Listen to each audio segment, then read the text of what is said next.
to redact. So Peter would like to are you prepared to switch it out right now? We can just redact it really quick. Oh. Can we have your and the clerk's binders, and we're just going to blacken out a little piece of personal information that we didn't catch earlier.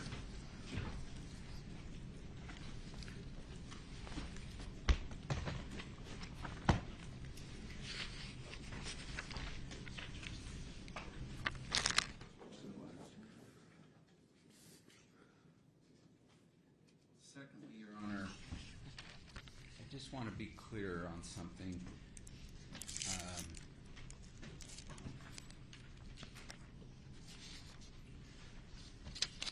As I recall, plaintiffs filed a motion that we weren't going to comment on Mr. Sanderson if he was not present all of the time. And yet, I was surprised to hear a plaintiff bring that out with Sam Goldstein. That was an entirely new opinion, entirely broadside, that Goldstein now had advised Mr. Sanderson that it wouldn't be good for him, in part because Mr. Sanderson does not take criticism well. I think that was violative of the court's order, which again was made on plaintiff's own motion. And I think that's now open game because the door has been opened. So I don't know how to address it except for the jury now knows on the advice of his therapist that it's not healthy for Mr. Sanderson to be here. So I just want to know, everyone to know, I may bring it up now because it has been brought up. And what part of the order came out of that motion, pretrial motion? Thank you.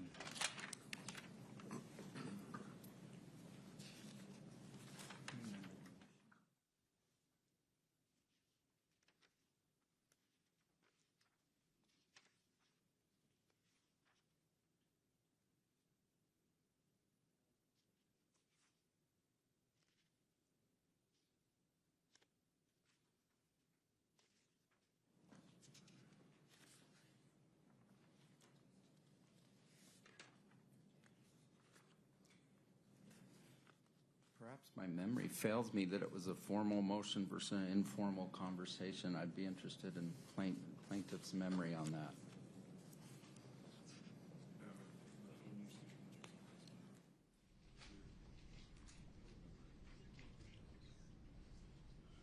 I know there was some discussion of it. I thought there was a motion. I mean, it's not... Your Honor, can you repeat that? I'm sorry. I recall there being conversation about it. I mean, some argument and discussion formally, and I don't recall whether there was I think there was some kind of a motion from the plaintiff. And Peter's telling me that it was discussed, but perhaps didn't make it into the written order. I'd be interested in plaintiff's memory of that and the court's. Okay. Maybe you could find it, Peter, in the papers, and we can address it during a break. And mostly, I guess, it sounds like I'm not restricted then from talking about it. That mostly, I was concerned, like, am I in trouble for bringing it up?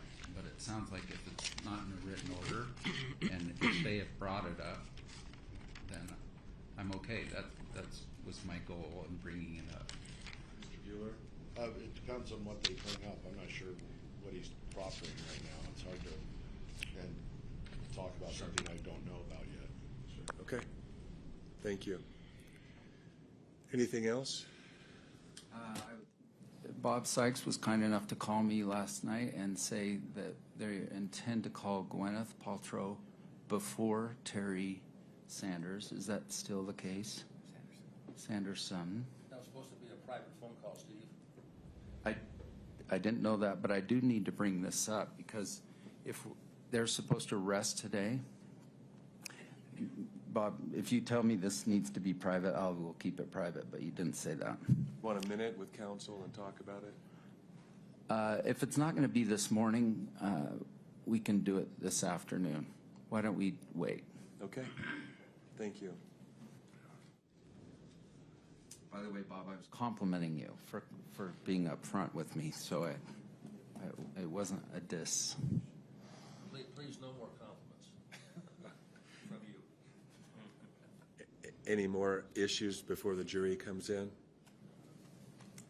Can you cue up the video and get it ready? I just want to plug it in. And are we ready to bring the jury in? All right, we're ready.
We're ready to continue with Richard Baum's testimony by video.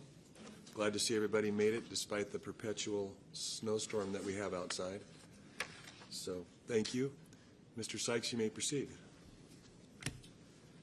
By the way, he says his name is Bain. Yeah. Okay. So earlier you testified that you believe there's only one way this crash could have happened, which is that Ms. Paltrow hit Terry Sanderson from behind. If another expert like Irving Scher says otherwise, how would you think of that opinion if that was the case? Well, I would disagree with it, and I would like to know what the basis of his opinion was. That's basically the short answer, but if he came up with a different opinion, then maybe he considered other information that I may not have had in formulating that opinion. So I would certainly be interested in knowing what the basis of that type of an opinion. And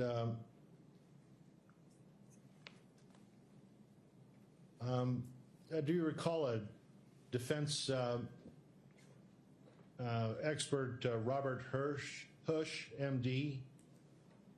Yes, that's the neurologist. And his report is, the actual written part is less than 6 pages, maybe 5 even.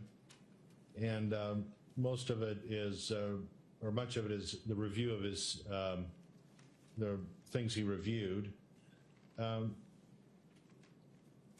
Is it your understanding that Dr. Hush did not examine Terry Sanderson personally, correct? That's my understanding. What does that mean to you regarding his opinions, this Dr. Hush? I have always myself have insisted on examining the patient directly to corroborate the medical records and to get more insight, because medical records are just what they are, records. If you have the source in front of you that you're able to query, I find that that is very, very helpful. So some people or some of my professional colleagues don't do that, and I feel that they may be at a disadvantage in doing it that way. But my preference has always been to examine the patient. I'm just going to read you what his report says. This Dr. Hosh. It's Dr. Hesh, actually. Hesh, just to okay. help you. Yeah. Dr. Hesh, he says on page 3, the persisting neurological symptoms Mr. Sanderson reports since the February 2016 ski accident are likely attributable to pre-existing health conditions. How would you respond to that? I would disagree with that. I mean, even though he does have a history of high blood pressure, high cholesterol, I do not feel that he had those symptoms beforehand and they became prevalent after the closed head injury. So you have to be able to account for that timeline, if you will, or that clinical history.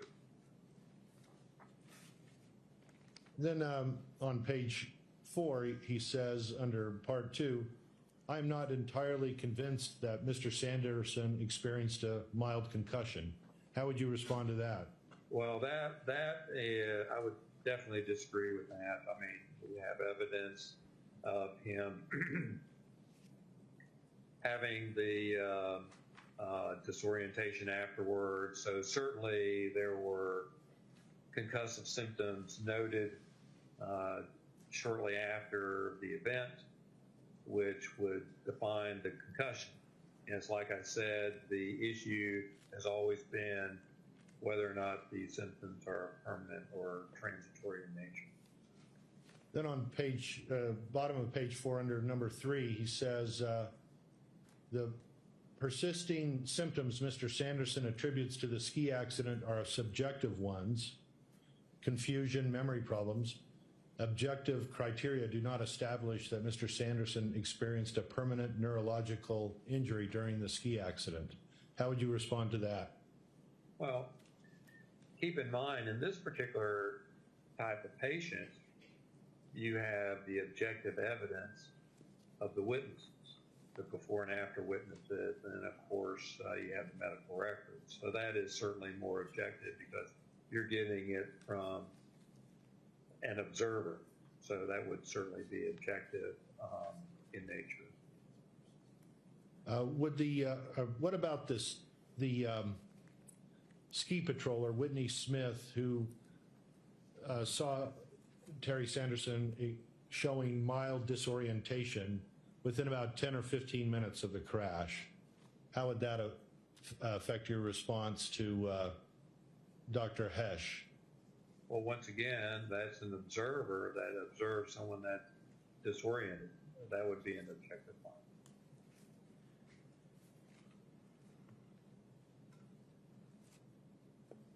And then he says on page 5, Mr. Sanderson's neurological function is normal, and his records and imaging do not provide any indication of neurological or any indication for neurological treatment. Any response to that? I would tend to defer that to his treating physicians, but certainly there is evidence in the records that he has ongoing neurological problems that need to be addressed. To what extent that they're being addressed, I would defer to his treating physicians. Okay, next, the next defense expert is Stephen Edgley. Were you able to review his report? Yes, but I don't recall who he is right off the top of my head. Okay. He's board certified with, he claims, with the American Board of Physician Medicine and Rehabilitation. Oh, PM&R. He's a PM&R specialist. I remember him, yes. He says something different than Dr. Hesh. He says, compelling evidence on page 3. He says, Dr. Edgley says, compelling evidence indicates plaintiff's concussion was mild and that he lost consciousness only momentarily, if at all. How would you respond to that? Well, the concussion is mild. I mean, it certainly could result in some catastrophic finding like persistent vegetative state, death. I mean, he was able to get to the clinic, but so I would consider it mild as well, but the loss of consciousness certainly was present. So when we say mild, is that kind of a sometimes deceiving term for some people, in your opinion? Objection leading.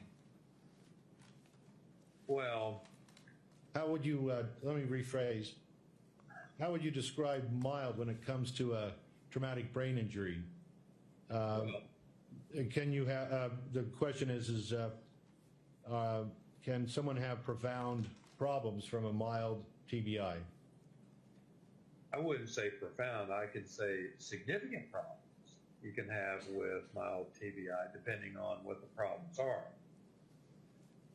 But as far as he's able to take care of his personal hygiene, which I queried him about, he's able to get about, he's able to travel, these types of things.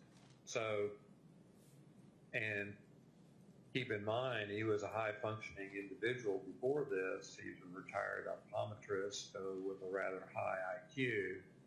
So he's able to function pretty well, but certain things that he enjoyed doing before the accident, he can't do afterwards.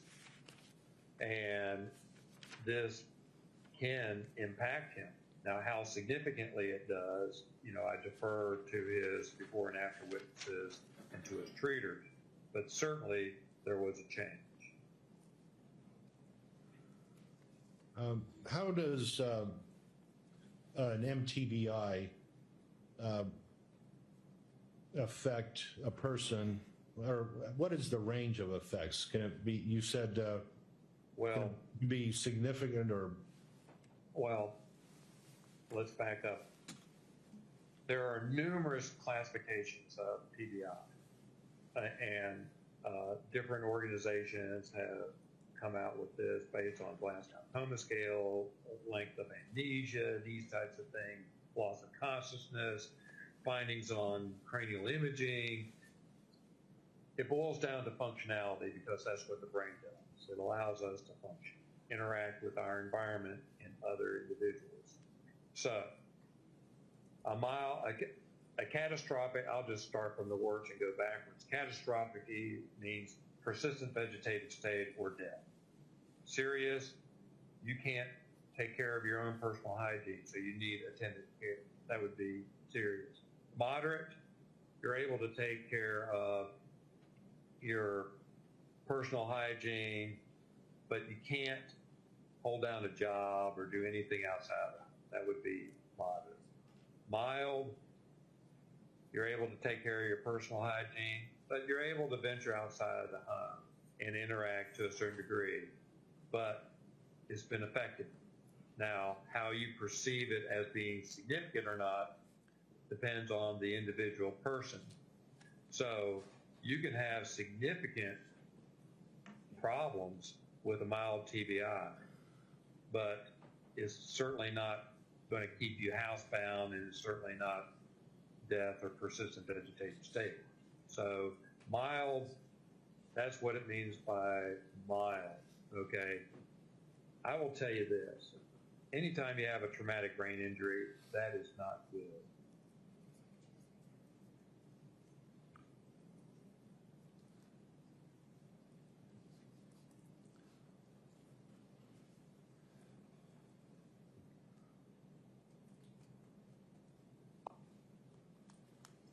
And how about, or what are your opinions about some of the other experts for the defense?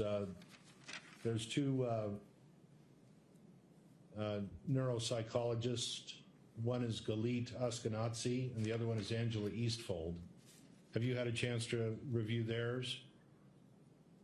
Yes, and I guess they were going to critique the treating neuropsychologist, if you will. And obviously they have differing opinions, but you know, the level at which they're talking about, I mean, the guy has issues. And keep in mind that one of the problems that you have with patients with TBIs, if they have the wherewithal or the insight that they realize that they have lost something, some type of function, is a loss.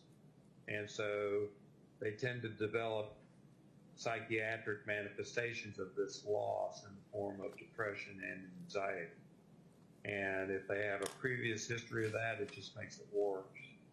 And so it's kind of like an exacerbation of those symptoms as well from what we call a non-organic standpoint. So you have to take that into consideration. And I see that there was issue taken on both sides with regards to those non-organic issues. But the fact still remains is that the brain was not functioning the way it was after the accident as it did before the accident.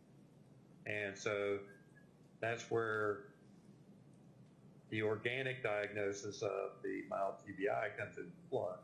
So keep in mind that as humans, we do carry the psychiatric side of things with illness as well. What does that mean, psychiatric? Well, we're all emotional creatures, right? So we respond to our environment in different ways. Some people are more stoic than others, and others tend to, you know, bare their souls. So if they suffer a loss of some sort, it can manifest itself according to the DSM-5, if you will. That's the psychiatrist working handbook, if you will. Keep in mind, neurologists are boarded by the American Board of Psychiatry and Neurology. And the reason for that is that neurochemistry is so in depth that permeate both specialties. Our training has a significant overlap.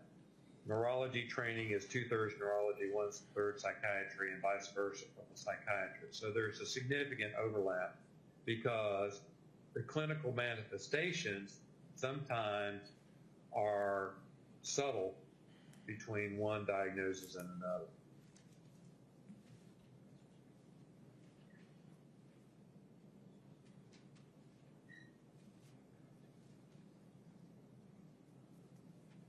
So, just in summary, Trace Anderson, in your opinion, suffered a mild traumatic brain injury or closed head injury in this ski crash, correct? A mild TBI as a result of a closed head injury. Okay. And the evidence from the broken rib x-rays indicate that he was hit from the back side. Or what are your opinions regarding that? He was hit from the rear on the left side to the right and then made contact with the ground. And when someone suffers those kinds of broken ribs, what manifestations would you expect to see from those broken rib injuries right after the trauma that causes the break? Chest wall pain and pain on breathing. And if it's severe enough, you would actually have shortness of breath. Why don't we take a quick break for like 3 minutes, and then we'll probably finish up, and then James can have you, if that's okay. Thank you. Well, let's make it about 5 so people have a chance to use the bathroom if they want to, so. Okay. Okay. Okay. Going off record, the time is 2:04.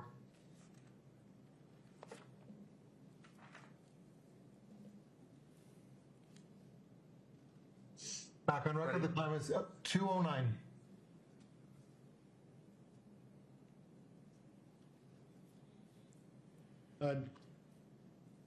Dr. Bain, how is it possible for a neurologist, for example, to come to a reliable opinion in a case such as this without an examination of the patient, in your opinion? Well, obviously it depends on the diagnoses, but certainly it would be more difficult without the patient. But it depends on the diagnosis that you're considering. Well, how about in this case of Terry Sanderson? Well, you want to know if his symptoms have persisted, if you're going to make the opinion that his symptoms are permanent or not from a neurological standpoint. So I would think that it is important, but it's like I mentioned before, I have professional colleagues that don't do that.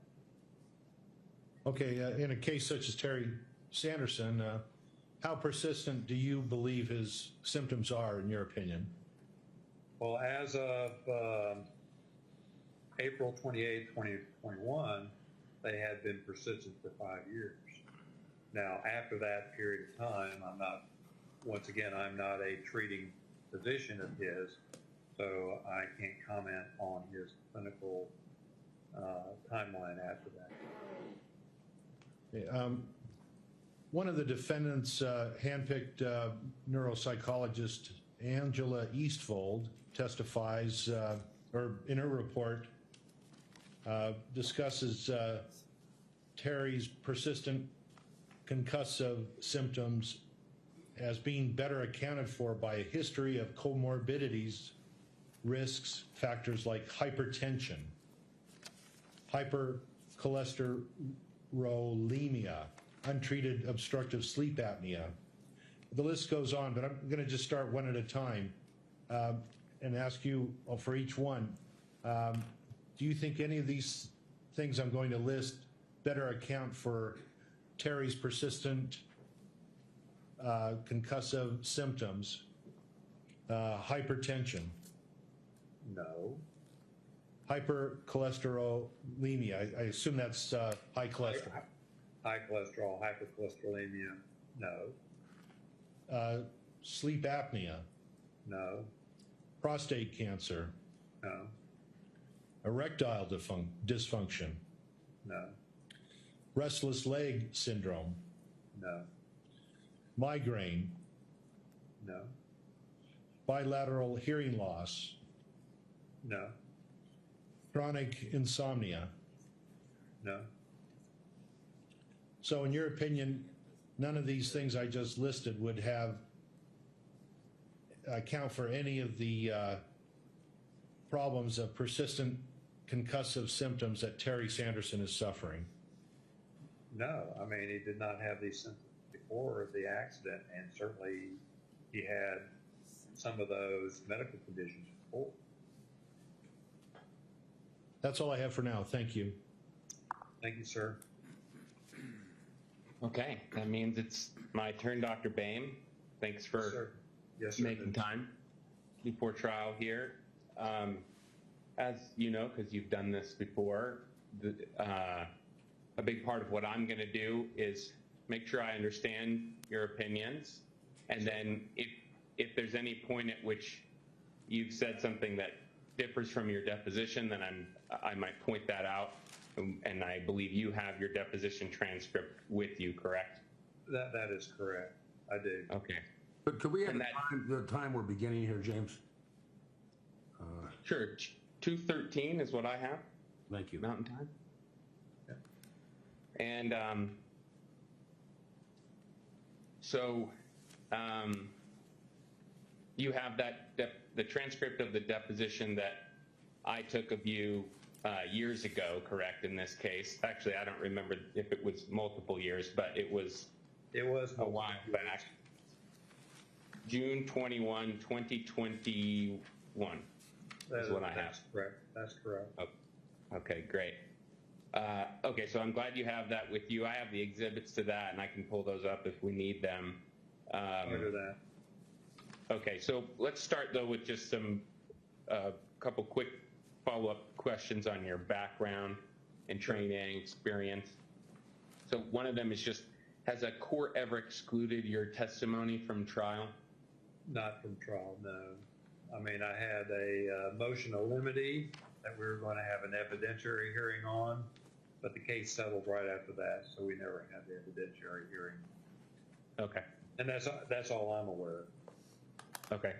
And then this is just a quick question about billing. We don't have to spend much time on it. I have Sure. your fee schedule, which is the document that describes what you charge for your work in this case. And you charge varying things for an exam or a deposition, Right. records review. But can you give me a sense of how much you've charged the plaintiffs to this point? I think I've only charged my retainer, which was $4,000 a few years back. Now, I am charging $5,000 for the preparation and the testimony today. So that I have. Now, I don't know if I received that $5,000 yet. My administrator would know that, but I would expect that I've received $9,000 today. Thank you. And then what about time spent? Do you know how many hours you've spent working on the case? No, I just jot that down, and my rate changed last year. So before, when I was hired on this case, I was only charging like $400 an hour. So I would imagine I've spent clearly 10 to 15 hours for sure on this matter. Okay. Thank you. You're welcome. Okay. Have you ever worked as a biomechanics expert in snow sports science? Snow sports science? Yes. No, no one's made themselves out as a snow sports science institution that actually hired me on something, but no. Okay. I would have to say no to that. Okay. And speaking of such institutions, do you belong to any organizations that do work specifically in snow sports science? No, I'm a member of the American Academy of Neurology, the Biomedical Engineering Society, and the Society of Automotive Engineers only. I see. And have you ever performed research that focuses specifically on biomechanics as applied in snow sports like skiing? No. Oh, okay. I don't design skis. Right. Okay. And I just want to make sure I understand the way you see your role in this case. At your deposition in 2021, you told me that, and I'll use your term, the main thrust of your testimony would be your biomechanics opinions. Do you remember that? Or biomedical engineering opinions. Yes, I feel that way now. Okay, great. So the term biomechanics, let's make sure we understand it, because it's not one, at least, that I use all the time. You just clarified it. When we're talking about your biomechanics opinions, we're talking about biomedical engineering. Is that right? Right. Biomechanics falls under biomedical engineering. Okay, so just get that straight. And it, like I said, is a very wide range field, and people are doing all kinds of research in all different aspects of the field. So biomechanics, keep in mind that biomechanical engineers tend to deal with inanimate objects for the most part, whereas biomedical engineers tend to deal with not only inanimate objects, but also with human. Right, a human subject. Okay. So so as you just said to me, you see your role as providing mainly those biomedical engineering. I mean, the medical records gives us the diagnoses. I mean, his rib fractures have healed up. I mean, we know that. But he has this persistent concussive symptoms that we see throughout the medical records. My job wasn't to treat and diagnose him and come up with a treatment paradigm. My job was to determine how that happened.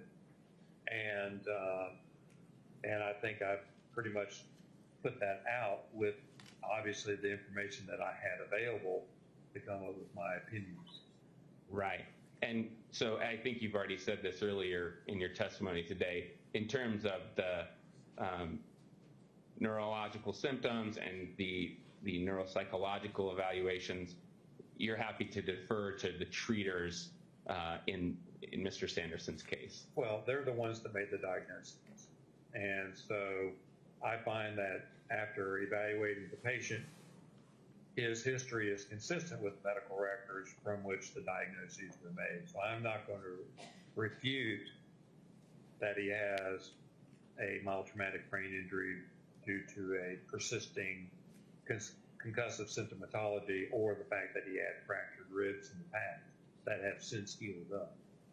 I'm not going to refute that at all. I would say that it is consistent with that. To me, the main thrust was, well, how did all that happen? Right. And in terms of what does he need for treatment in the future, or whether his symptoms will persist in any degree in the future, you don't have opinions about that. Objection, compound. I defer. Yeah. I'm just going to make a general statement. I defer all future medical care and the costs thereof associated with that care to his treaters. So I have no opinions on his future medical care needs, nor do I have any opinions regarding the functionality, i.e. what he can and cannot do as a result of his diagnoses seen in the medical records, which I concur with. So I defer that to others. Right, right. And how his symptoms will continue into the future, what the nature of them will be, that kind of thing. That is correct. I mean, I defer that to his treaters, or the overall long-term prognosis of his symptoms. So Right. Once again, I defer all of that to his treaters. Okay.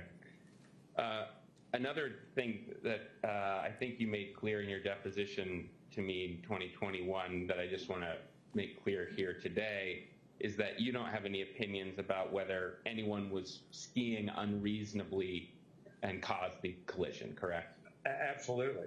I have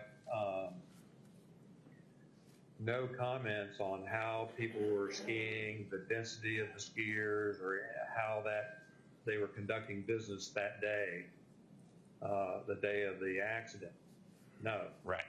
It boils down to how, from an engineering standpoint or a biomedical engineering standpoint, how did he develop the symptoms that he has?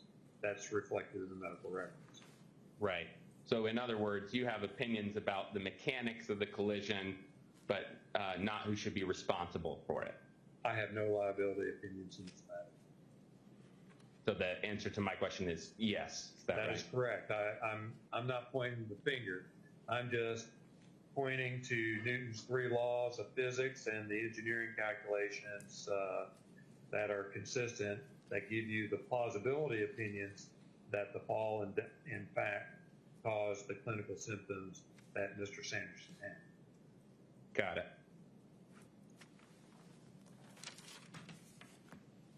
Okay. And at the end of that 2021 deposition, you told me I've provided the opinions that I plan to provide at trial. Do you remember that? Yes. And as I hear it today, you haven't provided any new opinions that are in addition to what you provided during that deposition testimony, correct? That is correct. I mean, and I read through, fortunately, I was provided my deposition just 2 days ago, so I read through it, and the last part of it, you did ask, were there any other opinions? And I said no, and we covered it. Okay.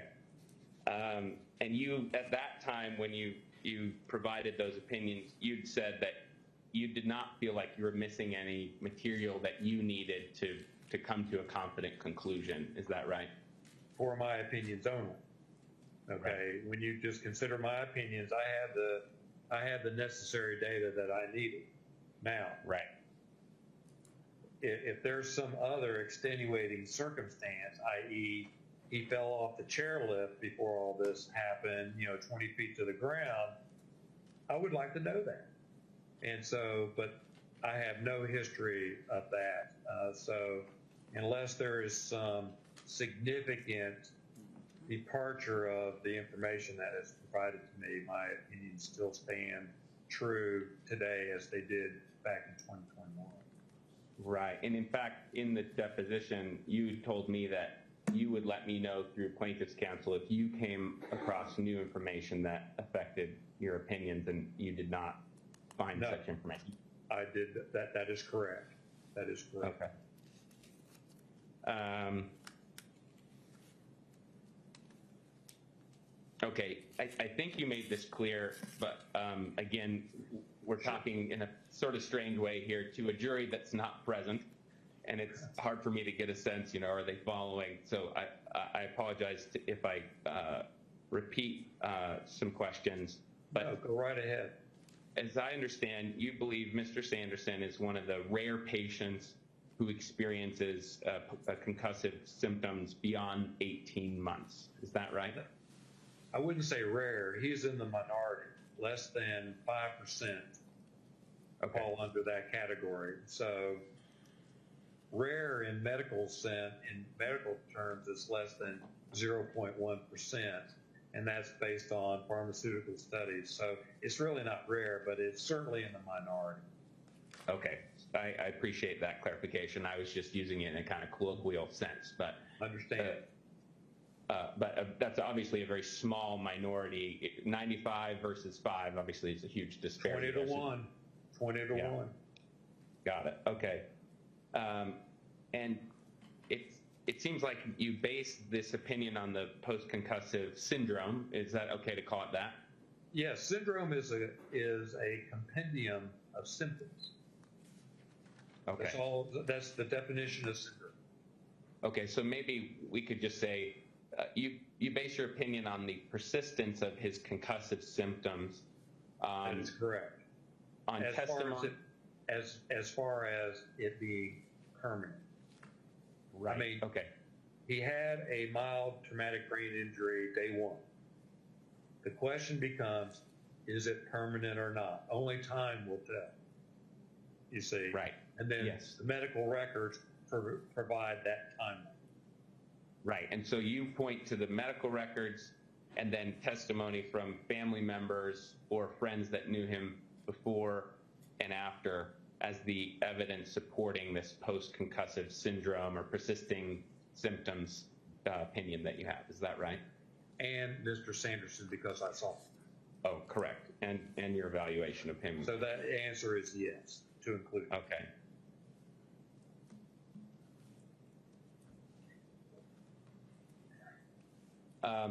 I believe in your deposition you said that you thought Mr. Sanderson's narcotic medication might have exacerbated his symptoms following the collision. Is that right?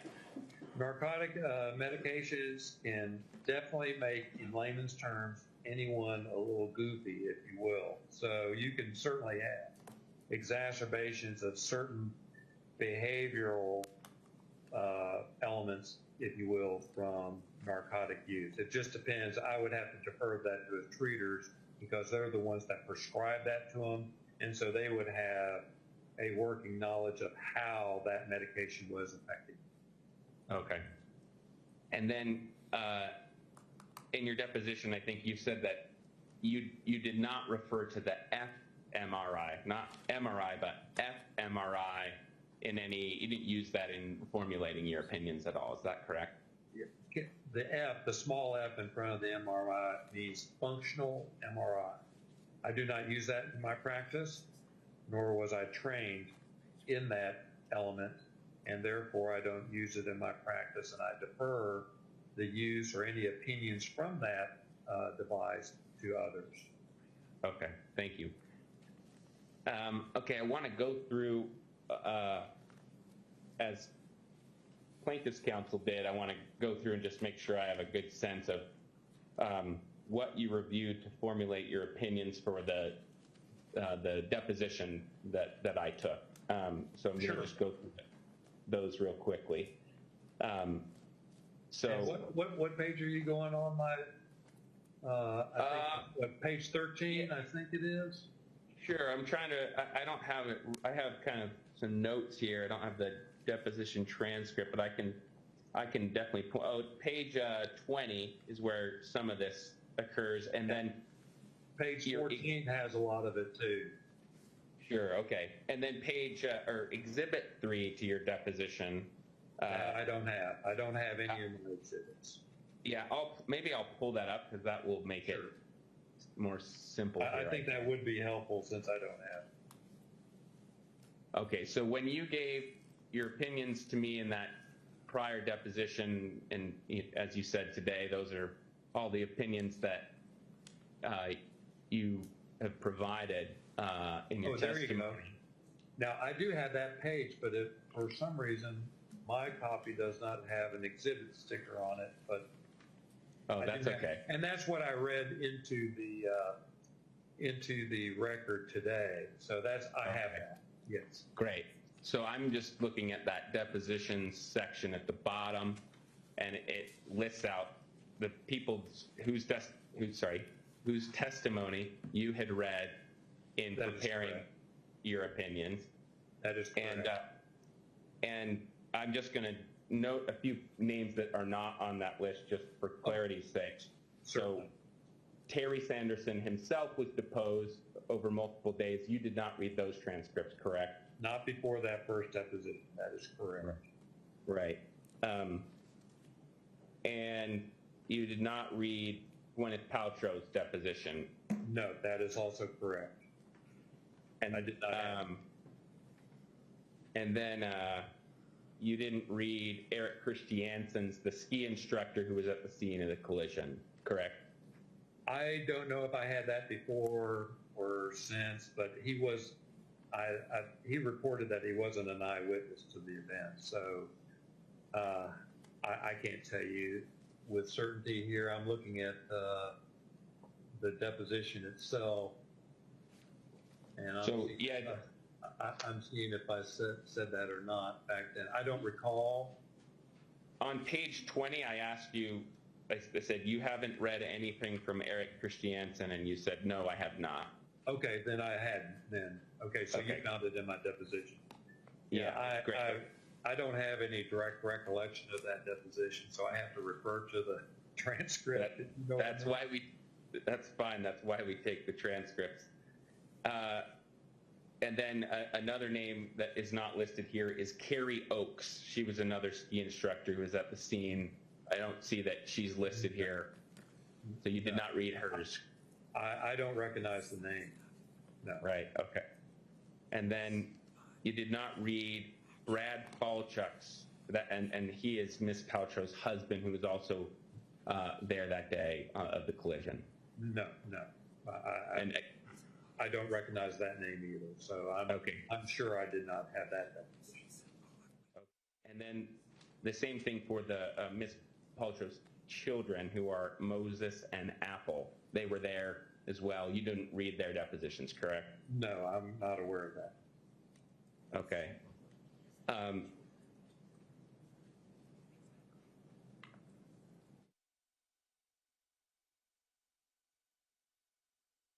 Hadn't seen or read the comments Mr. Sanderson made at a press conference held about this case, correct? No, I'm not aware of that, no. And you had not read letters Terry Sanderson sent to Deer Valley Resort in August 2016, the year of the collision, correct? No. And so, therefore, you didn't compare his various statements about the accident to assess credibility or look for inconsistencies, that kind of thing. Is that correct? I did not have that information to even analyze. Right. Okay. And the same thing for Mr. Craig Ramon, whose testimony you did read. His deposition transcript Yes. is listed there. That is correct. And you've referred to him as the eyewitness today, correct? That is correct. And That's what was indicative of his testimony that he sought, but I don't have any independent verification of that other than what he said in his deposition. right. And did you compare the claims that he made in his deposition testimony to claims he made in a prior interview? No. Okay. And then, I'm not aware of any prior. okay, so you didn't do any special evaluation of his credibility, is that right? I only had his deposition and that was it. Okay. And then, I mean, I assume since they're under oath, everyone's under oath, they're telling the truth. oh, that's fair. I understand that if that's all you had, then you go That's all by I it. had, yes.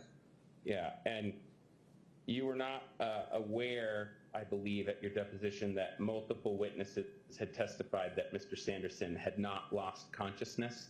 Is that correct? I haven't read any other witness statements. Okay, so you weren't aware of those testimonies, correct? No, Okay. that is correct. And then I guess at the time of the deposition, you hadn't read any opinions from defendants experts. Is that correct? That is absolutely correct. They were not available then. Okay.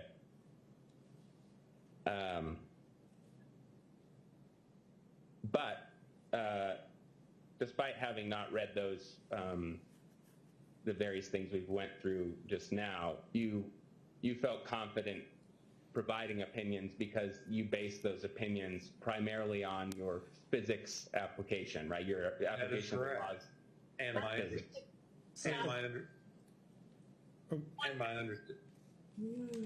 Someone speaking? Yes, doctor, please wait for his whole question to get out. You keep cutting him off.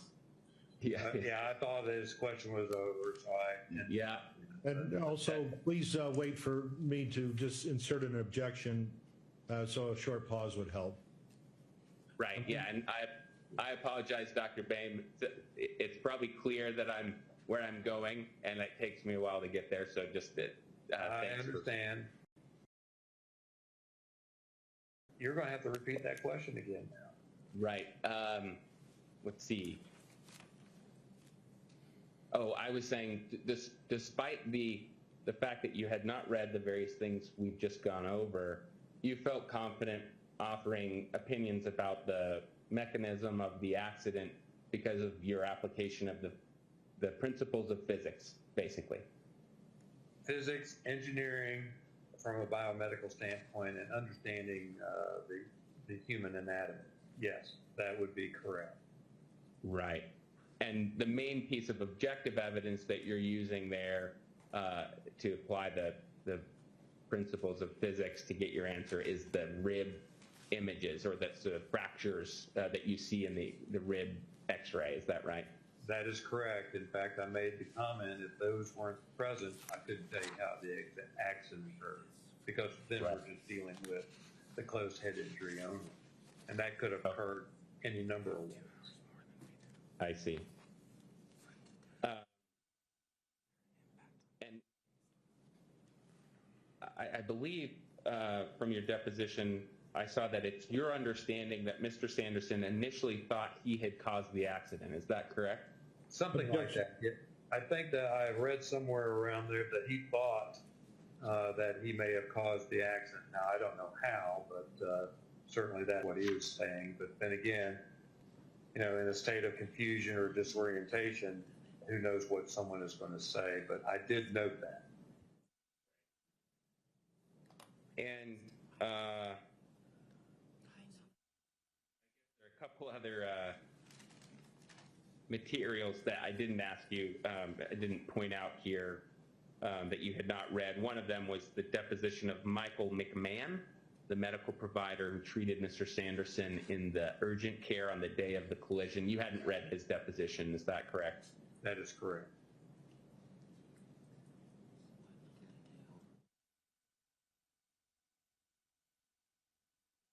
These are things I don't believe were clearly addressed in your deposition, but I wanted to clarify Sure. in case you had opinions on these. Were you aware that Mr. Sanderson testified that there was an unnamed woman skier that he worried about hitting just prior to the collision? I wasn't aware of that, no. And were you aware that he has claimed that the impact of the collision caused him to go airborne? I think he may have said that, but I can tell you from a physics standpoint that that did not happen. I mean, airborne in that he fell down, I guess you can technically say you're airborne, but it's not like he was propulsed into the air from the ground, like doing a ski jump. That did not happen. I see.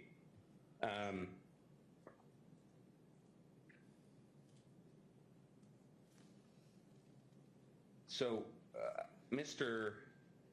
Ramon, you've given testimony today, and you did in your deposition, that, in your opinion, the force had to be from Ms. Paltrow had to be from the left side, from the back. Is that correct? Yes, it had to drive. I mean, I'm not talking about directly from the left side, but it had to have a Y component to drive him to the right side. And that's okay. So it had to have been from the left. There had to have been a left to right component force application to cause this. But you're aware, correct, that Mr. Ramon claims that Ms. Paltrow hit Mr. Sanderson squarely in the back? I think that's from what I recall, but once again, if he's standing to the side, he wouldn't know exactly how it is. But keep in mind that our center of gravity is right down the center line of our torso. And if there's any Y component to the right, it's going to drive you to the right. And if it's enough to drive that center of gravity outside of your torso, you're going to fall. So it may appear to an observer that someone's being hit directly from behind, but in fact there is a Y component to the force application. I see. Were you aware that Mr. Sanderson reported to his primary care provider a few weeks before the collision that he felt like he was getting old all of a sudden? That's the quote from a medical record. I don't recall that, but you don't dispute it, I sense. I'm not going to dispute that. I mean, a lot of people his age do say that. They say it to my face in my clinic. And I don't have a medication for that. I understand. I'm sure everyone wishes you did. Oh, well, I wouldn't be here if I did. Were you aware of Mr. Sanderson's vision problems when you formulated your opinions in this case? Yes, I do believe he had some vision problems. And once again, being hit from behind, obviously the vision is, you don't have vision at the back of your head. But suffice it to say, like when I was going through the different scenarios, I determined that he was struck from behind. So his visual acuity would not come into play in that analysis. However, that visual acuity was connected to a 2009 event that was the cause of some MRIs that he received or underwent. Do you recall that? He underwent Misstates prior test, misstates facts. He underwent cranial imaging back in 2009 for an evaluation. So now I don't know what the working diagnosis was at that time. It could have involved vision, but I don't have any recollection. I see. And I should stop sharing this page, but it is because I think we're done with it. But Oh, there you go. Oh, sorry. Did you? No, I recognize all those sheets. Oh, good. Oh, good. Okay. I'm just going up to this first part of Exhibit 3, which is your handwritten notes, I believe, Yes. from the evaluation that you performed on Mr. Sanderson. That is correct. That is correct. And here, you note that if I can find it, I'll look here.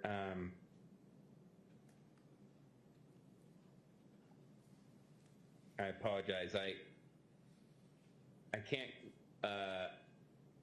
evaluate your. I remember my notes, so just ask me. Right. Well, I was just going to say I can't browse them probably as quickly as you can. But the first point here under the, I assume this is kind of a patient history, correct? Yeah, the PTH is past traumatic history. PMH is past medical history. Got it. Okay. And so the past,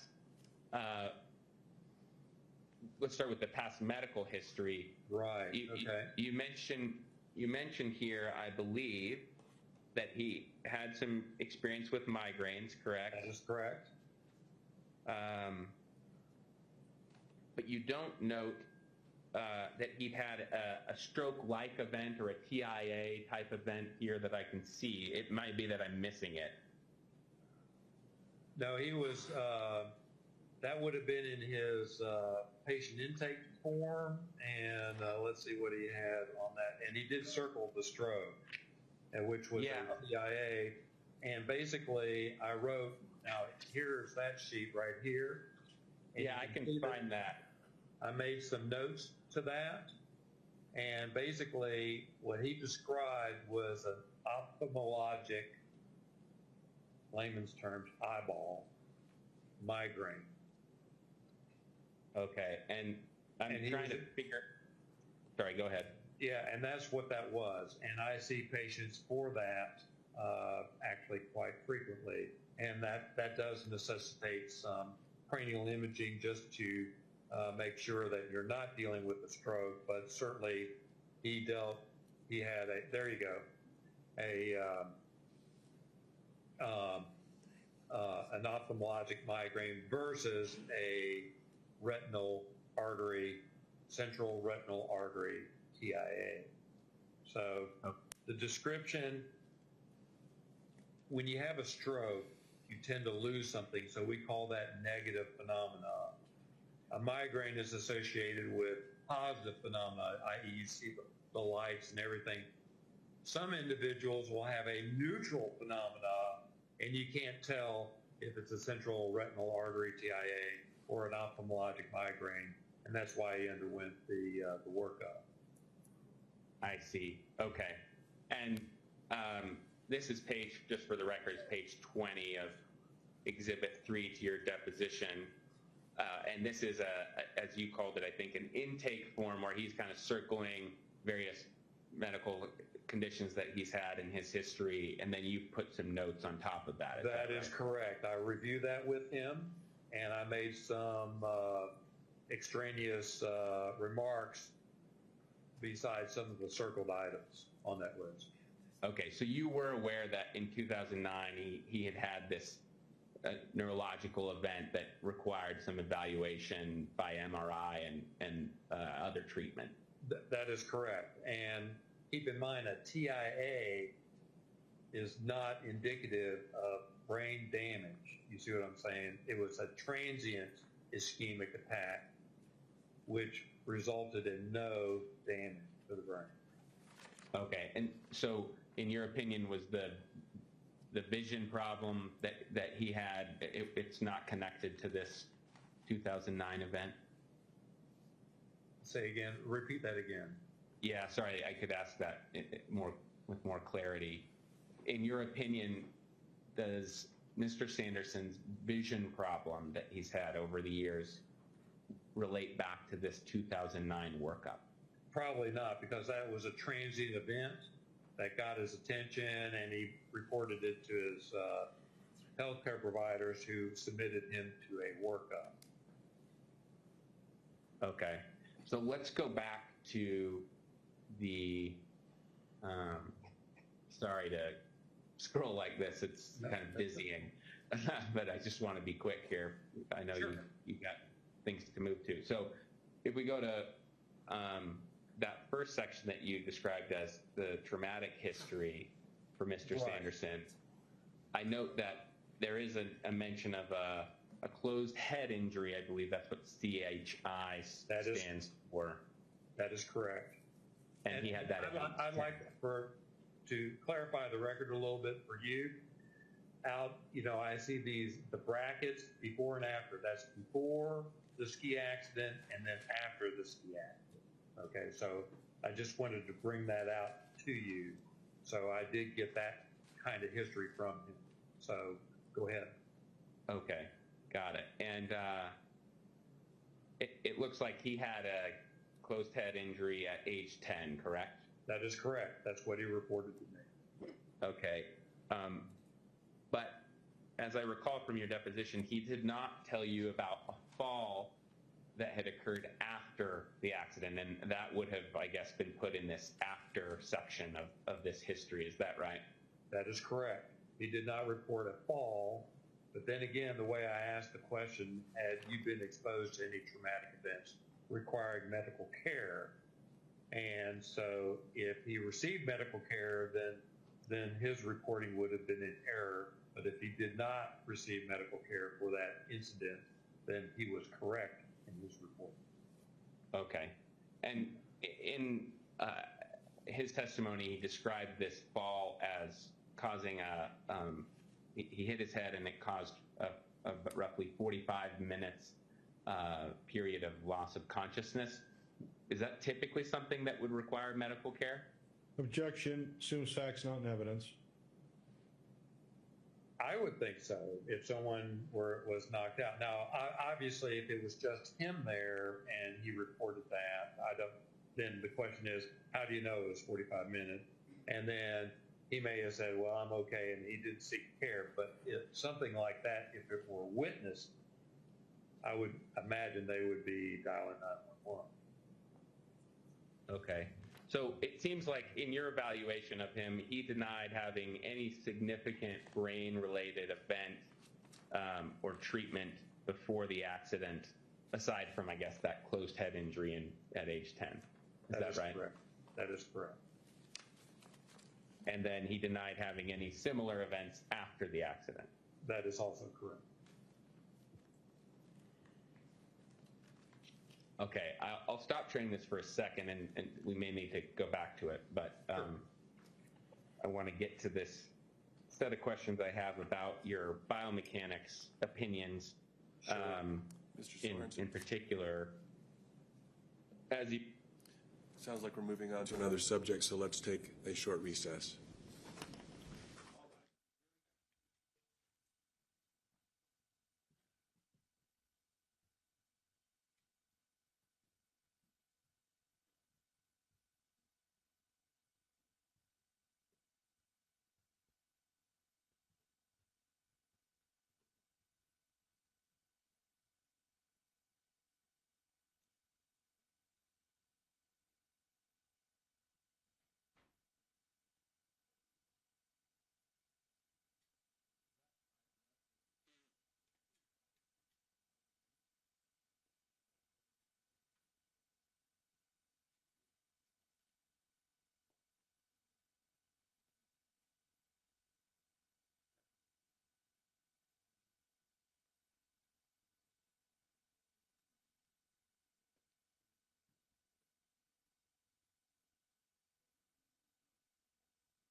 The jury's on its way back.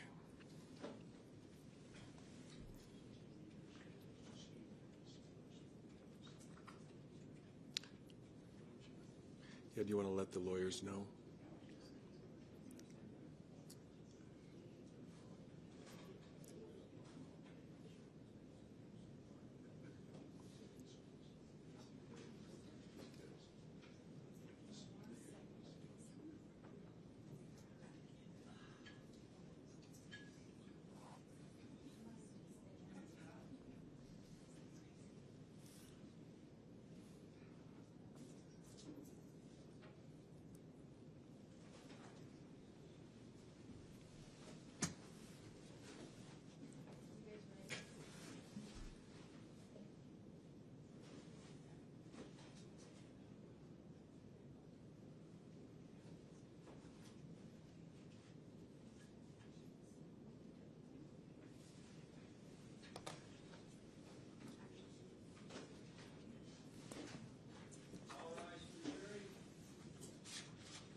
Mr. Sorensen?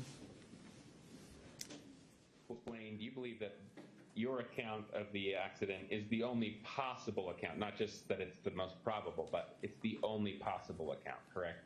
Given the set of facts that were given to me and the nature of the injuries that he sustained, that would be correct. And the basic opinions are, one, Mr. Sanderson was hit in the back from the left, and two, some of his ribs fractured on his elbow as he hit the ground. Is that correct? That is correct. That is correct. And so you took that information about the rib fractures and performed calculations with a few assumptions. Is that right? The assumption was that he fell, which we know he did, so I guess that's not an assumption. And then I knew his anthropomorphic measurements, which gives you the force calculation. So there really wasn't much in the way of assumptions. It's basically classical physics at that point. Okay. Well, one assumption that I noted was just, for example, and I'll just use your term, Sure. You said you guesstimated that Miss Paltrow weighed 130 pounds, for example. Yes. Yeah, that is correct. And I don't want to be insulting if she weighs more. So I just said 130 pounds, and I think that was a reasonable guesstimate. Obviously, if she weighed any more than that, then the calculation would be more and more severe, if you will. Okay.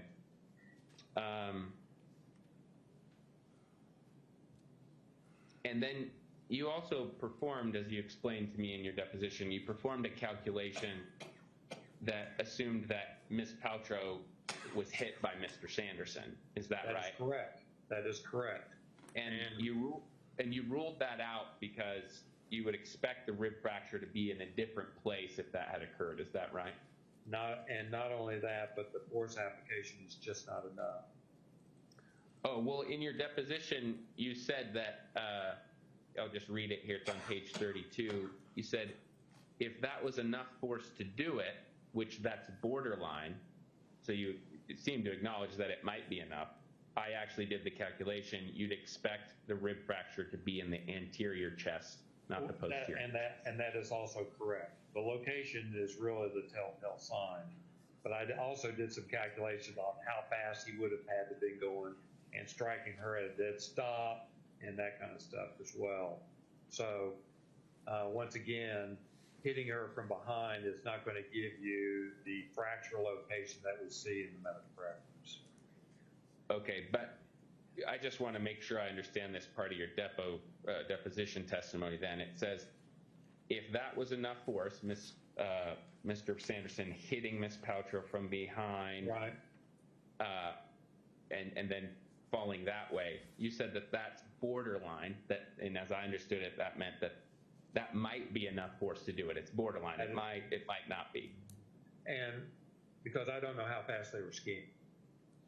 Okay, right. Okay, that's helpful. And then you, in terms of the calculations you're talking about here, some of the other scenarios that you're ruling out, as I understand it, the pages you provided to us that have the calculations, Yes.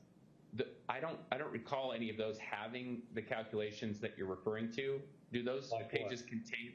So like when you said I did a calculation about when Mr. Sanderson hit Ms. Paltrow, if you assume that scenario.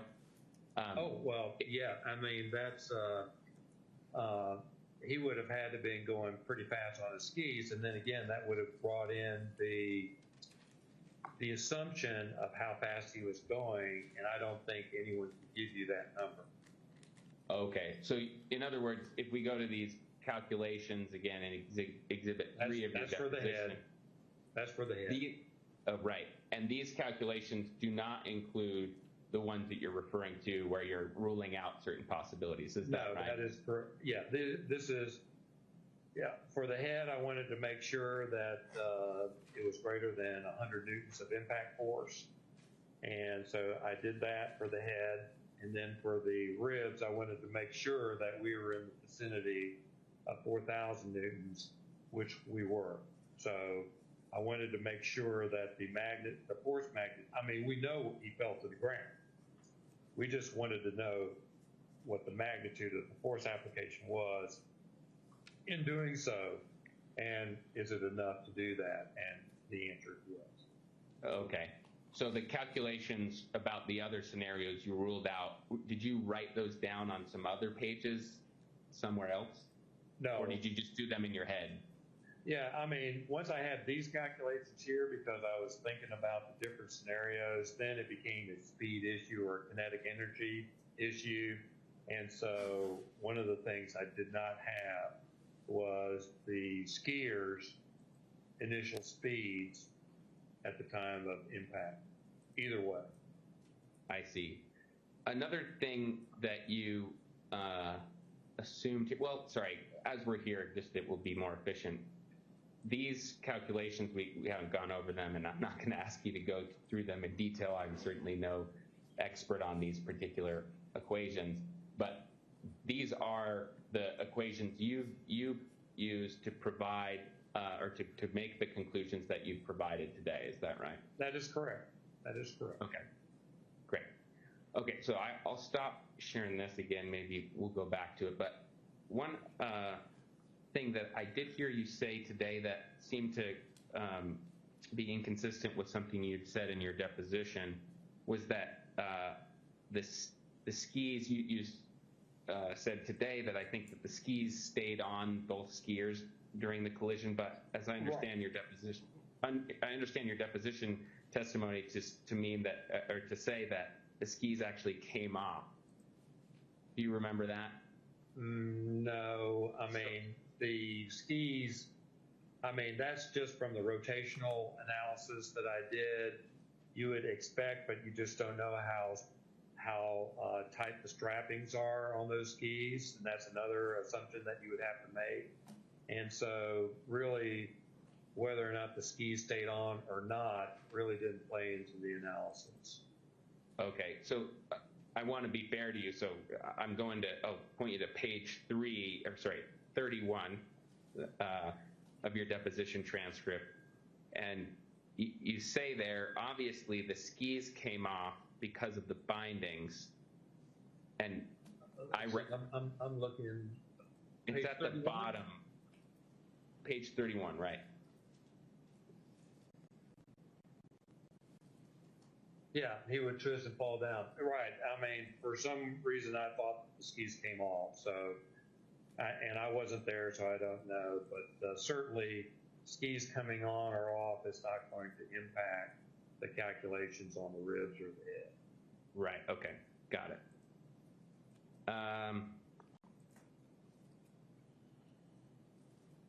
Okay, I'm getting close, I think, to the end of my questions here. Sure. Thank you. Thank you for your patience with them. So another thing I wanted to ask is about imaging. I understand it that you did review the actual MRI images from an October 2017 MRI that Mr. Sanderson underwent. Is that right? That is correct. Okay, and you noted in those images that there was disease associated with aging, correct? Oh, yeah, and he also had a history of migraine headaches, so you're going to see extraneous white matter findings in the subcortex, which you do see. I also noted the enlarged ventricles and the atrophic changes seen. I really did not have any criticisms of the interpreting radiologist findings on that study. Okay, got it. But you didn't review the imaging taken in an MRI of 2009. We already kind of mentioned that workup, correct? You didn't see those images. No, I did not. And then you haven't looked at Dr. Gibby's 2021, March 2021, so it was done before your deposition.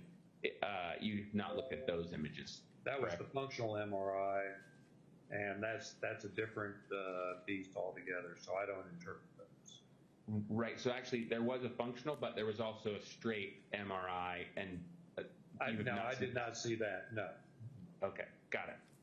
Okay, I just wanted to make sure on what you had reviewed imaging-wise. Sure.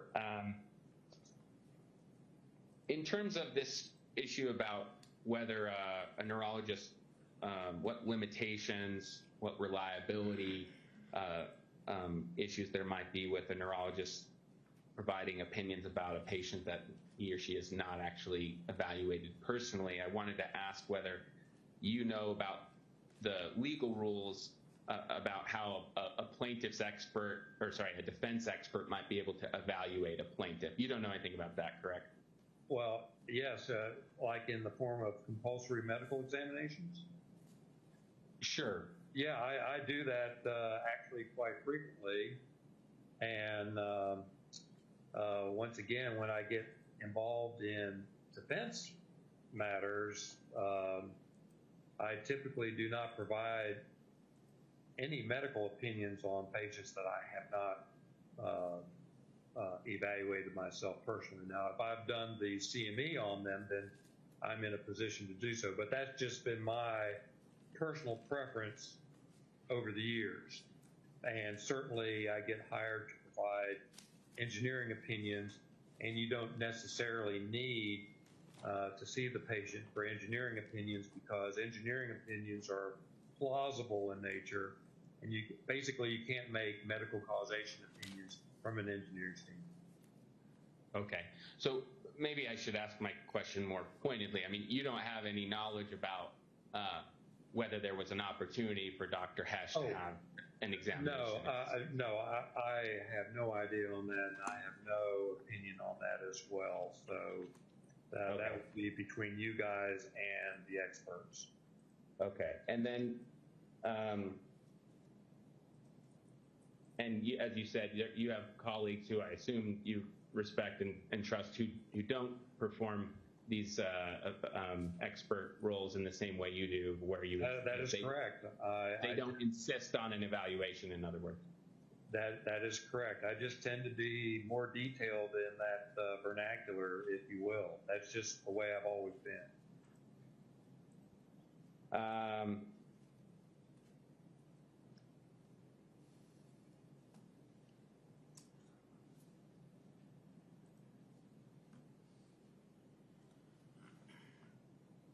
Covered a lot of these things already. I'm just going through my last bit of note. Sure. Make sure we've gotten it all. Oh, there was some discussion of this disorientation note that Whitney Smith, the ski patroller, put on a plaintiff's exhibit. Let's see, I think it's exhibit 1, yes. Page 2, do you remember that? I do. I don't have that right in front of me. I don't know if you can share that, Lawrence. Is that something you could share again? You're quickly? talking about this? Yes, that's correct. Page 2, there's a section that says, what did you do? And Lawrence had you actually read it out. Do you remember that? That is correct. Would you like me to share that?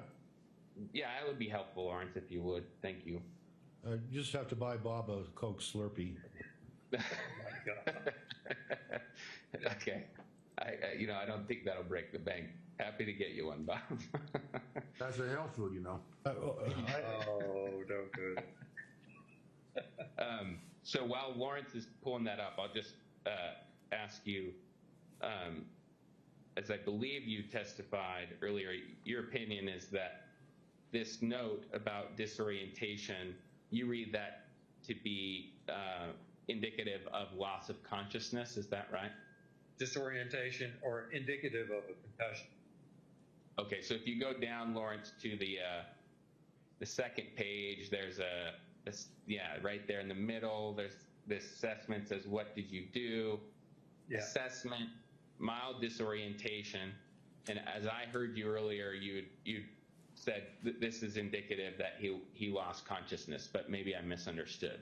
Yeah, I mean, disorientation, keep in mind, or consciousness is volitional interaction with your environment. If you're disoriented, you don't have that. So it's really technically a interruption of consciousness for that individual.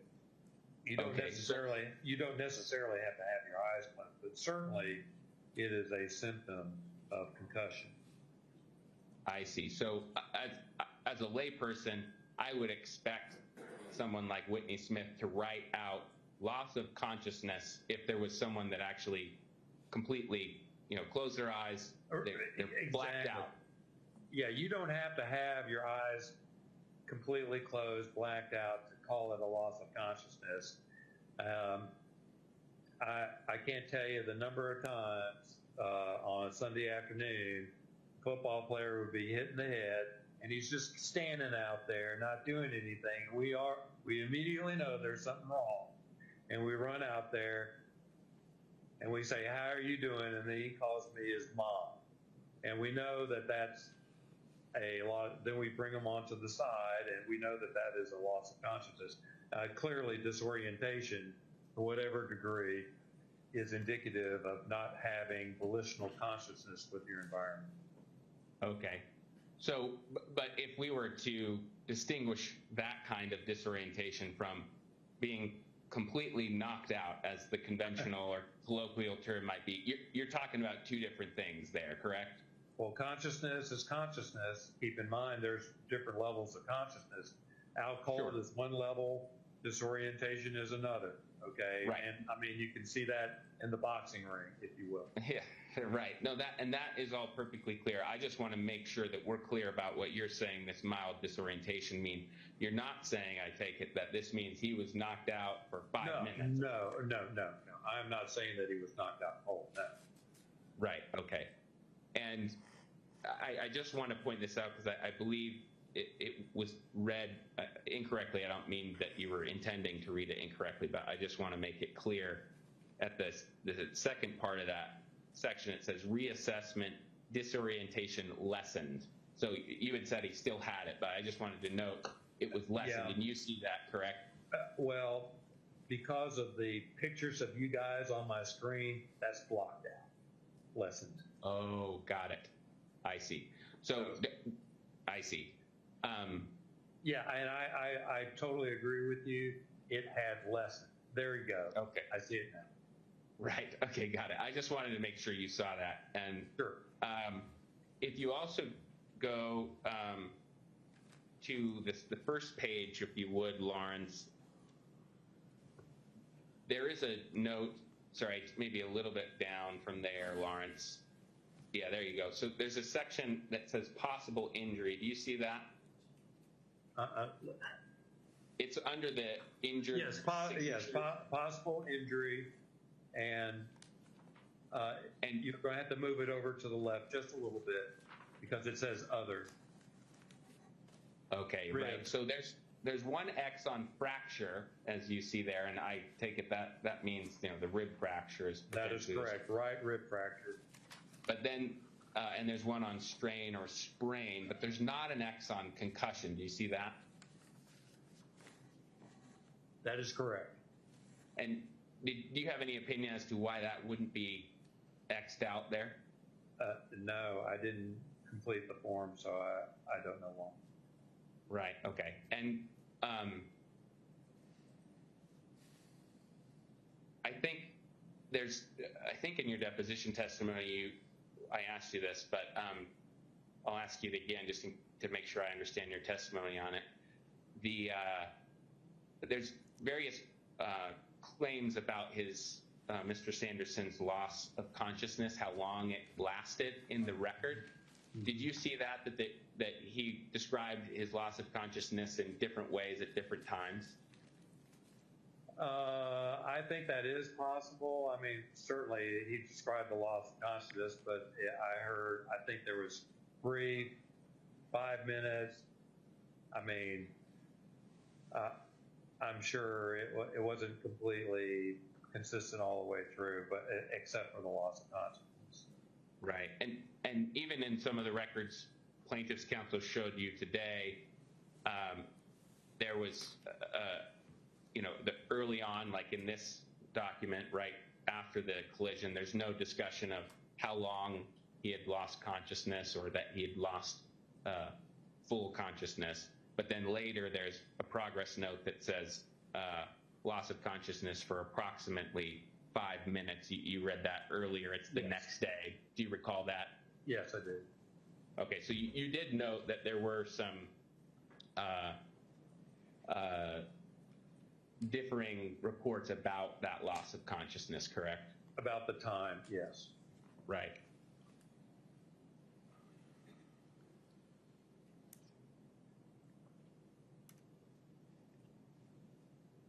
And so in I take it you don't have any deep, specific opinion about exactly how long he lost consciousness or whether he was knocked totally out, anything like that. Is that right? No, that is correct. He just had a loss of consciousness, and that's it. Okay.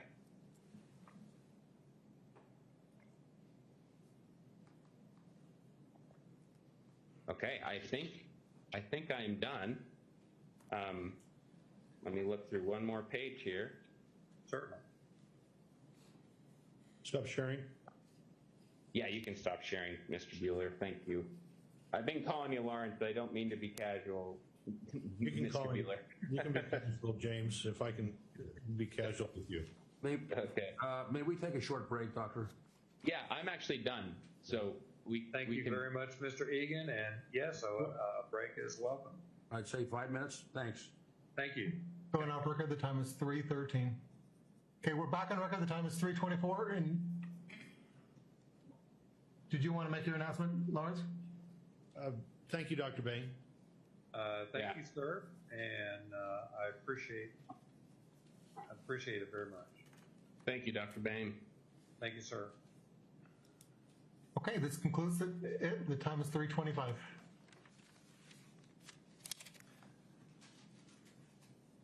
Thank you, Mr. Sorensen.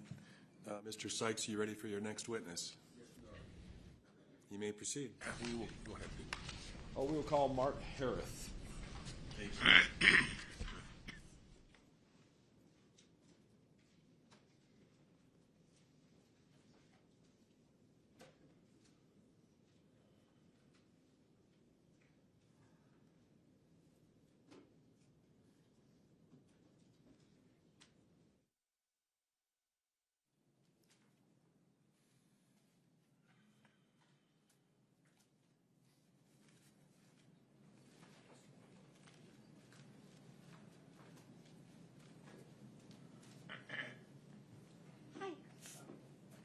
Do you swear that the testimony you are about to give in the case now before the court will be the truth, the whole truth, and nothing but the truth, so help you God? Yes, I do. Thank you.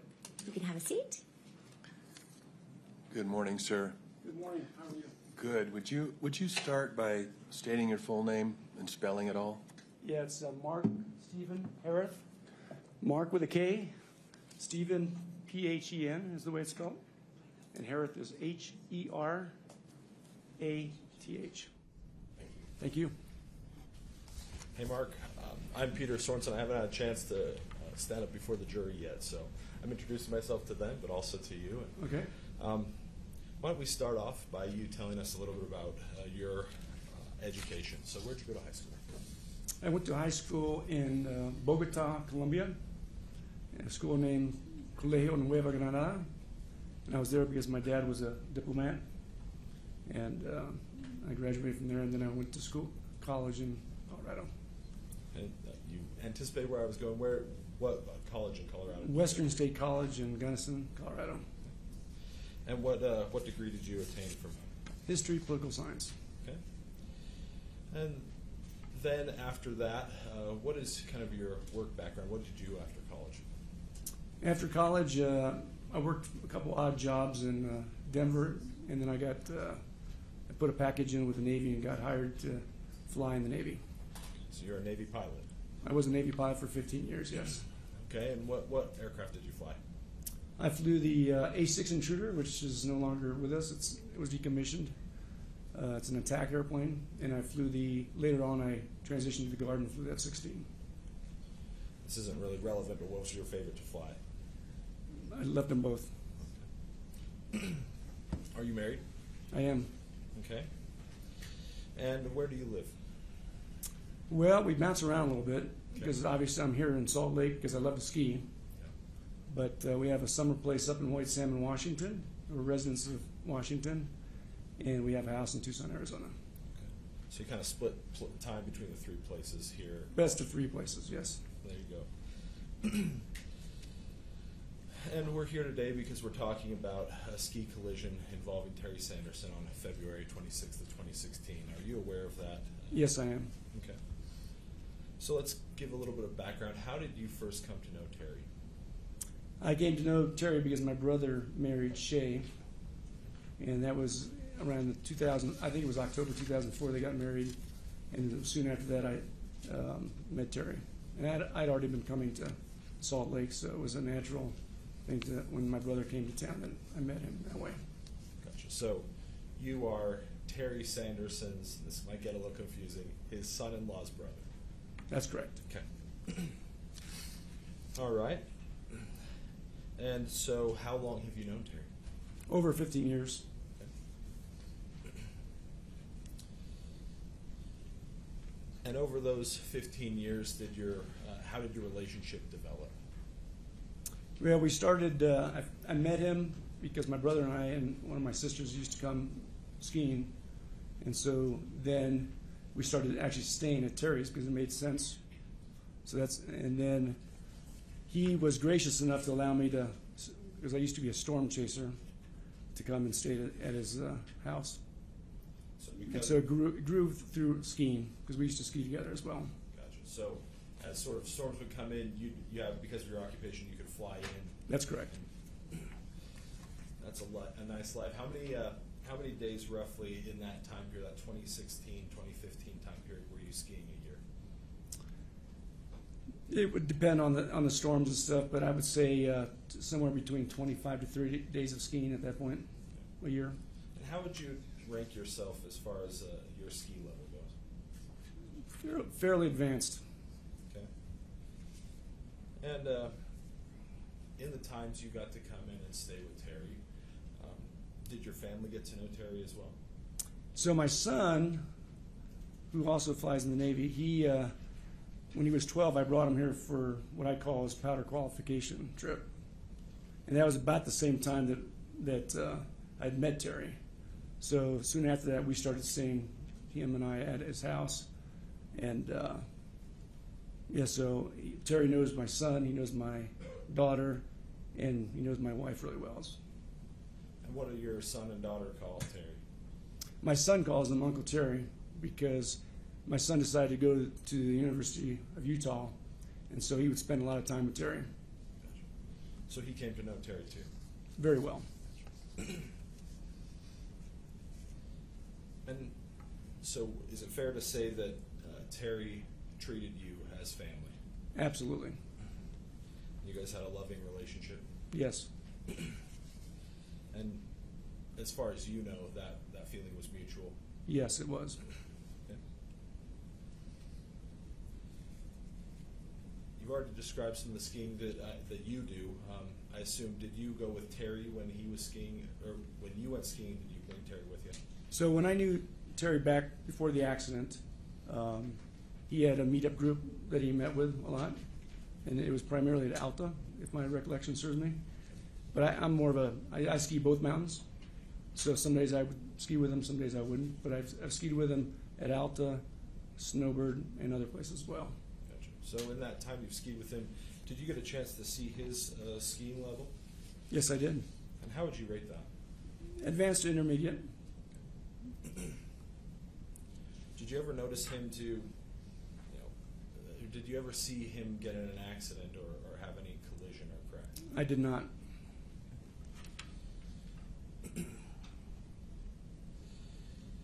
Describe Terry's personality a little bit for us before the accident in that time period of 2014, 15. Before the accident, very outgoing, loved a good conversation, very conversational.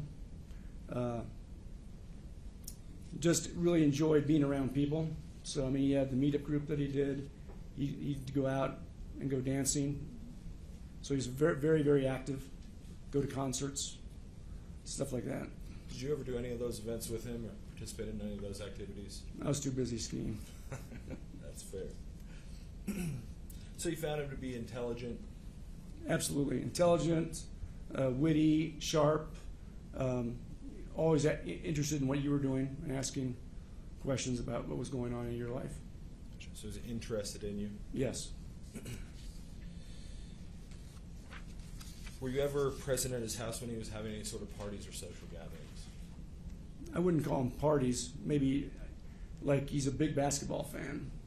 March Madness, really big on that. In fact, I know he has a group of guys that they used to go to March Madness games. So they travel to go see the travel to see March Madness games, and so he enjoyed watching football. So you might have 3 or 4 people over the house, but I wouldn't call it a party. Gotcha. So you'd watch the games with him and just right. gather together, have a barbecue or something like that. Right. Gotcha. In those times, did you see Terry being social and interacting with these friends and people? Oh, absolutely. He was completely social. That was one of his strong suits. Roughly how many days before the accident do you think you spent staying at Terry Sanderson's house? Well, if you do just basic math, it's got to be somewhere over 50. Yeah. So you got to observe him from kind of sun up to sundown when you weren't skiing. Absolutely. And you got to know him pretty well. I did. Would you say it was a pretty close friendship? I would.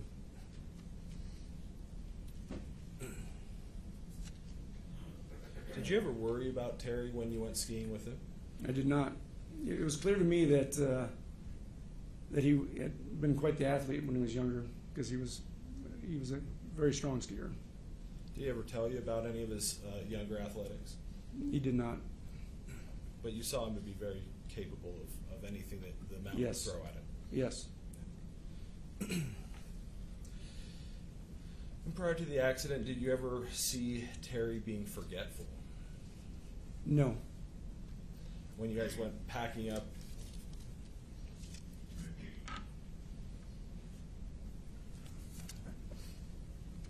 when you guys packed up to go skiing, did you ever see Terry forget anything that he needed to go skiing that day? I have no recollection of that, but we all forget stuff when we go up the mountain. But he could make do if he did forget. Mm-hmm. Yeah. Nothing like that stands out to you. No, it does not.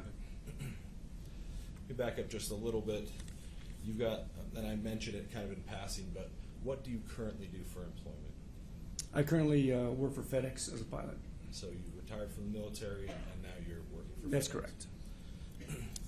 And so you're able to come in and chase those storms, as you said earlier. It's one of the benefits, yes. Gotcha.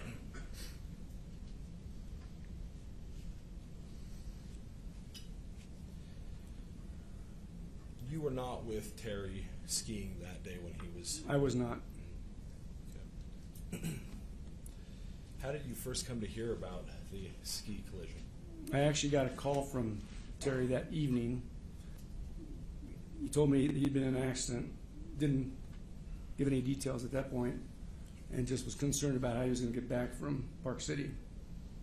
and then I didn't hear back from him. So I have at that point, I had no idea. I still don't know how he got back to, who brought him back down the mountain. So he was confused when he called you about how he was even going to get home. He had no idea. Did you offer any suggestions? Well, I was pretty convinced at that point I was going to get another call and to come up and, help him out, but I didn't.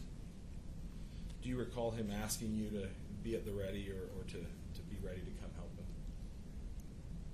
I don't recollect the exact verbiage. He may have said I might need a ride, but I just was kind of anticipating that might be the case. And was it a long phone call or was it relatively Very brief? short. Yeah. Just kind of informing you about the accident and that he might need a ride home? That's correct. Do you recall him telling you anything about his injuries? Not at that point. And you didn't hear again from him that day? That's correct. When did you next hear from Terry? It was the following day. Okay. And did he describe anything to you in that phone conversation that sticks out to you? Yeah, he said he'd gotten, had heard a scream and got hit by behind, and had fallen face forward and gone unconscious on the snow, and then had to be removed from the slope in a toboggan. What was your reaction when you had heard how he had kind of characterized things? Say that again, please. What was your reaction to hearing how he had characterized what had happened? Well, collisions are in my opinion, the biggest risk we take on the mountain, so being hit on the mountain doesn't surprise me at all. Did it surprise you that he had injuries from this? No, that doesn't surprise me at all. It surprises me that what he had said at that point in time was that Gwyneth Paltrow hit him, and that kind of, okay, and then that she and whoever she was skiing with left the scene of the accident. That's what surprised me. And why would that surprise you? Your Honor, that's double hearsay. Now, how he knew, how Terry knew that had happened, double hearsay. Overruled. Go ahead. I think he's just describing his memory. And why would that bit of information surprise you? Well, because my roommate in college's mom got hit on the slopes, and the kid tried to escape, and they chased him down. And in Colorado, I don't know the law in Utah or Colorado right now, but it's like a hit and run. And so it's a serious offense, and it's just something you just don't do.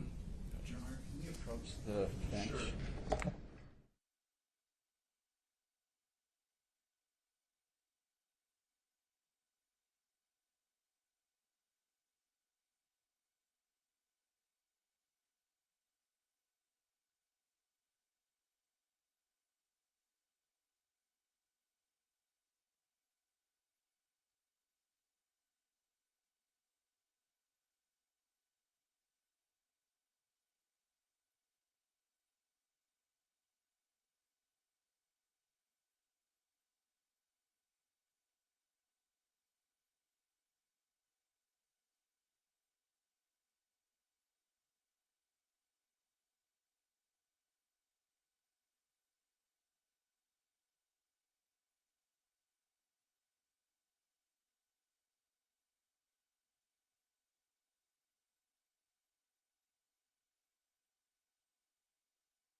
No problem, sir.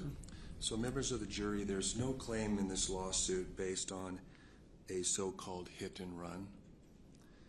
There is no claim before the jury based on a theory of hit and run. And the witness should refrain from using that terminology. The term is stricken from the record, and the jury should ignore the witness's use of that term. Thank you. Let's move on a little bit. Did you ever notice that Terry had problems with his eyesight? Yeah, I was aware of he had some problems with one eye. Okay. Did you ever see that affected his skiing at all? Negative. Did you ever witness him making decisions on what days to ski based on his eyesight? Well, I think he preferred to ski on nicer days like we all do. Sure. Yeah, because visibility can be challenging for anybody. But you never saw, for instance, a time where he said, I'm not going to go up today because No. of my eyesight. Okay.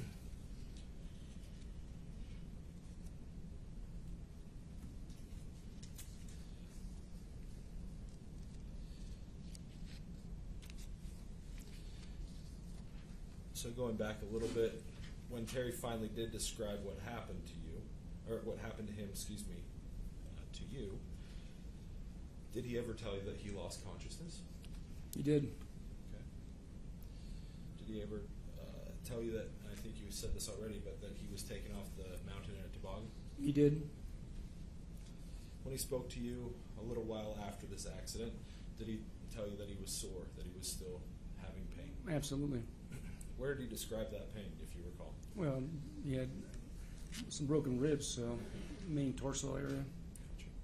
And did you see him, or what? Excuse me. And when was the next time you actually physically saw him? That's a very good question. My recollection, it probably would have been within 2 weeks of the accident. Okay, so not immediately. Immediate, but no.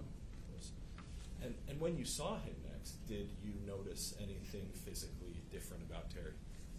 Not so much physical, other than walking slower and stuff, but mentally for sure. Okay, and what did you see that was mentally different?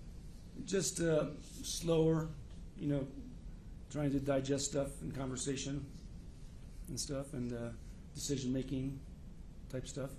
So in just 2 weeks or so, in between the last time you had seen him, you saw noticeable difference in his cognition, his ability to think. Absolutely. Okay. Did you notice any other differences in that time you saw him? Well, he'd lost his some of his motivation and excitement for. I mean, he's recovering from a major accident, so he was moving slower, less motivated, less excited, less enthusiastic. And did he describe that he was feeling different at that time to you? Yeah, he was. He knew he didn't have his full faculties at that point. And how did he describe those things to you? How did he convey that information to you? Well, he said that you'd start doing something, for example, like an easy task, and then just kind of stop and go, well, why did I come over to this part of the kitchen or the house? So he was having issues with memory. Gotcha. And when you saw him, was Carlene Davidson there? No, she was not. So this was after Carlene had left and he was having these kind of troubles. Yes. After the accident, has your relationship with Terry changed? It has. We had a very strong relationship, and I was actually staying at his house for prolonged periods through 2015, but it just so happened that we had made a transition for the 2016 season, so I was actually not staying at Terry's at that point. So so I wasn't seeing him as much or doing as much with him. Would you still keep in contact with him, though? Absolutely. I would, going from Arizona to Washington back and forth, I always stopped and stayed at his place in the fall and spring.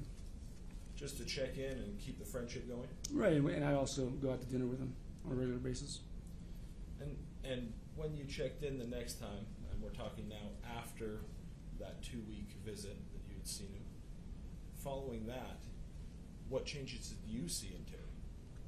The biggest changes I saw is in conversation. Like I said before, he was a great conversationalist, and it became difficult because his comprehension had gone down. He'd get confused. You start talking to him, and he thought you were talking about maybe someone else, and then you realize that he wasn't following the direction of the conversation. So confused, comprehension, and then after a few instances like that, you could tell he was getting frustrated with that. And so did he show little signs of frustration Yes. or anger?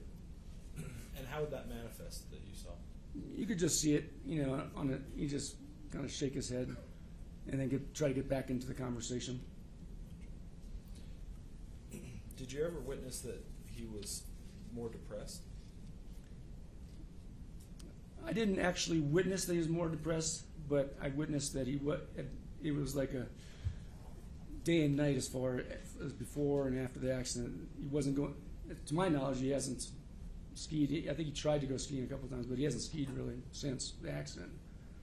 And I can't speak to going out and dancing, but it doesn't sound like he's been nearly as active. So. But you have not skied with him since the incident? I have not. Have you ever talked about skiing with him? I talked to him the first year after his accident, about skiing. But it was clear to me that was kind of a dead-end road at that point. Just because he wasn't interested in it, or? He wasn't mentally prepared to ski again. No. Did he ever describe to you how, you said you think he may have gone a couple times after the incident. Did he ever describe to you how those times went for him? No, he didn't. Did you ever see him be more paranoid after the accident? Yes. Describe that for us. Tell the Well, truth. very basically, he,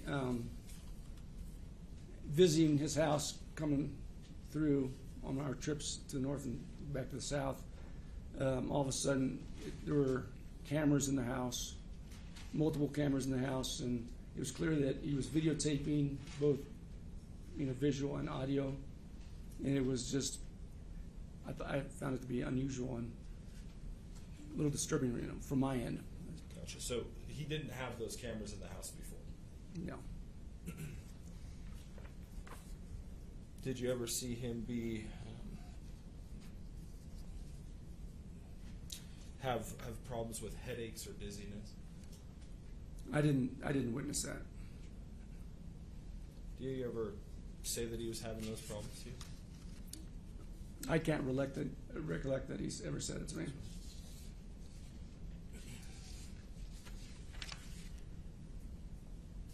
I think earlier you said that you felt like his motivation had changed. Can you describe what that meant to you? Yeah, basically it's motivation to, you get up in the morning and have a hard time getting motivated to get going and get any basic stuff done, or in his case, go out and do stuff socially. I think the jury's heard testimony that Terry was kind of and this is my term, but kind of a fiery guy before. He was high energy. Very high energy, yeah. Was that the same after the accident? Negative.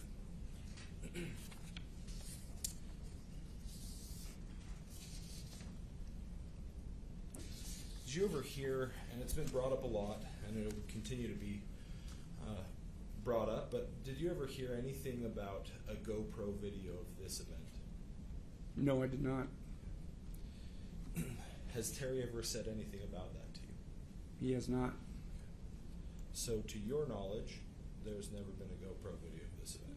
That's correct. To my knowledge, there isn't.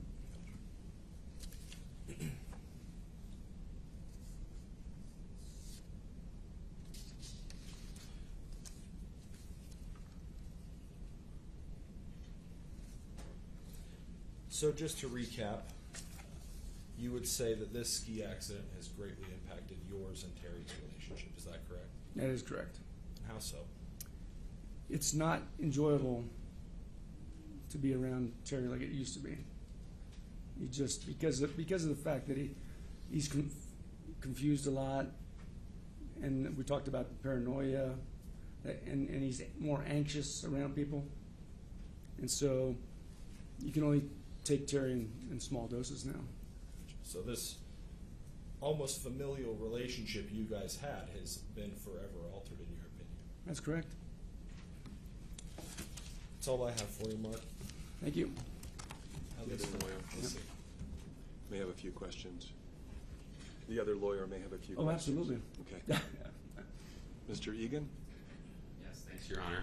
How's it going? It's Harith? Harith, yes. Pleased to meet you, Mr. Harith. Pleased to meet you. My name's James Egan. I have a few questions from the defense. How long were the stays that you had with Mr. Sanderson prior to the accident? You described staying with him, I think, Right. 50 plus times in the years prior to the accident. Usually they were like 4 or 5 days at a time. Okay. And then only limited interaction with him after the accident, is that right? That's correct. In person? That's correct.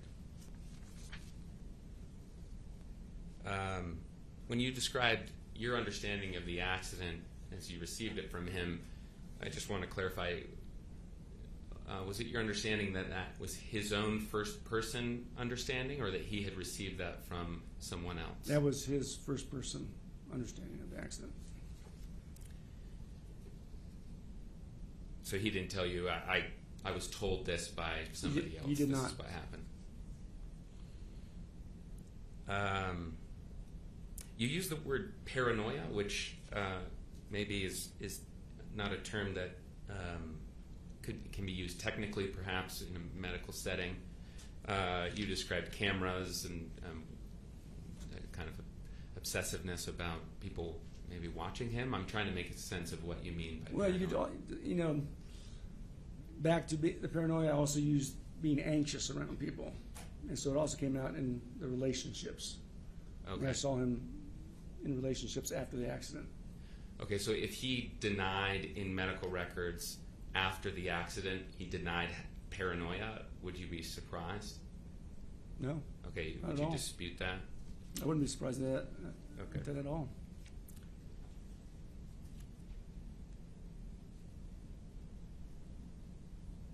And would you dispute if there are medical records that show that he acknowledged taking medications prior to the accident for lack of motivation? You wouldn't dispute that? I have no knowledge of that. Okay.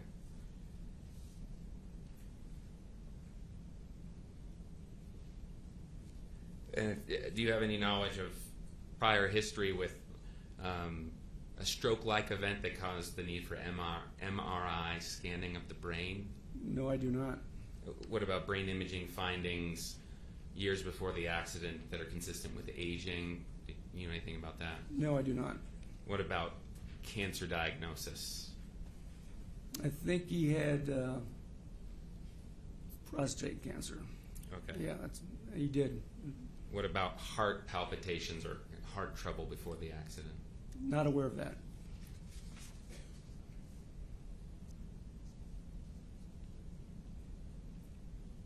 Microvascular disease? Don't know about that. Were you aware of any medications he was taking before the accident? I was not. Osteoarthritis? Nope. Knee problems? Not that I'm aware of, no. A foot drop? A foot drop? Yeah. Are you aware of what that is? I'm not. Okay, just as I understand it, kind of malfunction of the foot such that you're sort of pulling your leg slightly. No, I never actually witnessed or saw that or heard him talk about it. Okay. Respiratory problems? Nope. Sleep apnea? Not aware of sleep apnea, no. Insomnia? Nope. Okay. Anxiety before the accident, and I mean in the sense that he was taking medication for that condition, not just that You're he was telling me he was anxious. taking medication? Yeah. Were you I'm not aware of that, no. You're not aware? Okay. Were you aware of any post-accident travel that he he did internationally? Well, he did a lot of traveling before the accident, but no, I'm not aware of any. There may have been a trip that he made, but no, I can't remember. Okay. It sounded like you were going to say you'd be surprised if he traveled after, or am I putting Right, words yeah, in your... yeah. There's a record that the jury's heard about a few weeks before the accident. It's a medical record where Mr. Sanderson reported to his physician that he was getting old all of a sudden and not doing things that he used to do. Do you remember him expressing any similar sentiments prior to the accident? No, because when I knew him before the accident, he was still active. Okay. And your wife is Shay, correct? No, that's my brother's wife. Your brother's wife, correct. Okay. My wife is Lori. Yes, sorry.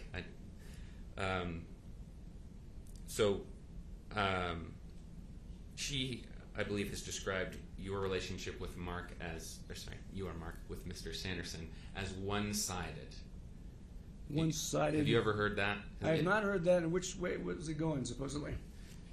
So I'll give you a little more, maybe, and then you can tell me if you have a similar understanding. There was testimony that Mark was finding out when my dad, Mr. Sanderson, would be gone so that he could be in the house without my dad there. No, that's not true. That's not true? No. My visits were based on storms. Okay. And then there was a sense that Mr. Sanderson was frustrated with you because of that one-sidedness, and that he thought it was not worthwhile to have a one-sided relationship, and that was the reason you guys stopped having a relationship. Is that... That's not true on my side. If he felt that way, he never expressed it to me. Okay.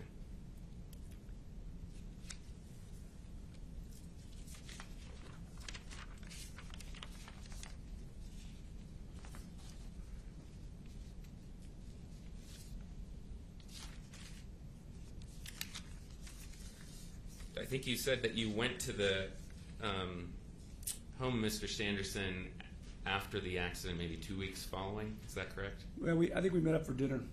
Oh, okay. So yeah. Did you have any interaction with Carlene Davidson during that time?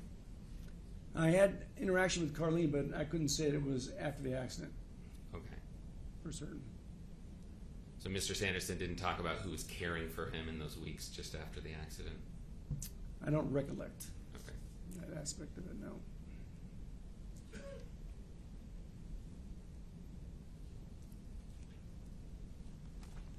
I believe that's all I have. Thanks. Thank you. Mr. Sorensen? Mr. Harrod, do you, or Mark, do you discuss medications and medical conditions with all of your friends? No, I think it's a very personal thing, and I don't think I should be discussing or asking that kind of question with anybody.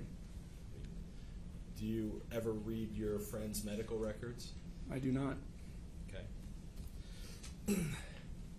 And would it surprise you, and I know that there were some questions about this one-sided relationship, just barely, would it surprise you if Shay Harris actually said, I don't know if I would call it an estrangement. I don't think Mark knows why my dad hasn't been reaching out towards him.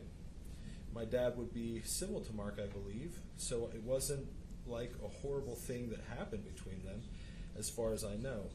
He just thinks, I think my dad has forgotten how much Mark has really been there to help him through all of this. Would that surprise you? No. Okay. That's all I have for you. Thanks. Mr. Egan, anything else? No. All right. And is this witness under subpoena? Not last year. So we can release him from the exclusionary rule? Yes. Okay. You're free to go. You have no further responsibilities here. Appreciate it. Thank you. Thank you.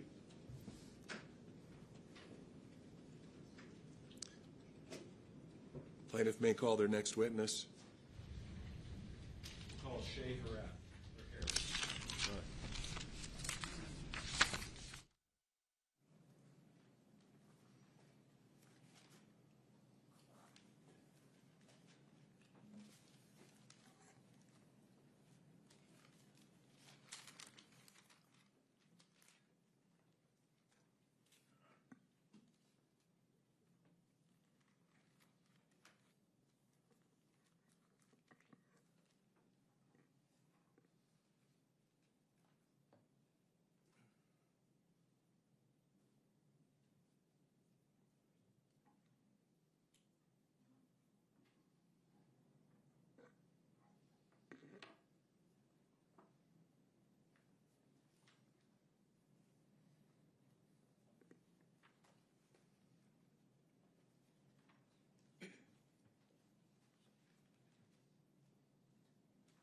How's the jury doing for a break?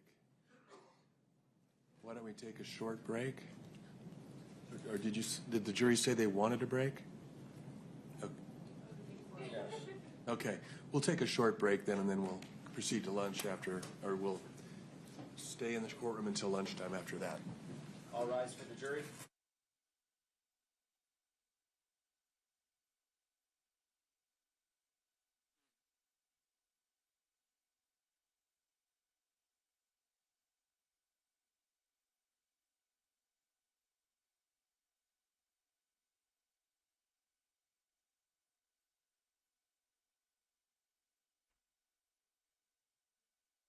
We go a little afternoon before we break for lunch.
Juries are on their way.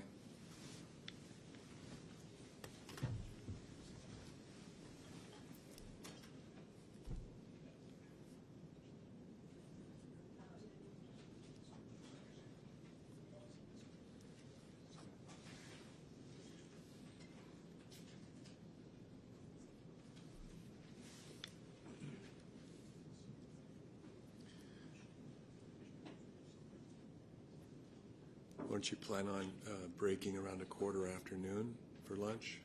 Okay. Or, you know, give or take, depending on where you're at.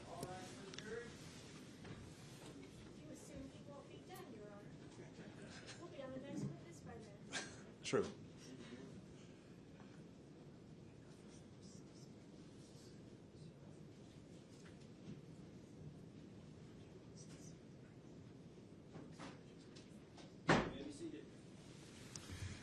Mr. Sorensen? Thank you. Hi. Do you swear that the testimony you are about to give in the case now before the court will be the truth, the whole truth, and nothing but the truth, so help you God? I do. Thank you. You can have a seat. Good morning. Would you start by getting your body toward the microphone position, and then give your full name and spell your name, please? My name is Shae, S-H-A-E, middle name and maiden name Sanderson, S-A-N-D-E-R-S-O-N. Last name is pronounced like Harris with a lisp. It's Harith. H-E-R-A-T-H. Hi, Shae. Hello. Just as a little preliminary matter, as we're talking, just remember to say yes or no instead of nodding or it's okay. Yes, sir. I know you're nervous. Yes, I am. You know, so that's okay. But what I say is less important than what the jury hears you say. Okay. So we're talking right now, but if you wouldn't mind addressing the jury when you're asking your questions, or when you're answering your questions, excuse me, that would be wonderful. Sounds good. Thank you. Why don't we start, since you've already said your name, by telling us where you went to high school? I went to high school in Soda Springs, Idaho, and it's a small little town. And then where'd you go on to college? I started at Utah State University in Logan, Utah, and transferred up to University of Idaho in Moscow, Idaho. Okay. And did you graduate from college? I did. Okay, and what was your degree? I have a bachelor's of landscape architecture. Okay. And briefly for us, give us, after college, a little bit of your work history. After college, I took my first job in Beaverton, Oregon, which is funny because it's really close to where I was born in Hillsboro, Oregon. So I was returning back to where my roots were. And I worked for a small family-owned business. My boss was about 72 years old, and his daughter also was my boss, but he was the most joyful man I've ever known. He made me laugh every day, and he passed away recently, and he's going to be missed, but he's with me in my heart. Thank you. Thank you for sharing that. We have tissues here if you need. Oh, thanks. I will be needing those. Do you need some too?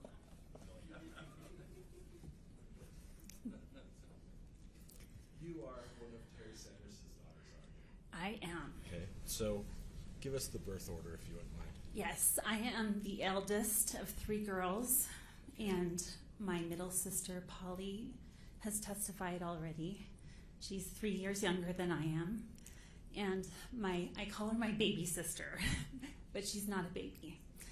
Her name is Jenny B, and she is 9 years younger than I am, and I was a mom to her, essentially. And would you describe your sister relationship as a close one? Very, very close relationship with my sisters. More so with Polly because she was only 3 years younger than me, and I missed out on about 9 years of my little sister Jenny B's growing up. It was kind of surprising. We would see each other on vacations and in between, but I didn't get to witness her growing up. When you went to college, were you roommates with Polly? I was roommates with Polly, and she had a hard time waking up in the morning, and so often I had to go into her bedroom and shake her because her alarm would go off for a long period of time. She was my best roommate. Yeah, and friend. What was it like growing up with Terry as your father? So I really idolized my dad growing up because he was an extrovert. He was gregarious. Everyone seemed to love him. He had this zest for life, and he just wanted to know so much. He loved to immerse himself in learning more and more about, especially in the health industry. He would read through his medical journals and stuff. But he was a very engaged dad. He would always show up for our events and usually stay and talk with everyone in the community afterwards for hours and hours. So luckily it was nice I could just walk home because otherwise I would be there forever. Let's see. Could you do you want me? I think you answered my question. Okay, good enough. So, I'll keep going, otherwise it's okay. stop me. It's okay. I will tell you that things did change later on as I grew up. My parents had a really good marriage the first probably 10 years of their life, but then things they started drifting apart. And so my dad became more of a workaholic towards the latter part of their marriage. That was really I think we could feel that as a family, that things weren't good between them. I was grateful to have my sister Polly when those things would happen. But yeah, we had a happy childhood. I was loved. I was hugged. My dad was very strict, very much. We lived in a small town, so you had to behave yourself or otherwise word would get out. From you? Oh, he was highly demanding, yes. Did he set expectations and hope that you meet him? Yeah, that's exactly right. He expected a lot of us girls, and he also kept us incredibly busy, singing voice lessons and acting and dancing. And so my mom was the taxi driver, but she also had a full-time job. Gotcha. Yeah. So did you have the opportunity to work with him in his eye clinics as well? I did. Actually, I was so blessed because there weren't a lot of jobs in my tiny little town. My dad hired me as a 6th grader. I cleaned his office 3 days a week. And then gradually, as I got older, he would teach me more and more of the business. And so I would work with the ladies and help them out and, verify glasses and make sure they were the right prescription, that sort of thing. And I cleaned lots and lots of glasses when I was a 6th grader and probably 7th and 8th grade. So you got to know your dad from a father perspective, but also see him interact in a business perspective. I did, and he was amazing. So well organized. He ran that office like a tight ship. He just, everyone had a job to do, and they did it with a smile on their face and love in their heart. And I learned a lot working with him, just about character, really. And I remember him one time, I was going down the hall, and he said, "Shay, you need to walk with purpose. When you go somewhere, walk like you know where you're going and what you're doing." And I thought, that's a good way, to live. I don't know. We've heard, I think your sisters testified about his desire to mentor. So did you feel that same feeling growing up? Absolutely. My dad was all about trying to fill our we sisters' heads with as much information as we could. Every road sign that had information on the history, we were pulling over and reading that, going to museums. He really, I think he was very much about character development in us girls, the importance of honesty, yeah, just being a good human being. I think that's mostly what I have to Just say. a little bit. What was your dad like physically growing up? Did you ever notice him to be deficient in any way? My dad could do anything. In fact, he tried doing a backflip on the trampoline after I had shown him how I could do a backflip. It didn't turn out so well, but he could do almost anything except for a backflip. How old was he at the time? Oh. Frames like 10 years ago, 20 years ago, because this all is just like historical. Yeah, just to establish its relevance. What time with your... With my backflipping? Yes. Let's see, I broke my arm in 3rd grade. It would have been before 3rd grade, so I was 10 years old, so 1980s maybe. Thank you. So you moved out of the house after college and you didn't return, is that correct? That is correct. I did come home for summers to work a summer job, though. Was that working in your dad's clinic or was that somewhere else? Only my after my freshman year in college did I come home and work for my dad. The other years I was trying to get more landscape architecture background, work experience, and so it was just that year. Before the accident, and in your time you spent living in the house and even up until 2016, do you ever see your dad have any problems driving a car? No. He was the ultimate multitasker and drove a car with ease. Gotcha. When you say multitasker, I think there was some testimony yesterday that he would read a book sometimes while driving. Was that nerve-wracking for you? Yeah, as a child, I was a little anxious, and when we would head to Montana where the roads go forever straight away, he would actually have a book in his hand while he's driving down these straight roads. And I tended to be a nervous person, so I was always a little bit, probably why I got car sickness maybe, on edge when he was driving and trying to do something else. But he was never in an accident, as far as I know. I'm sure maybe someone else has everything about him, but I don't recall that ever being a thing. Moving forward in our timeline a little bit closer to the time of this accident, in roughly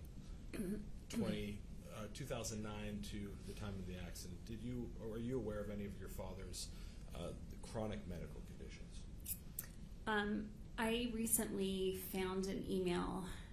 Well, first of all, my dad is a really private person, and also he doesn't ever want to be a complainer. And so he has a tendency to keep things to himself. He doesn't share when things are going bad. I think he just doesn't like to be around those kind of complaining people, and so he didn't want to be that kind of person. So I really had very little knowledge about what was going on in my dad's life. He only would call us if he was in a good mood. So, but that being said, just recently I did come across a letter that broke my heart. He said that he... Before... Is this too much? No, it was... Just objection, hearsay. Can I get a ruling? I don't know what we're doing here, so can you ask another question? Yeah. I'll move on. Let's move to the day of this incident, February 2016. How did you first hear that your father had been in a ski collision? I believe that I got an email that said, "I'm famous," in the subject line, and I was like, what are you talking about? And then below there was a link that said, here is information, I may not be quoting it exactly right, from my friend and eyewitness. And then there was a link below. And that link below, I couldn't ever look at it because you had to be like a meetup member or something. But I have a vague recollection of actually calling my dad and saying, can you give me your meetup group number so I can actually look at this? And he was able to give me that information. So I may or may not have seen what was in that link. remember the day of hitting that link and knowing what it was? I don't know for sure at what point I looked at it. Just a little background information. I had a ski accident 3 weeks prior to my dad. I had torn my ACL and my MCL. I was not sleeping very well. I had my leg propped up on a pillow with ice around my knee. And I also had a 4-year-old and an 8-year-old to take care of at the time. So my memory of what happened during that period is very foggy. That's fine. Yeah. I'm going to put up Okay. that email, or at least the paper copy of the Oh. email. And this has already been marked as, I think, Defense Exhibit 111. And it's been discussed quite a bit. But D102 is the same thing and will be a lot clearer if you want it. Do you want it? well, we're going to go through this just the way it is right now. Well, I know check it's- because the top portion is not evidence. Why don't we take it down, and why don't you use the exhibit that has been, unless you need for some reason to enter this one, Mr. Sorensen. This is okay as he's doing it, Your Honor. Just the top third is not evidence. Well, I'd rather that the jury not be published a document Thanks. that hasn't been All admitted. right. I want to make you all aware that you are giving out information when we're looking on these private information. Could you please white out the email addresses, or would that take too long? Sure. Or you could just fold over that piece of information. Thank you so much.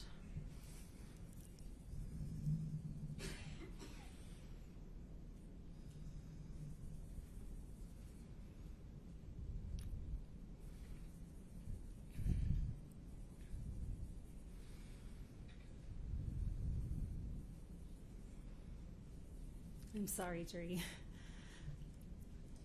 That was a reasonable request. Thank you. Defense 102. Thank you, counsel.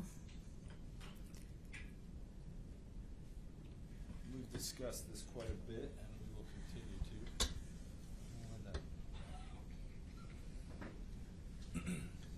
Do you see that up on your screen, Shay? I do. And are you the Shay Harris that's right up here? I am. Okay. I'm going to go through this a little bit, but I want to point out a couple things just before we get into kind of the content. Does this appear to be the email that you were talking about with the link that you described earlier in your testimony? At least a copy of it. I believe so. I can't remember the time, but I trust that more than I do my memory 7 years ago. So. Okay. And who's Jenny B. Sanderson? She is my baby sister, or my youngest sister. Okay. She's not a baby. She appears to be the first person that this email is addressed to, correct? I agree. Okay. And then we've heard from Polly. Is that your Yes, sister? that is my second sister. Okay. And then we're hearing from you right now, correct? Correct. So those are the three people that this was sent to. Yes. Then going up, we've talked a lot about this, but what is that line right here that I'm pointing to say? It says, "I'm famous. At what cost?" Okay.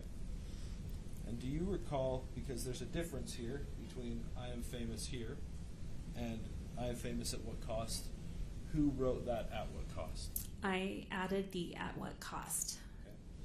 when I So sent my email after back. Sorry, don't want to cut you off, but so after you had tried to access this link, you responded to that email. Is that correct?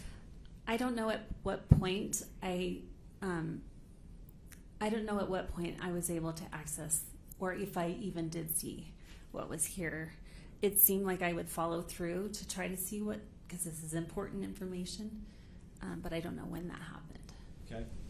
And I think you said earlier that when you tried to access this, it was a meetup group login, or you were required a meetup group login? Yes. Okay. And I wasn't a member of Meetup, so I was unable to access that. But I knew my dad was. Okay.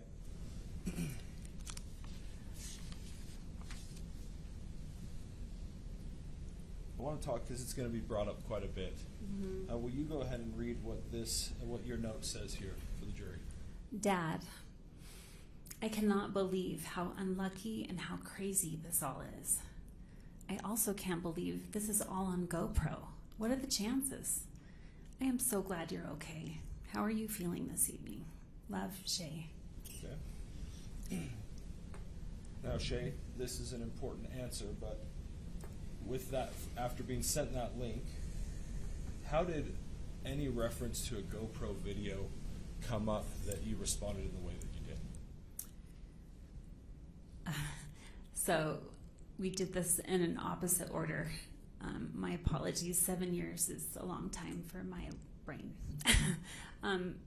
I received a phone call, and thanks to Gwyneth Paltrow's team, they were able to put together the timeline of things. And I had forgotten that actually I got a phone call at 6:13 p.m. that evening, and then I had a conversation with my dad about what had happened. And then the email came later on in the evening. And now I can't remember the question. Do you mind asking again? You mentioned you had a phone call with your father. Yes. How did that instruct or have influence on this response? Okay. After my dad told me about what he was feeling and that he could hardly think, his brain was numb, and that he couldn't take a breath without feeling a stabbing sensation in his chest, and that he had rung his bell. I believe he mentioned that with this big resort and so many people on this green run, there had to be GoPro video. Overruled? Go ahead, continue. And so he said there has to be GoPro footage. There just has to be, because there was this big blood-curdling scream before I got hit in the back, and that means that a person that had a helmet cam of this GoPro would look towards the scream and catch it all on video. And so I thought, that's brilliant. You know, then we have complete evidence of what happened and who was at fault. And so I kind of assumed that maybe this was GoPro video, and we could rest easy because we would know what happened. But you had never, he didn't show you a GoPro video? No, I've never seen GoPro video, and it does not exist as far as I know. And now, after this email, you still have not seen any GoPro video? I have not seen any GoPro video. So it was, and I don't want to mischaracterize what you just told the jury, but it was based on that conversation you had with your dad that you responded in this way? Yes. So I don't know if during the time I was talking to him, if I had my leg propped up, and whether or not I was interrupted by my 4-year-old or 8-year-old at the time. But when I hung up that phone, I thought there was GoPro video. And I thought that would be comforting for my dad to say, it's going to be okay, Dad. I know you are really hurting, but we've got it on camera. So I believed that there was GoPro video at the time, and that's why I said that.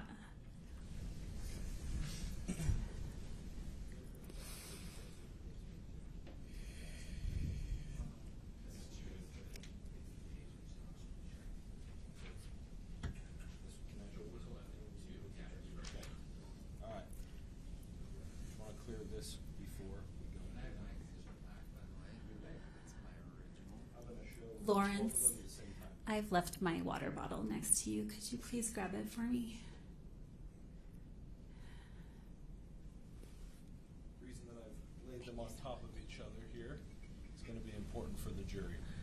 So this has already been admitted, and this is, the jury saw this yesterday. This appears to be the post that your dad put out the day of the incident, talking about the Whitney Smith that that helped him down from the mountain.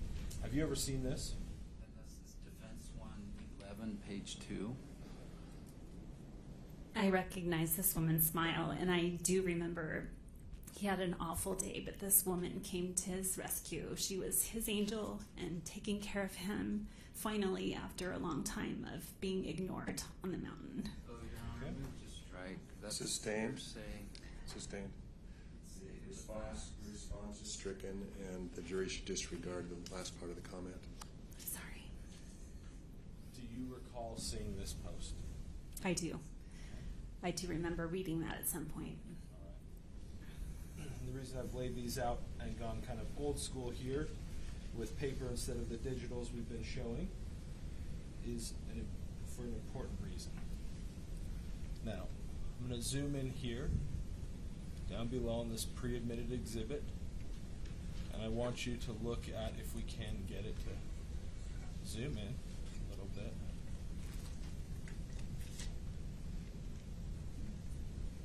We'll focus it up.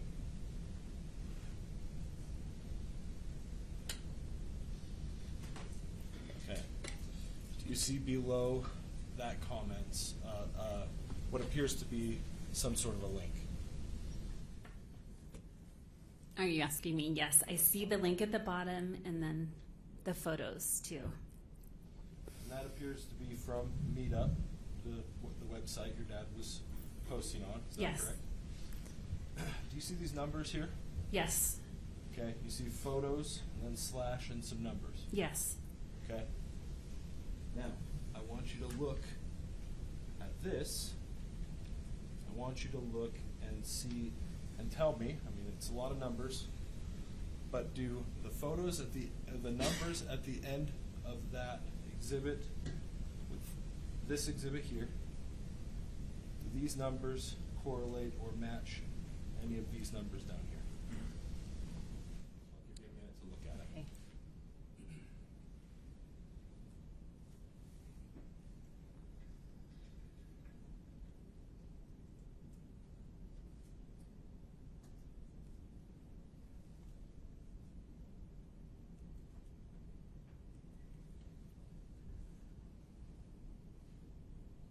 Okay, it appears Starting with 2.6. the 2.6 one is the first one, corresponds to the first one. The second one is not anything.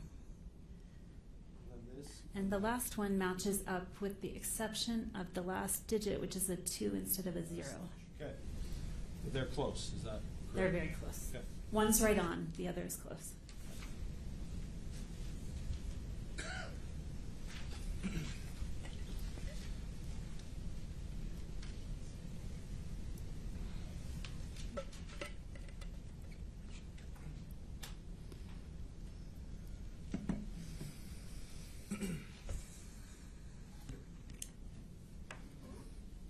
I'm going to switch gears a little bit and get off a little bit away from this email.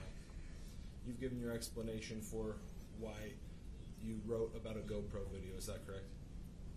I have a question. So the fact that the numbers matched up just means that those two are correlated. It may. Okay. I'm not going to ask Okay. for an opinion, and I'm Okay. not a cybersecurity or Okay. not even cybersecurity, but I'm not a cyber expert, so I don't know Okay. if that means anything. I just think it's an interesting coincidence for now that those are correlating. Yeah. Now, you've given us your reasoning for why you wrote that line about GoPro. Is there anything else that you think may have influenced why you put that in an email?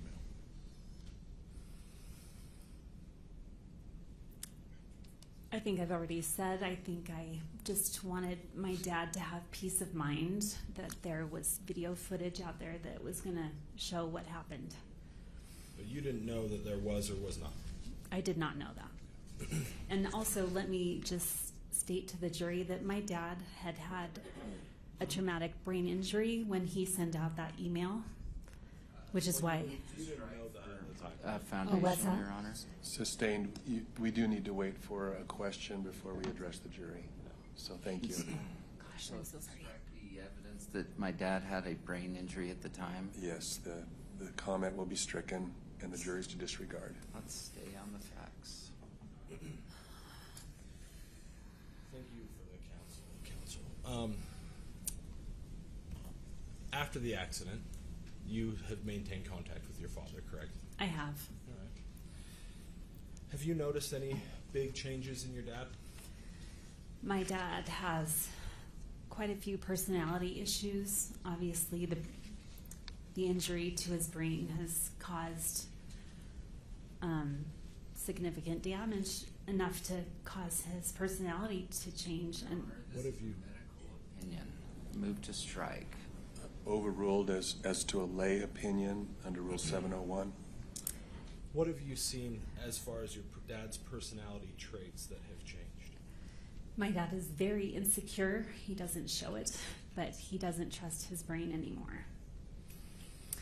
Is that a hard thing for him? It's incredibly hard because he used to be able to multitask and do all sorts of complicated tasks, and now he has a hard time just following through one step at a time. And he used to be able to do multiple things at a time, so it's been really hard on his personality. He feels inept, frustrated. You don't know exactly how he feels, though. You're right. From his daughter's perspective, I feel that his life is exhausting. And it's hard to hear. Have you noticed things about his ability, excuse me, let me inartfully ask, have you noticed any differences in his ability to listen?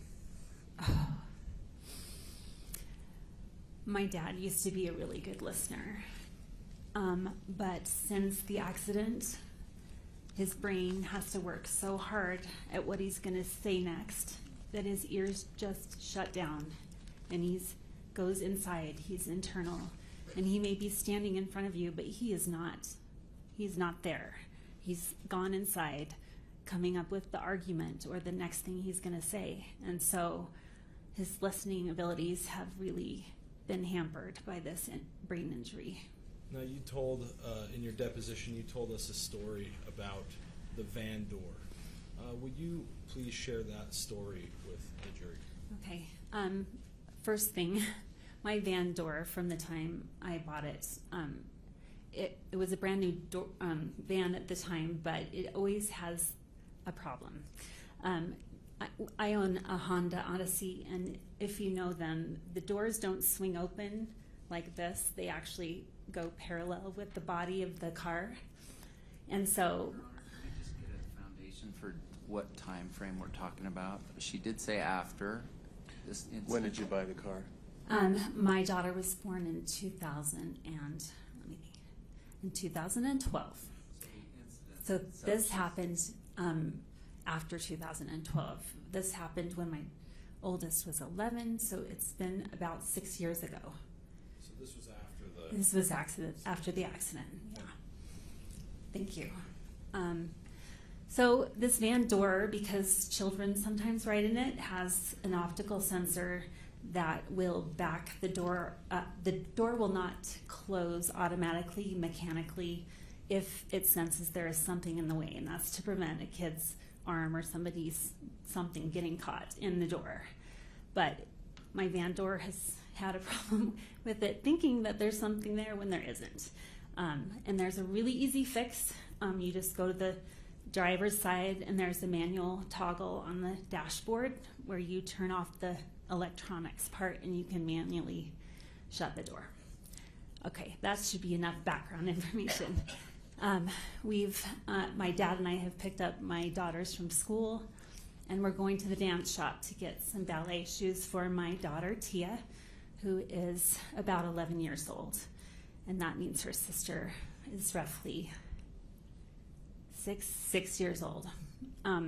So we go into the car. Oh, my dad happens to be in the passenger seat as I'm driving the van to the dance shop, and we pull up to a parallel parking position right in front of the store. And because my 6-year-old is in a booster and there's oncoming traffic, I'm paying close attention to get her out.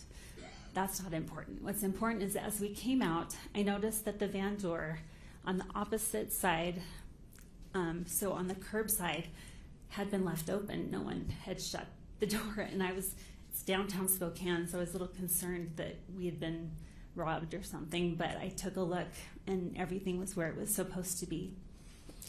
And so my older daughter Tia jumped in. Grandpa Terry's right there with her to buckle herself in, and she goes to push the button, and meanwhile I'm actually with my 6-year-old trying to get her into her car seat.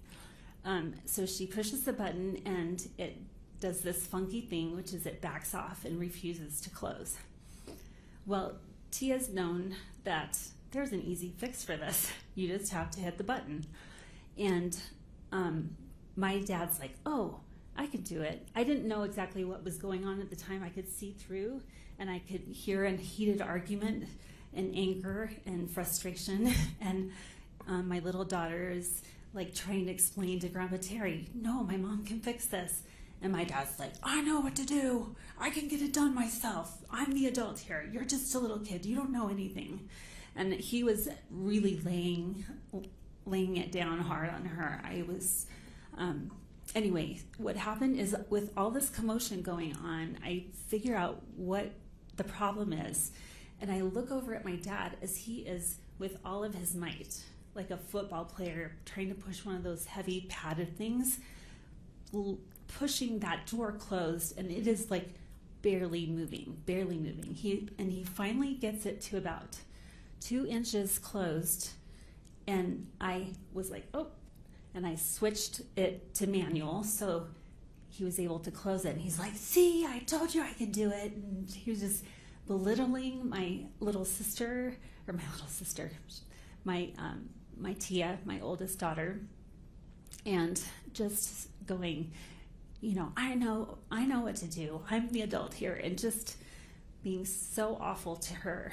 And it's actually damaged his relationship with her because he was so awful to her. And I got in the front door and closed the door, and I looked back at my little daughter, and she's just red-cheeked, and her tears are streaming down her eyes, and she is just so belittled and made to feel like she's stupid, and I just thought this didn't have to happen. If he had just listened to her, and said, Mom can fix this. And Tia was like, I knew he was gonna break the door, Mom. I knew he was gonna break the door. And he didn't, luckily, but it was an awful, awful experience, and I have never known my dad to raise his voice or scream or belittle or do those sorts of things. It was just very uncharacteristic of him. And how has Tia told you how she feels about that relationship? She does not like my dad. She doesn't like him.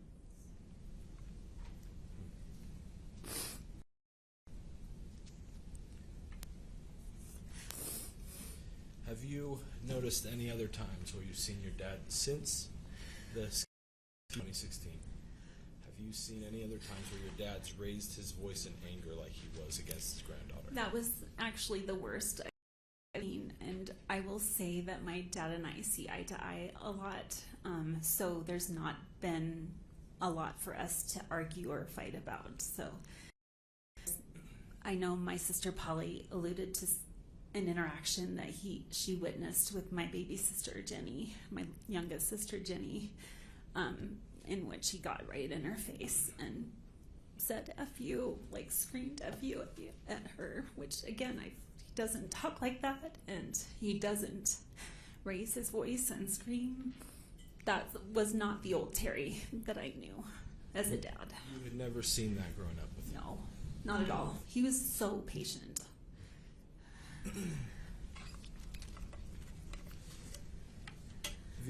Have you seen or known your dad? Since you brought up your sister Jenny, yes, and this incident the jury heard about yesterday. Yes. You know the family dynamics in your family, correct? Yes, I do. It's complicated. Every family is. There's people that are maybe closer to one another than further away. Is that your perception? I'm sorry, I missed the last part of your... So in every family, there's relationships that are closer or maybe some that are further away. Is that your perception? Yes. Okay. And how would you characterize your father's, from your own opinion, your father's and Jenny's relationship? Before the accident or after the accident? Let's say before, and then we'll ask after. Okay. My sister, Jenny B, is neurotypical, and she... A conference at your bar? Yeah, sure.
All right.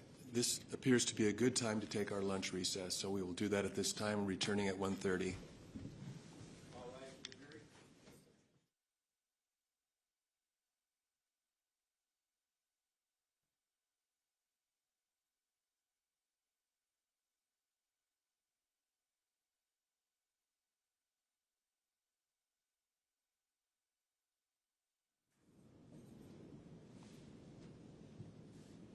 Ms. Hurst, if you could just remain here for just a moment. Thank you.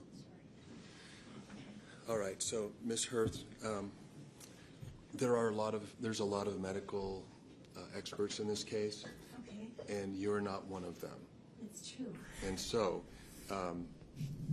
we want to be careful that your testimony limits itself to what you observed, Okay, and maybe opinions that you formed based on those observations. okay, But what we don't want you to testify to is a medical diagnosis of Jenny, a mental health diagnosis of Jenny, or I guess describe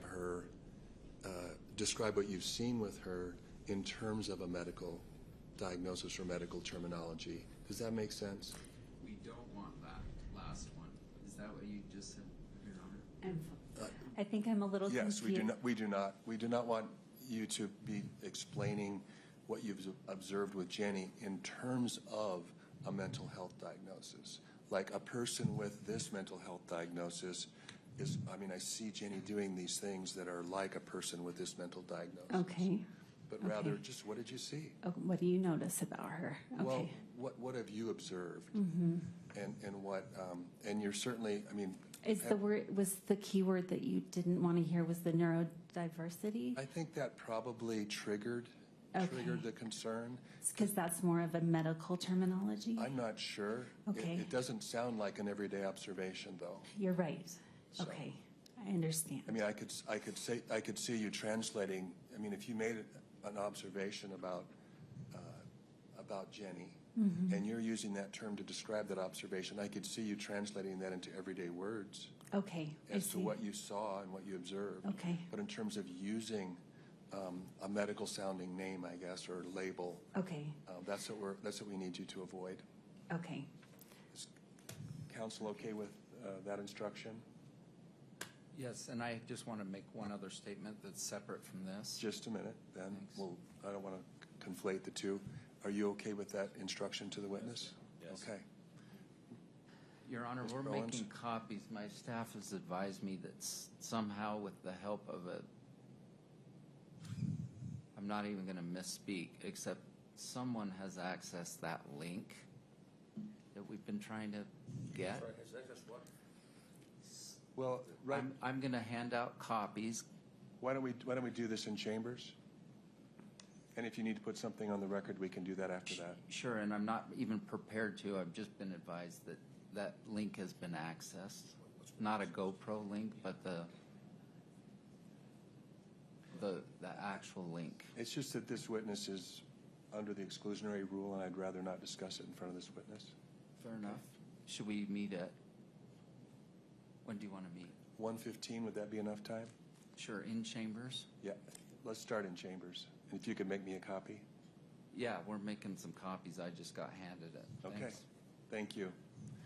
And thank you. You're welcome to go take lunch or whatever, but you're still under the exclusionary rule as a witness, not to discuss the case with other witnesses or anybody.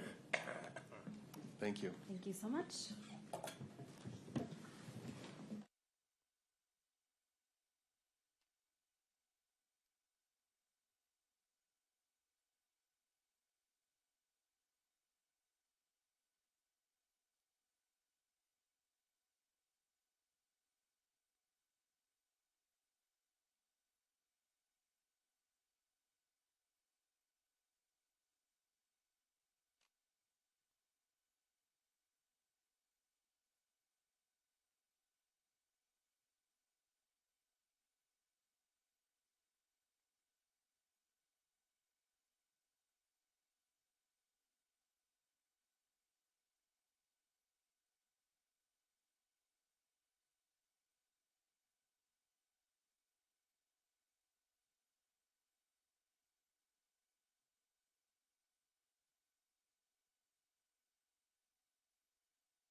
Session, the Honorable Ken Holbert is presiding.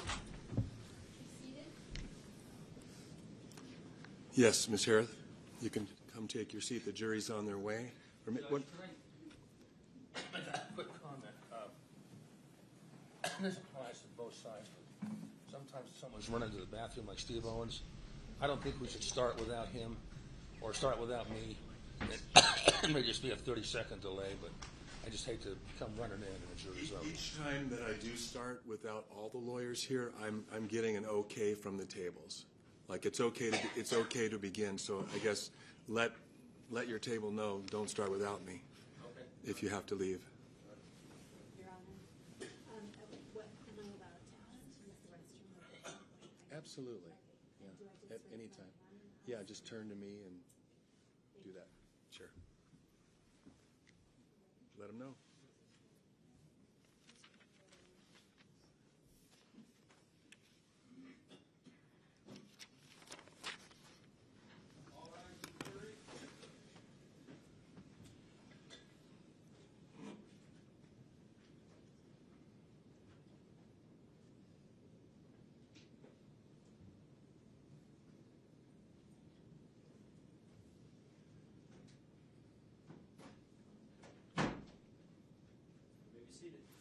Thank you. Mr. Sorensen?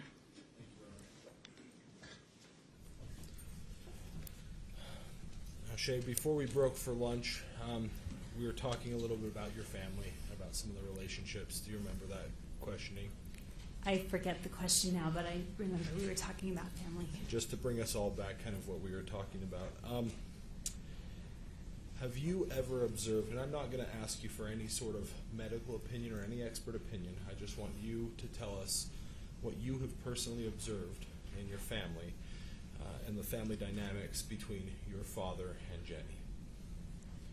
What are those? I think they have a hard time communicating with one another. I think because of my dad's traumatic brain injury, and I'm speaking of after the accident. Before they also. Just objections making causative connections to the accident, which are medical opinions. So if we could say factual. Sustained? You can certainly use the accident counsel as a demarcation point in time. Sure. And the witness can as well. Okay. So let me ask a question, please. Okay. So after the accident, what have you observed about your father and Jenny's relationship? Again, not any sort of expert opinion, but just from a sister's perspective, what have you witnessed? I have seen that my dad and my sister do not get along. They have a hard time communicating to one another. She thinks very differently than you or I may think, and she really comes from the heart. And also my dad is a bit of a fixer, and so he wants to help Jenny, and Jenny doesn't believe she's broken, and I don't believe she's broken either. She just sees the world a different way. But that causes a lot of problems with their relationship. And also I think after the accident, my dad has a hard time hearing, in that he is always thinking about what he's going to say next, and so oftentimes he doesn't hear the other side of the story, and a person feels like they are not being listened to in that case, and that is a big frustration, not just with Jenny, but with other people in the family. Thank you. And you mentioned the way that Jenny sees the world. Have you ever had a situation where the two of you have viewed an event and your perceptions of that same event, that shared event, was totally different?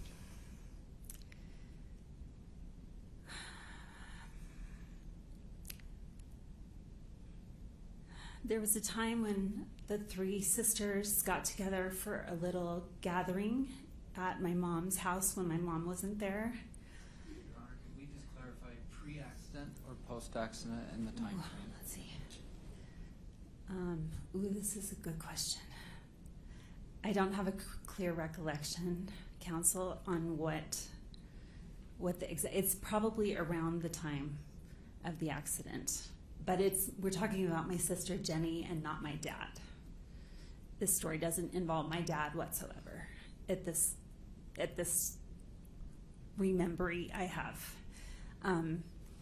There was a time when the three of us girls were sitting on my mom's bed downstairs, and for some reason Jenny B was very upset with Polly, and she was very angry, and she was yelling at Polly, and I could not understand where Jenny was coming from. I didn't understand why she was so angry with Polly, because she's really good friends with Polly, and she was tearing Polly down, and I thought, where is this coming from? I do not understand why you're so upset and frustrated with her. And it felt awful because I kind of looked over at Jenny, and she had kind of a glazed over look in her eyes, and I was like, wow, something is really different. I can't put a finger on it, but something is really different with the way that she's experiencing this right now. And I'm sure that's her truth at the time, but it didn't feel like my sister Polly deserved to be treated like that. It was really hard. Thank you for sharing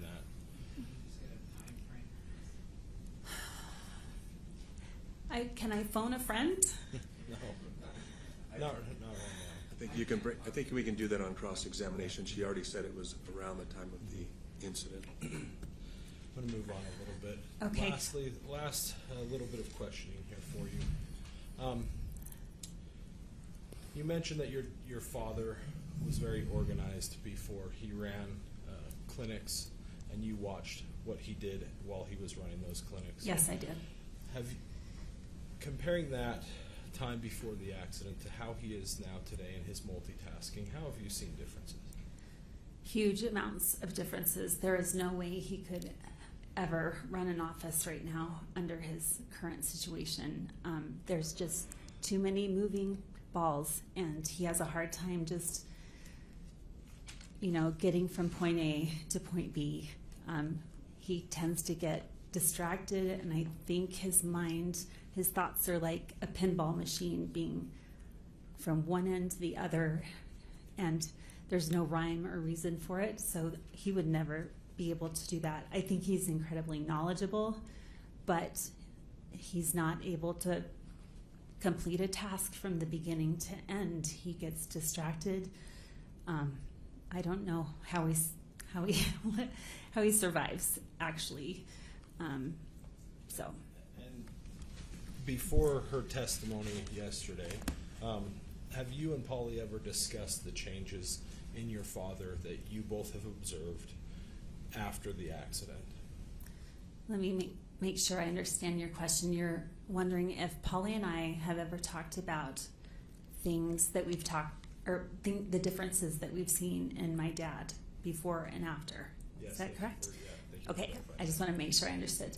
So yes, of course, we're sisters and we're in this together, and we want to find help for him, and we also need to be compassionate and understanding about what he's gone through, and also realize that when bad things happen, there's a reason for it, that this is not my dad. This is an alternate version of my dad. And so if she expressed things to the jury yesterday, and you obviously don't know exactly what she said, no, but would you find that you tend to agree with her assessment of how your father is now? That is a defective Sustained as to relevance. No further questions for now. Okay, thank you.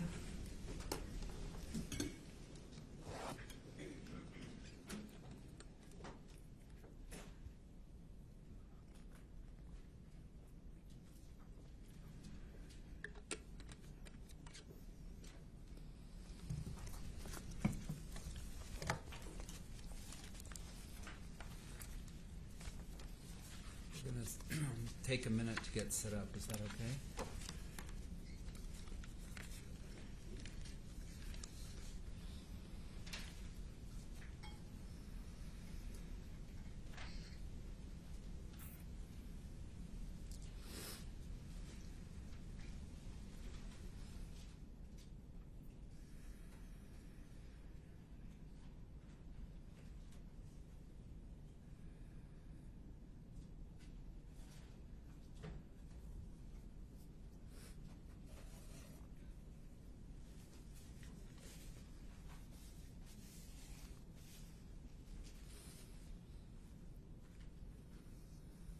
Okay. You mentioned your dad needs to be dealt with compassion. Did you say that? That my dad needs compassion. I think every human being needs compassion. All right. You understand my client says your dad plowed into her back? I did hear that. Do you agree that if she's been falsely accused, she deserves the jury's compassion? Sustained.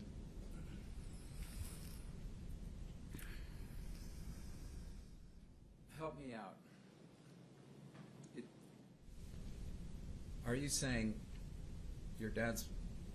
everything about your dad's personality was good before the ski accident, and everything about your dad's personality was bad after the ski accident?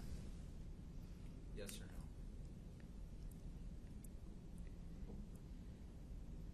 I am not saying that. All right.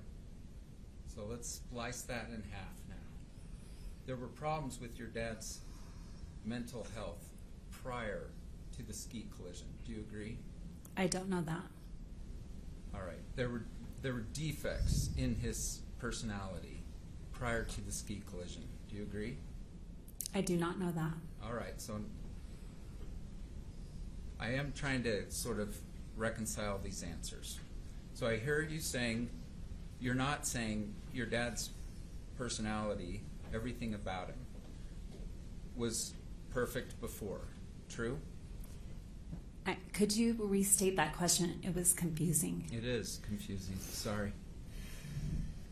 I feel like the wet blanket in your family exposing unpleasantries because your family is painting an unfavorably positive view of your dad before the accident.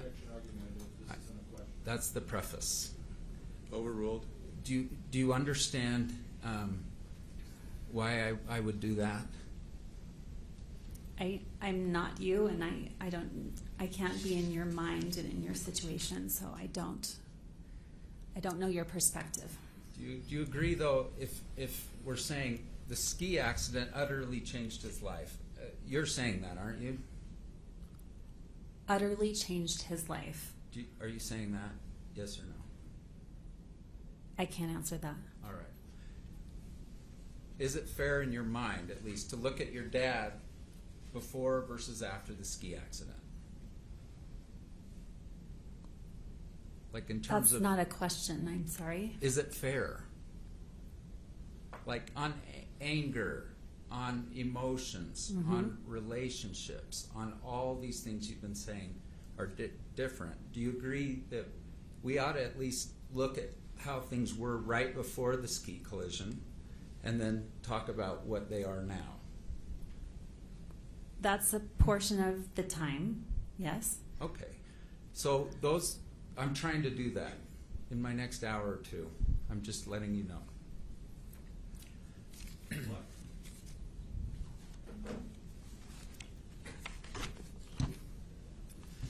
Do you understand the concept that if someone is struggling from 26 chronic medical conditions, that it may actually impact their mental health? I don't. Do I understand that? Yes. Not necessarily. Okay. Do you agree that it might?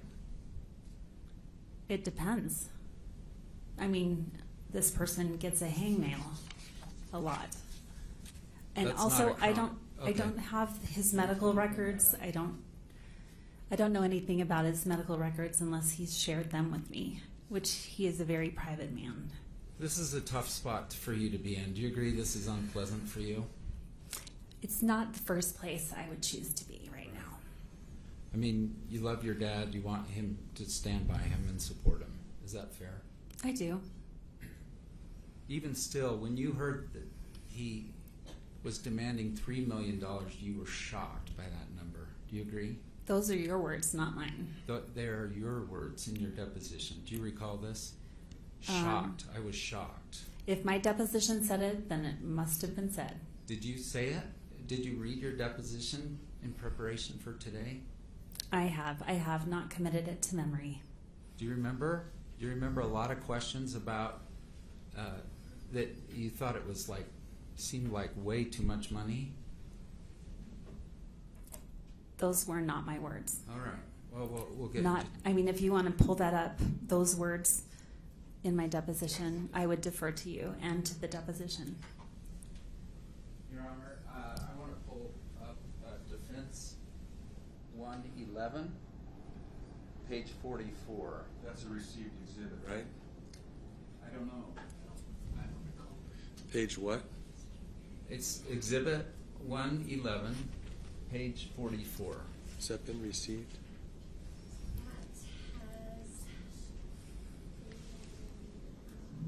No, plaintiff's 111, but not defendant's 111. Has not been received. I move for its admission.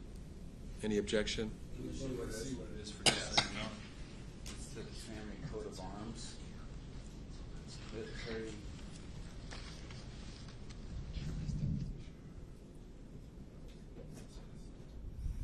We object as to relevance. So how do we do this, Your Honor? How do you want to do it? I've got a Terry. I can explain, or we can come to the bench. Well, I mean, is it relevant? I think highly. All right, well, we'll go ahead and proceed Okay. if that's the objection, and Okay. I expect the relevance to be shown. Your binder, can you turn to, can I come, do you have a defense binder there? I do not have anything. And just for the record, Defense Exhibit 111, page 44, it is conditionally received upon showing relevance. May I approach? Yes. There's one right here. Oh, thank you. Let me show you this document. Okay.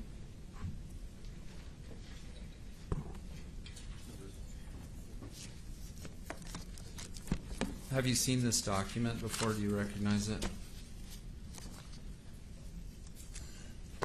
I have not. I have not seen this. Did your dad, were you Facebook friends with your dad? I am, yes. And were you on February 1, 2016, just weeks before this accident? I don't recall when we became friends on Facebook. Were there times you weren't friends with your dad on Facebook? I just don't know at what point in our life together I became friends with him on Facebook. 5 years ago. He says he's writing to his daughters. Do you see that? The second note down? Mm-hmm. I'm sorry to break it to you in such an impersonal way, darling daughters. Do you see that? He's talking to you? Yes, I see that in the Facebook post. Okay, Your Honor, and Terry Sanderson in his deposition identified this document and said it is in fact genuine. So I move for admission. Is this exhibit? Defense Exhibit 111, page 44? True. It's been received. Thank you. James, could you bring that up? Do you understand I take no pleasure in finding these defects in Terry and your dad prior to the injury? I'm sorry, could you repeat that? Do you understand I take no pleasure in finding defects in your dad's mental health prior to this injury? Okay. Okay, take a look at that document. James, could you bring that up? And maybe just do the first top half, James. Your dad recognized this, that he posted this as... He did. And This is the first time I've seen it.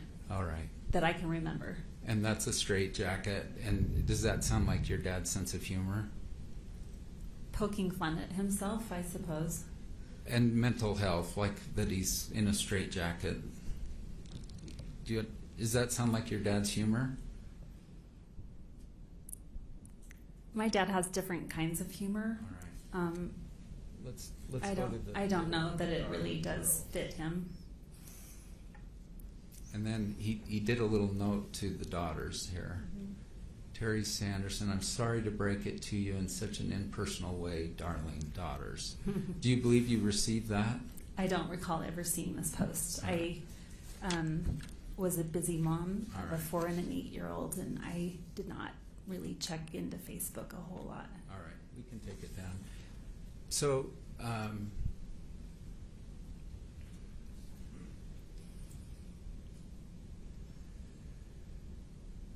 I think maybe the best way to do this is comment on things Jenny said and ask you if you also observe that. Okay? Okay.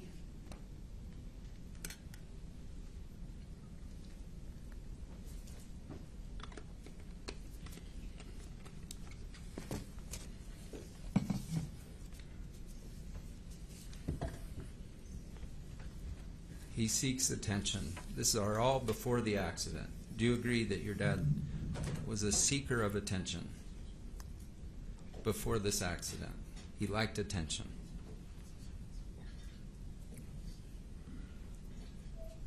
My dad Yes or no, likes please? affection, so if chosen between having a hug and not having a hug, Sorry. he'd love attention. I think I didn't enunciate that very well. Okay. Attention, not affection.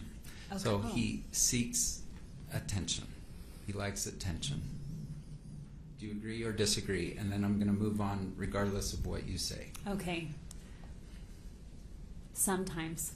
Do you think the notoriety of this case would makes him feel powerful? I'm not using the deposition. Overruled? Could you re-ask? Yeah, do you agree with this idea that the notoriety of this lawsuit makes him feel powerful? I would say no to that. That he suffered from anger issues before the ski accident? Disagree. That he assaulted a man, literally punched a man in the face, or something to that extent? Yes, or that's true, or it's not true? That's not true. Why I would asked my Jenny tell me that? Why would Jenny tell you that? Yeah. She may have gotten wrong information. Your dad thought someone was having an affair with your mother Mm-hmm. and went and punched him in the face. Punched him. I guess I don't, maybe I'm assuming the face. You've never heard this before? Yes or no? It's a pretty egregious allegation, so I'm It wondering. really is an egregious Have you ever heard allegation. it before? That you're, I mean, this I- is your own mom we're talking about. I know. So yes or no? I've heard it before. I've never heard it before. I've never heard it before. All right. It may have happened and you just don't know. I was not there at the time. This is not something that was something we talked about around the family dinner table. Okay, because you're deflecting, I'm going to ask, did your mom have an affair on your dad?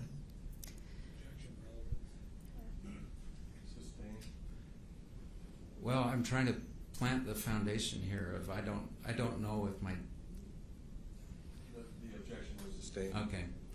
I'm going to flip the question and see what the judge says. Okay. Did your dad have an affair on your mother when they were married? Just move on, counsel. Thanks. Okay, do you agree with this statement? That your dad would push the boundaries of speed when he drove prior to the ski accident? Define push the boundaries of speed. He would frequently exceed the speed limit. Objection irrelevant. Overruled? Go ahead. I'm trying to ask him simple questions. So, could you restate that question? Did your dad speed a lot in the car? No, he did not speed a lot. All right, let's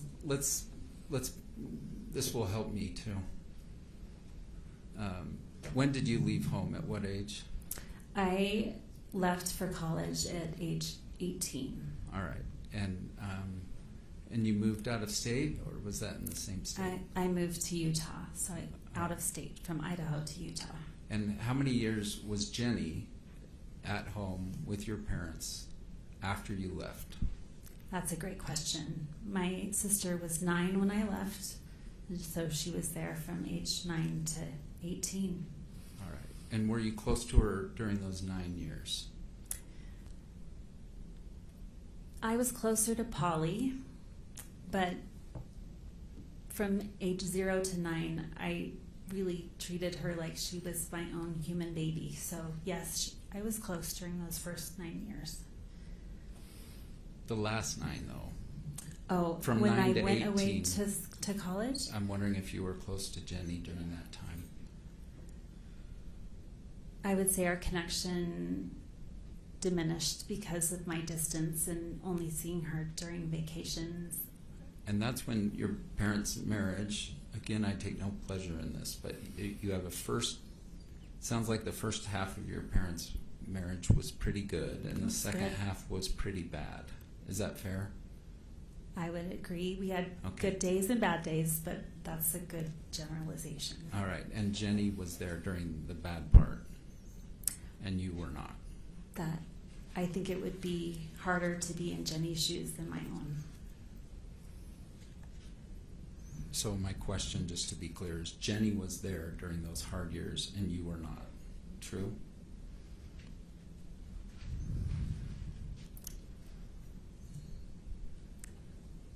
I can't say that for certain because I wasn't in her shoes. I wasn't experiencing what she was experiencing. Did you ever observe your dad being domineering prior to the ski incident? No. Jenny describes your dad as being domineering before the ski accident. Do you disagree?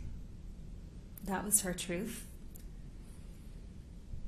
So, what's the answer? I disagree, or I don't agree. I can't speak for my sister. Okay. Was he ever emotionally or verbally abusive to you prior to the ski collision? No. And after? Yes or no? No. Okay. And then Jenny describes your essentially emotional and verbal abuse to her prior to the ski incident. You don't dispute that, do you? Could you rephrase that question? Sure. Jenny describes your dad being emotionally and verbally abusive to her prior to the ski collision, and I'm wondering, you do not dispute that, do you? Objection here, sustained.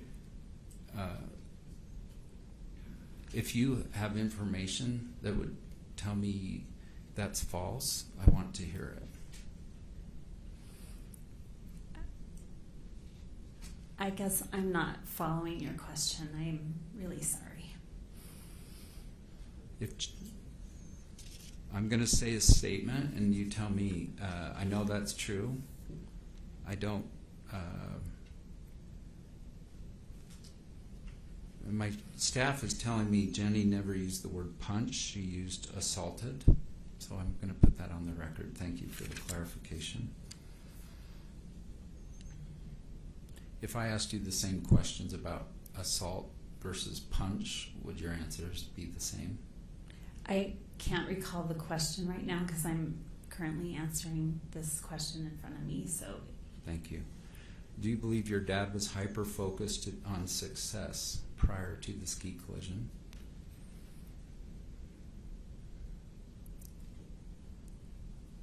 No.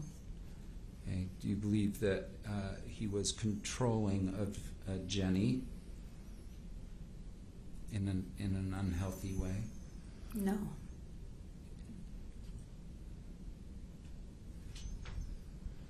He was constantly overstepping boundaries that she set to protect her mental health. Do you have any reason to doubt that?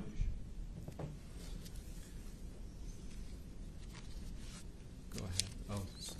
Yeah. Sustained, the way it's phrased. Do you agree that even prior to the ski incident, you would keep your father at a distance to protect yourself? Me personally? Yes. No. Emotionally protect yourself. No. Okay, so let's be clear. After high school, each of the daughters moved out of state. Is that fair? When I graduated from high school, I moved to Utah. And I believe my sister was a junior in high school when she took a job as a page at the White House, and not the White House, obviously, at the Capitol in Boise, Idaho. So I'm not certain on this, but I believe Polly left when she was 17 to go to Boise. Out of state? No, she was in gotcha. state. How about, let's say, the 1 year before the ski collision? All the girls were out of state. I should say women. All the daughters lived out of state from your dad? That 1 year prior, yes, we all were living in a separate state. I heard you say he was a very good multitasker when you lived with him. True? He was excellent. Yeah. And how many years ago was that? Well, I have to count on my fingers, sorry. Sure.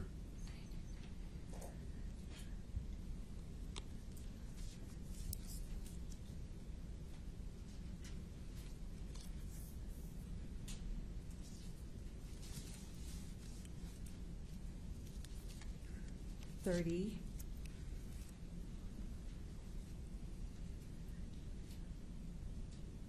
34 years if my brain math is working right All right. now. So 34 years ago, you observed that your dad was really organized and ran a very successful optometry practice in Soda Springs, Idaho. Is that all true? Yes. Good job remembering all that. It's hard. All right. He was not, at the time of the ski collision, running a successful optometry practice. Is that true? That is correct. All right. And in fact, he had retired many years earlier. Well, you tell me how many years. I don't recall Over exactly 5? when. Probably. I'm not certain on the date, so I can't tell you. But it feels like he's maybe been out of practice for 10 years. Right. That's my thought too. Kind of 2010-ish or thereafter. Sounds about right. You can talk to my dad. He And, will know. and part of the reason he retired was because he lost vision in one eye. Do you agree? No. Okay. Would you be surprised if he told me that in his deposition? Would I be surprised? Yeah, I guess so. All right. Do you recall him being in a major dispute with his business partner when he left his optometry practice?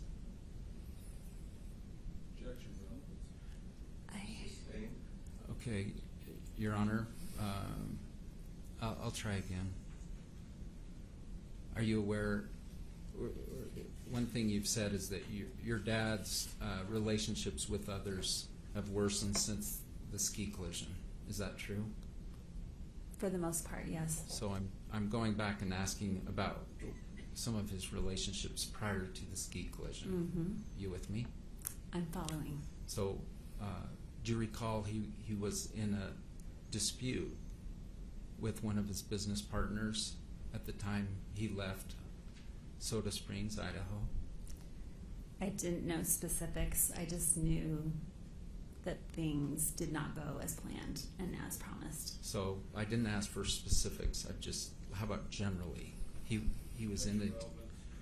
Overruled? Yeah. So I'm not saying I don't know specifically, or I just want to know at all. Do you know generally that he was in a dispute with his business partner when he left Soda Springs, Idaho? No, Yes. I didn't know that for sure. All right. Why did you say not specifically? So tell me what you know generally.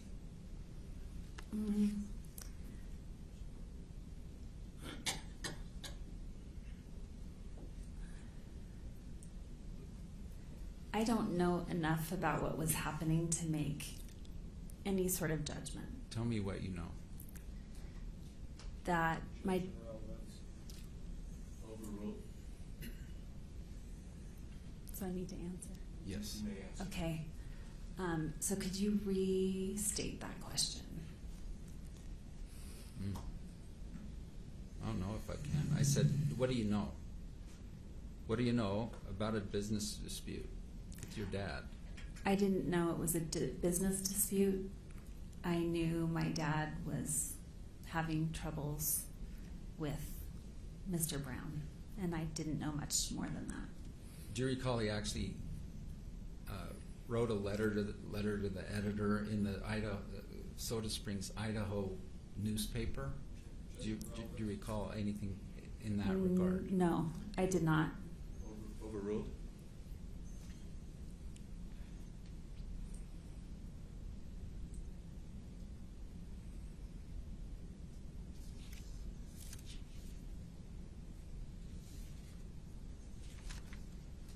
Have you, this trial's now on day 4. It seems like 3 weeks, but it's 4 days. Have you watched any of it? I haven't. And have you ever read your sister's depositions? I apologize if I've asked you this before. No. Okay.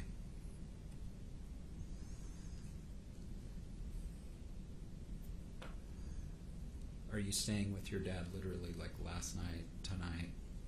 He is running a VRBO, yes, and I am staying with him. He's got great reviews, 5-star reviews. Are you saying he personally or the place you're renting?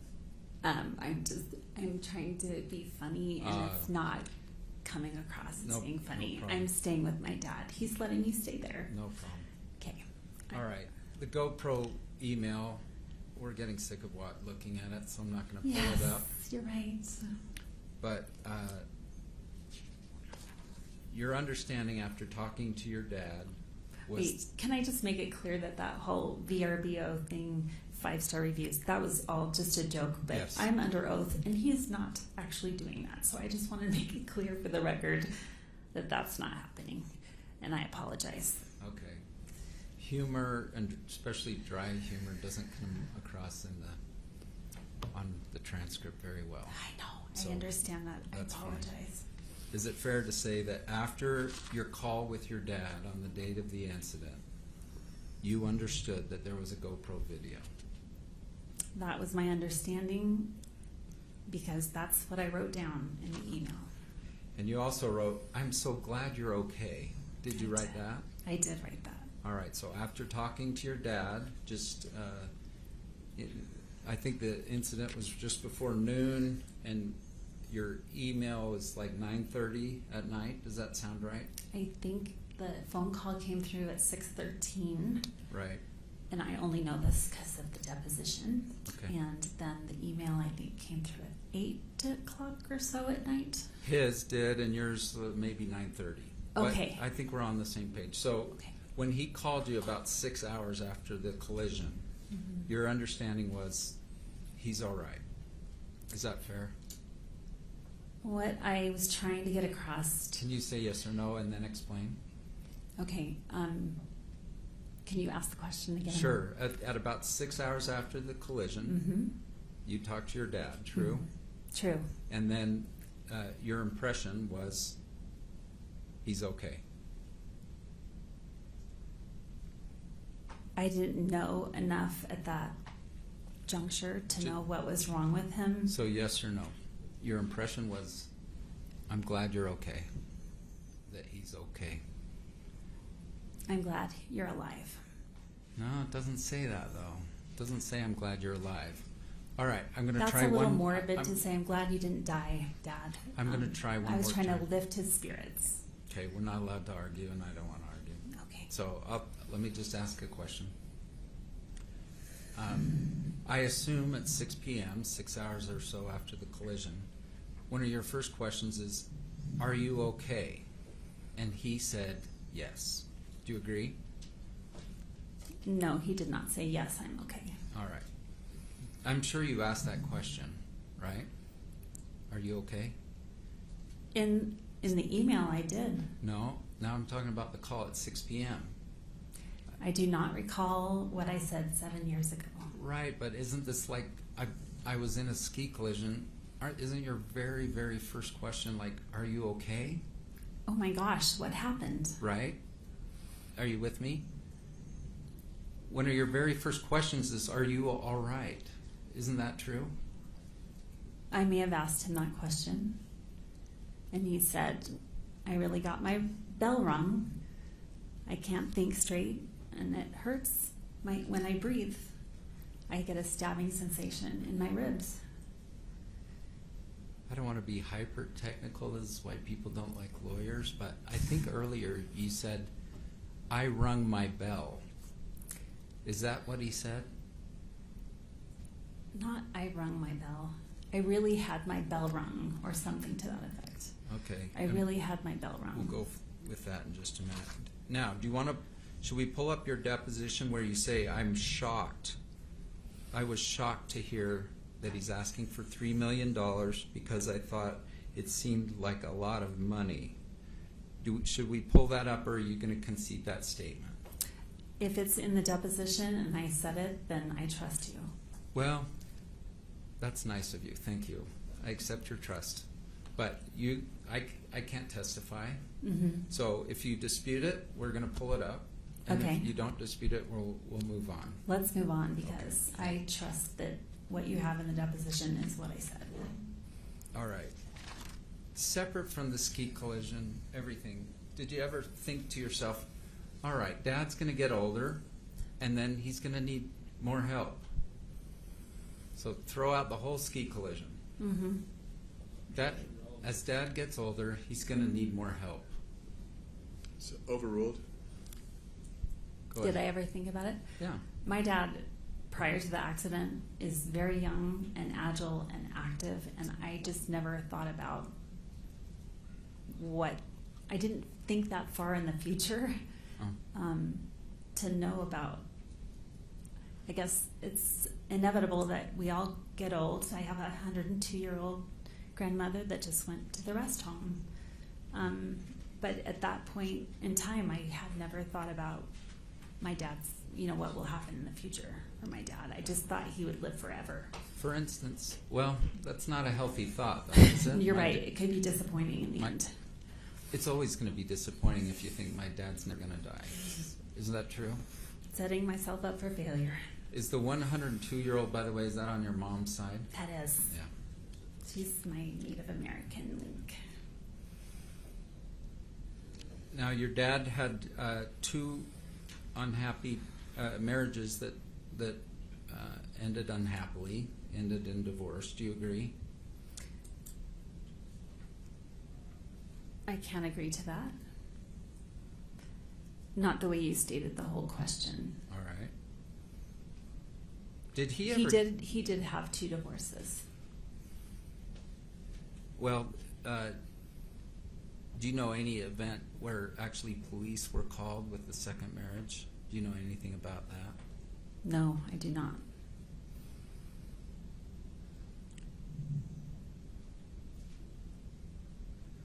Are you getting your facts straight? I'm I have a asking you question. about facts, and I have to have some basis to ask the I facts. know, But let me keep going. Okay.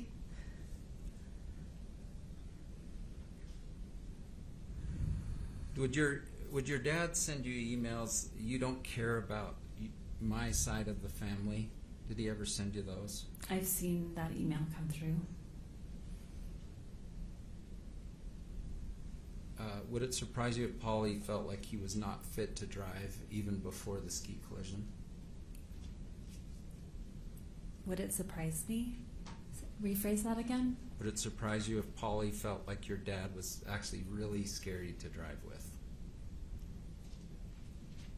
I would have to be in Polly's shoes. Okay. You And I can't described. speak for her. Were you ever personally present where he's driving 70 miles an hour while reading a book? A long time ago on a Montana straight highway. Okay. Yes, I was. And that made you nervous as a kid? It did. But he never had an accident. As far as I know. Your sister yesterday said something to the effect like, Dad took risks with skiing. Do you know anything about that? Like prior to the ski collision, that he took risks? I don't agree that he took risks when he was skiing. He was very careful. He had been in a collision before. Are you familiar with that? What kind of collision? Yeah, let me back that out. Did he injure his knee in a ski accident? I know he has an injured knee. I did not know how it happened.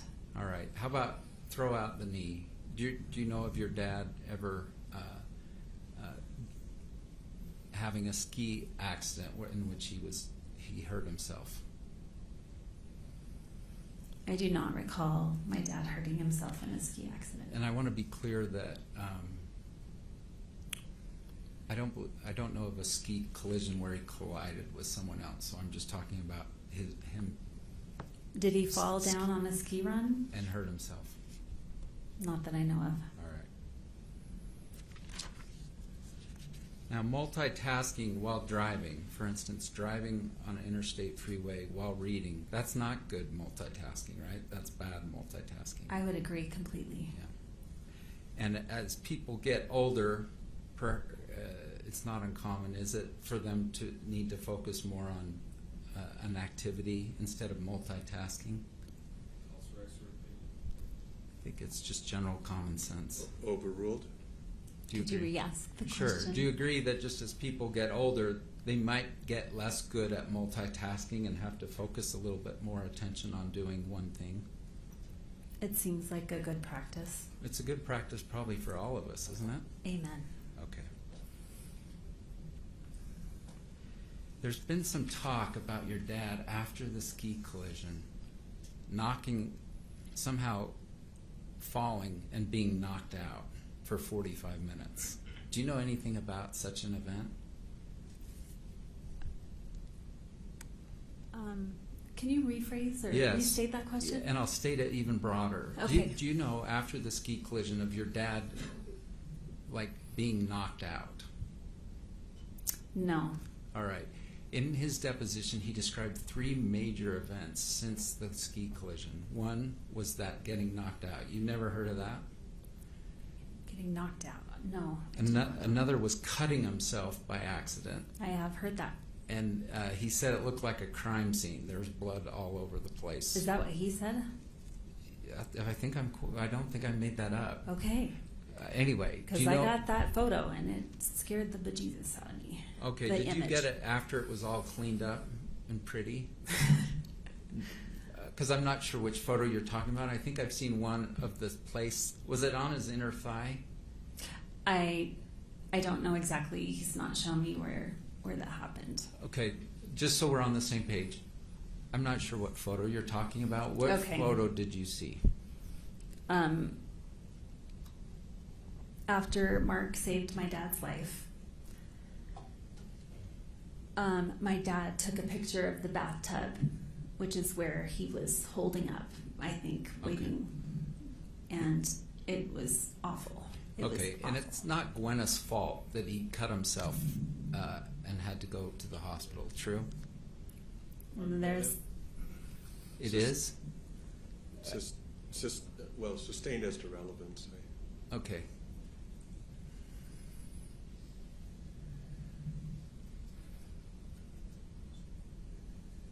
The third major event your dad described to me was an accidental overdose of his own medications. Do you know anything about it? Yes, I do.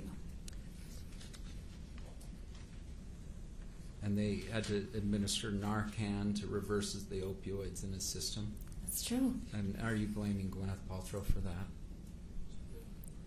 How could I? Sustained as to relevance? The day of the event, we've seen a few pictures, but I think you've seen one you described where he was in the Instacare smiling in a wheelchair. Do you recall this? I recall it or I don't. I don't know the location.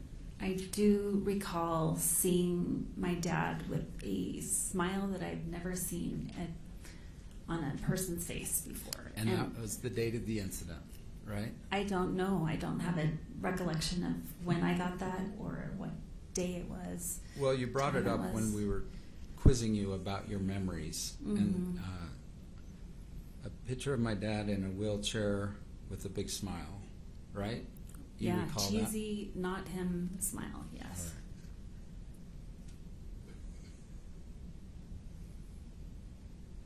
that? Okay. Do you recall your dad describing Gwyneth Paltrow as Godzilla coming, like Godzilla was coming after him? No. Okay, I didn't make that up. Godzilla was coming. Is that what you understood your dad to describe to you in terms of Gwyneth? No. All right. When you said Godzilla in your deposition, which I'm looking right at it, yes. What were you referring to? So, I believe in a video that I watched of my dad talking about the collision, that essentially he's skiing down the green run with the beginner. Okay, I don't want the whole story. Okay, I want essentially, Godzilla. When did your dad tell you about what Godzilla? he said is, I heard a scream from behind me, a blood-curdling scream, and that blood-curdling is my word, like Godzilla was coming. And then he was hit directly between the shoulder blades and driven to the ground. And you personally don't know what happened that day, right? I was not there. And your dad, after he says after the collision, he doesn't remember things for a while. Is that fair? I wasn't in his body. I don't know what he does and doesn't remember. Okay. He got his information from his ski buddy, Craig Ramone. Is that fair to say? It's what happened after the collision, immediately after. Can I have you ask the question again? I'll try it. Sorry if I was inarticulate. Is it fair to say that your dad got all of his information about what happened after the collision in the minutes after from Craig Ramone? She can't speak to what Terry knows. Sustained? When you said you saw a video of your dad, that was at a press conference he held. Is that true? I don't recall. It's a long time ago. That Did I your watched. dad, sorry to interrupt you, were you done? I am done. Did you tell me that your dad was not used to Googling his name and having lots of search engine results come up? Relevance. Overruled? Did I tell you that? Right. Can you say that again, please?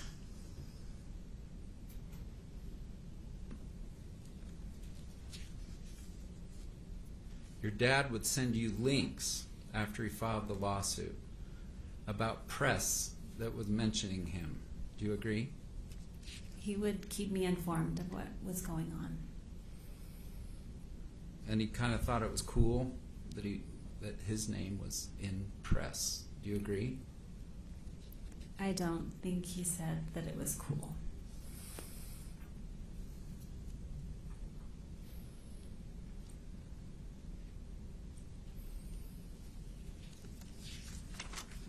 He told me he thought it was cool that he was in a ski collision with an accident, with a celebrity. He told me that in his deposition. Does that surprise you?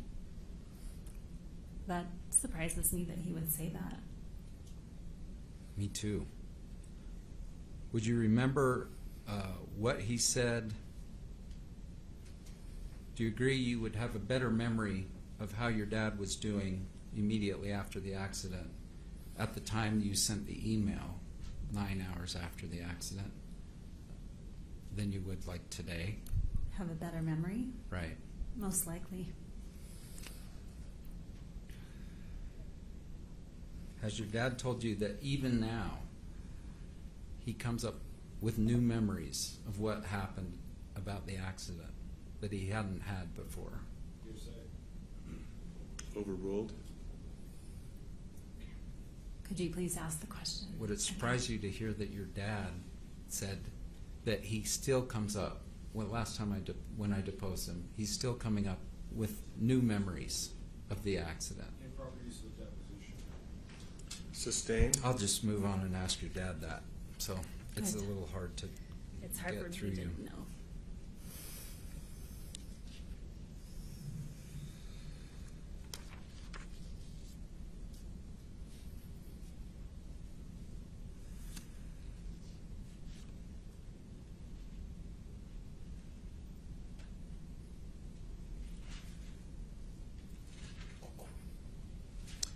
When your dad wrote "I'm famous" as his first, that was his, I guess, the call at 6:30ish or something, and then an email at 8 or so, right? Those were his first contacts with you. I can't remember the order. I think we determined the phone call happened first. Right. And from that you got "he's okay," and from the second one he wrote "I'm famous." Fair. Those were your first two contacts with him after the collision. I can't remember exactly without looking at the deposition, and you guys figured that out for me. You mentioned that your dad was an extrovert, and does that generally mean he likes people, he's outgoing? He gets energy from being around other people. But also he likes attention. You told me that. Is that true of your dad even before the ski collision? That's an answer. Sustained? Thank you, I forgot that. He likes to look, even before the ski accident, he liked to always look the best he could when interacting with others. He took some pride in that. He took good care of himself. And have you seen in your dad some measure of pride as his limitations, physical and mental limitations, have increased with aging?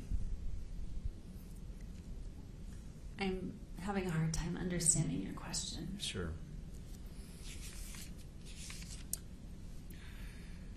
You understand generally with this concept of as people age, there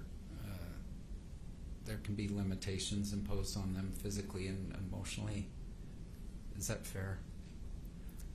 As a person ages, that's correct. All right. And have you observed in your dad, separate from the ski collisions, some measure of sort of loss of pride as those things have occurred?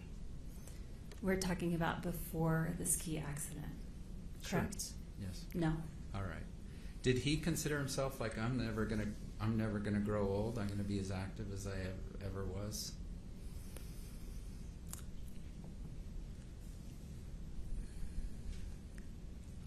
I think when he lost his parents, so he knew that death would be inevitable someday. I don't know if that's answered your question.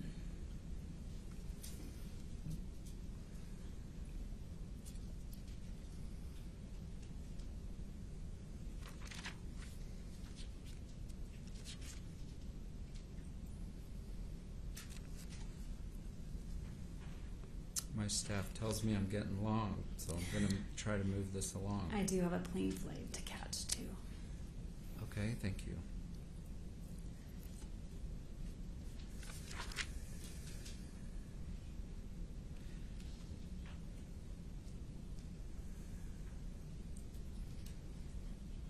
Do you believe your father has a clear recollection of who hit who in the ski accident? He has a clear recollection of hearing a scream and getting hit from behind, So and he was knocked out. This is literally the question from your deposition, so I'm going to read it and see Okay. if your answer Okay. is yes. Do you believe your father has a clear recollection of who hit whom in the ski accident? And your answer? And my deposition was yes. Okay. And would it surprise you if he takes the stand in like 2 hours and says, no, I don't? I Would have that to be surprise honest. you? When would it surprise you? If he contradicts you in like 2 hours.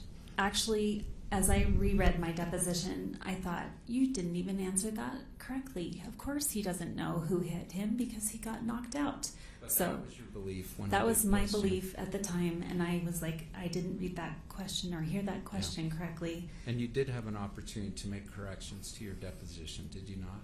I did. And you did not make that correction. I actually Did took. you make that correction or not? I made the corrections, and Did you? I did not submit that in time because I was told by my dad's attorneys that that will be a red flag and to just drop it. And I did not submit that revised. So did you make other corrections to your deposition that your dad's lawyers told you not to submit? I had made, Yes or no? did Did say you that make again. other corrections to your deposition that your dad's lawyers told you not to give me? Yes or no? I made corrections. The answer is yes. It's not a simple yes and no. Well, I'm not happy if you made corrections to your deposition that were never sent to me. So I'm wondering, you made corrections to your deposition and you gave them to your dad's lawyers? Is No, that I did true? not. I did not give them to my dad's lawyers. Can I rely on your deposition here? Can you rely on it? At the moment in time, I believed that my dad knew who hit him.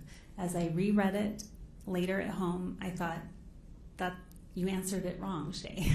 All right. So what are some other corrections that you made to your deposition that I've never heard of until this I moment? can't remember. I think one was that they kept calling Zakia Jackie. Some mostly were just minor clarifications. Do you understand why I might be a little irritated in hearing that you made changes that I never got? Yes, no one got them.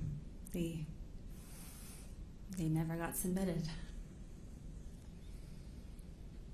Your dad was a workaholic, is that fair?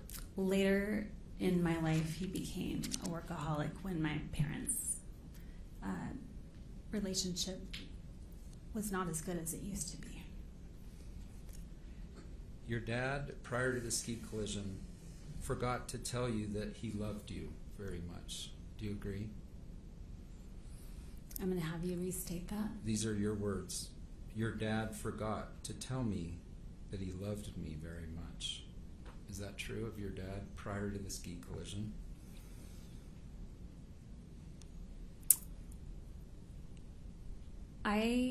Just say yes or no, please. My dad.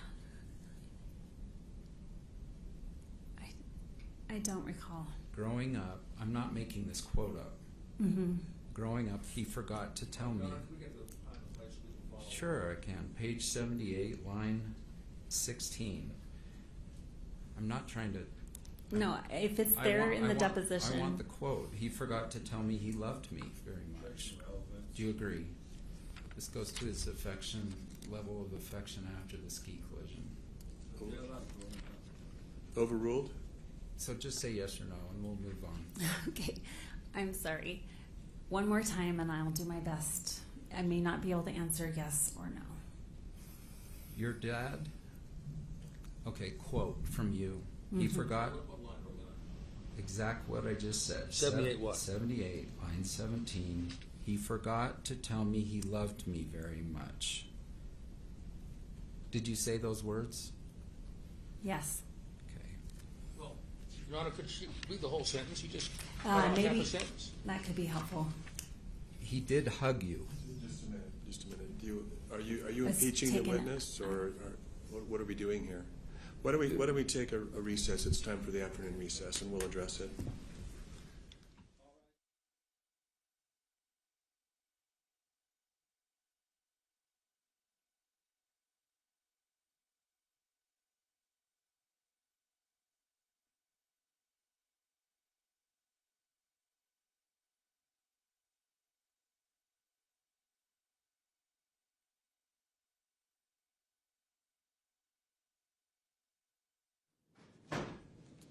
All right. Take a quick break. I think they want the full sentence, and I'm going to give the full sentence when we come.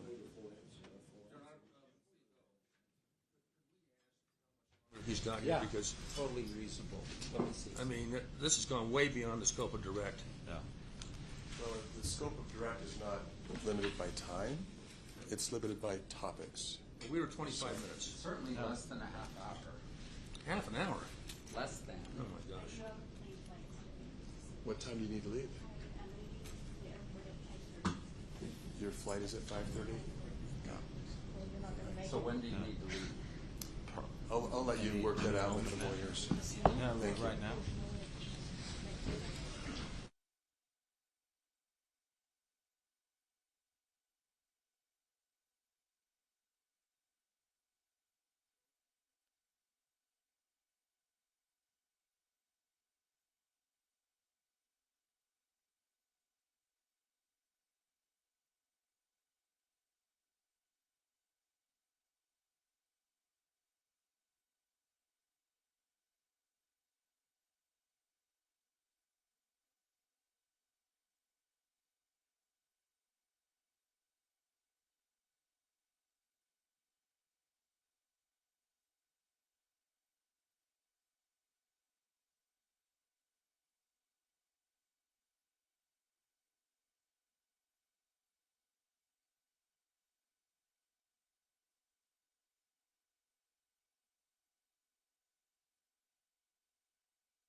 Mr. Owens, you may proceed. Thanks. We left on a sour note.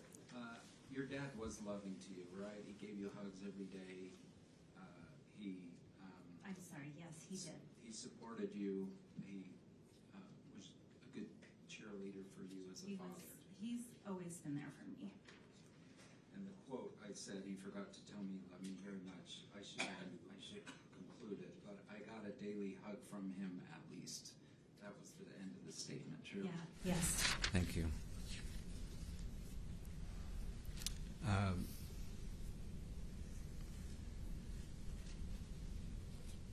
Did you tell me earlier in your deposition that your dad was well respected in the community until he had the point of an affair?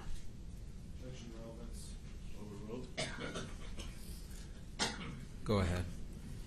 Did I tell yes you or that? no? Did you tell me your dad had an affair and he was respected in the community until that point, and then he was not? I did tell you that.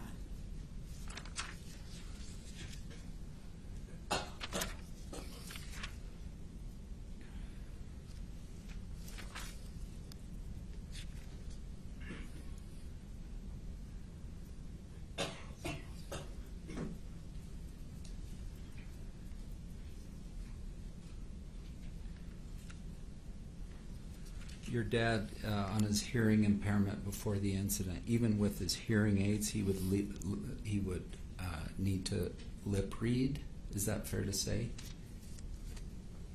I don't know that. My client tells me to land the plane, and so I am quit. I'm done. Thank you. Thank you, counsel.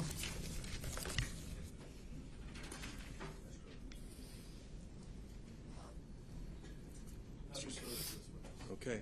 Hopefully you'll make your airplane. Thank you. All right. We don't have any reason to call her back then, Your Honor. Does the defense have any reason to call her back? No. Okay, so you're completely released from any legal obligation here. Thank you. You may call your next witness. Thank you, Your Honor. We'd like to call Gwyneth Paltrow. Thank you.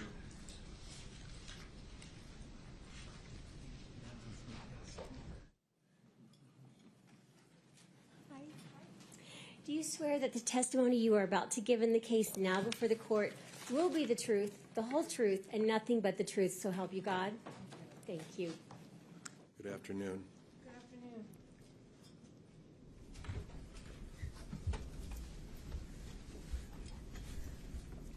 Put that there. Seems like evening, doesn't it? I've been inside all day. I have no idea. You and me both. Could you state your name and spell it for the record, please? Yes, my legal name is Gwyneth Kate Paltrow Falchuk. That's Gwyneth Katepaltrow Falchuk. Great, thank you. May I call you Miss Paltrow? Sure. Okay, fantastic. As you've seen the last few days, we always have the witnesses give background information, tell about yourself, etc. I have a feeling that everybody in the courtroom knows who you are, so we're not going to go through all the background. We're just going to kind of cut to the chase. Is that fair? Sounds fine. All right, wonderful. Let's just talk about skiing. My understanding is that you are pretty much an intermediate type skier. I would characterize myself as intermediate. Okay, you've been skiing since you were a child. I have. Okay. Do you do black diamonds, blues, greens? I'm not really a skier, so you've got to kind of help me out with this. I prefer to do more blues than blacks. Okay. And blue is intermediate, right? Under black? Yes. Okay. And the bandana run where this accident occurred, it was a green run? Yes, to All my right. recollection. Fantastic. So as an intermediate skier, would you say that you skied enough to at least be familiar with the rules of skiing? I think so, yes. All right. And what are those rules? I think, use common sense, ski safely, be aware of other skiers around you. Okay. What about skiing in control? Is that something that you need to do? Yes, absolutely. You have to give the right of way to those who are downhill. Yes. Okay. You also have certain responsibilities if you're in a collision. Is that fair? Yes, which I learned more about post the collision. I bet. You've probably been hit over the head with all of that information since the time, right? Indeed. Okay. So let's talk about those things. Did you know the rules at the time of the collision, that if you're in a collision with someone, you need to give your name and information, contact information? So because I was hit by Mr. Sanderson and he was at fault, I assumed that Eric, who was our ski instructor, who was there at the time, who was overseeing the event, he said, I'm going to leave all of your information, and he said, you should go ski down because my kids were waiting for me. And I appreciate that, but my question was, did you know of the rule of skiing if you are in a collision that you need to share that information? Your Honor, this is irrelevant. This is not part of their negligence claim. Overruled. Overruled. Go ahead. Can you repeat the question? Absolutely. At the time of the collision, were you aware of the rule that if you're in a collision, you need to share your name, your contact information with the person that you're involved in a collision with? I don't think I was aware of the rule. Okay. Were you aware that there is kind of a rule of common decency to do that? I would not have left the scene without leaving my information, and my information was left. Did you provide that information? No, Eric Christensen, who was the ski instructor with us, said he would leave all the information. You don't know if he did or did not, though, do you? You weren't there when he did. Well, subsequently, I know that he did. I'm not asking that. I'm asking when you were there at the collision, you didn't ensure that it was given. You weren't there when it was given. I was not there when it was given. All right. And it's also, I think you even admitted in your deposition that it's the rule of common decency to make sure that everybody's okay, exchange information, and to follow those skiing rules. Is that fair? Yeah. Okay. All right. So let's talk about that day after I get a drink. Okay. I'll have one as well. Do you have one? Oh, you have some I water? do. Thank Okay, you. Great.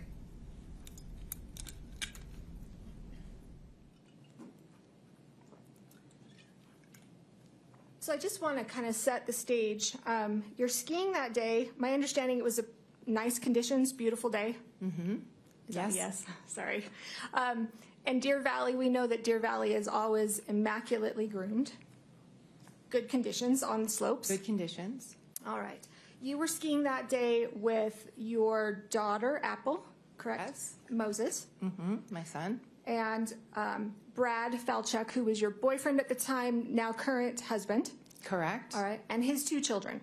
That's right. Right. And his kids were the same approximate age as yours on the day of the ski collision. They all remain the same age. That's a as very, each other. very good point. We're like the Brady Bunch. Girls are the same age, boys are the same age. All right. And back then, it was 12 and 9? 11 and 9. 11 and 9. All right. Fantastic. And the day of the collision, I think you had been to Deer Valley twice prior to that I time? believe so. Okay. And this was the first day of your ski trip? I think that's correct. Okay. And I don't know how many days you were there, but I know, at least from what you've told us, that after that first day, you also skied the next day. Yes. Okay. So when Mr. Sanderson was at home, you were skiing? I don't know. Okay. Fair enough. So the children, all 4 of them, had lessons during that trip? That's right. Okay. Would you agree that those lessons were fairly expensive? They were. Okay. Do you remember about how much they were? I would have to check. Whatever the Deer Valley rate is what we paid. Okay. Let me know if this is about right. At least from what I saw in your deposition, the total bill was around $8,980. Does that sound about right for 4? I think that misstates the evidence. I think that was for both families. For 4 kids. I would honestly have to check. Okay. All right. That's fine. But it's very expensive. Very expensive. Very. Right, and then tips on top of that. Yes. Okay, and I'm assuming, and you're under oath here, that you're a good tipper. Yes. Okay, fantastic. I wouldn't expect anything less. All right, so let's talk about your daughter, Apple. She was 11. She was. Okay, and her instructor was Carrie Oakes. That's correct. All right, and Apple at the time was a good beginner. Yes. Okay. And your son, Moses, he was 9 at the time. Yes. And he was more so of a real beginner. Yes. All right. And his instructor was Eric Christensen. Correct. Okay. And I think both Carrie Oakes and Eric are coming next week. I believe so. All right. Fantastic. So 3 days ago, can you believe it's been only 3 days? No. Me neither. So 3 days ago, Mr. Owens, in his opening, talked about risky behavior, risky skiing. And he made mention that, you know, of course, Ms. Paltrow was not skiing recklessly, not taking any kind of risky behavior because her children were there that day. Do you recall him saying that? I think it does misstate my testimony, but Well, it wasn't testimony that you stated. my argument. Can you answer the question? If I remember what he said? No, just maybe do you agree with that? That on that day of the collision, you were not engaging in any kind of risky behavior, especially Correct. because your kids were there. I was not engaging in any risky behavior. Okay, but also, and I think your counsel made mention of this in opening, that especially because your children were there. I don't recall him saying that. All right, well, did your children being there make it so that you especially would not engage in risky behavior? I didn't engage in risky behavior.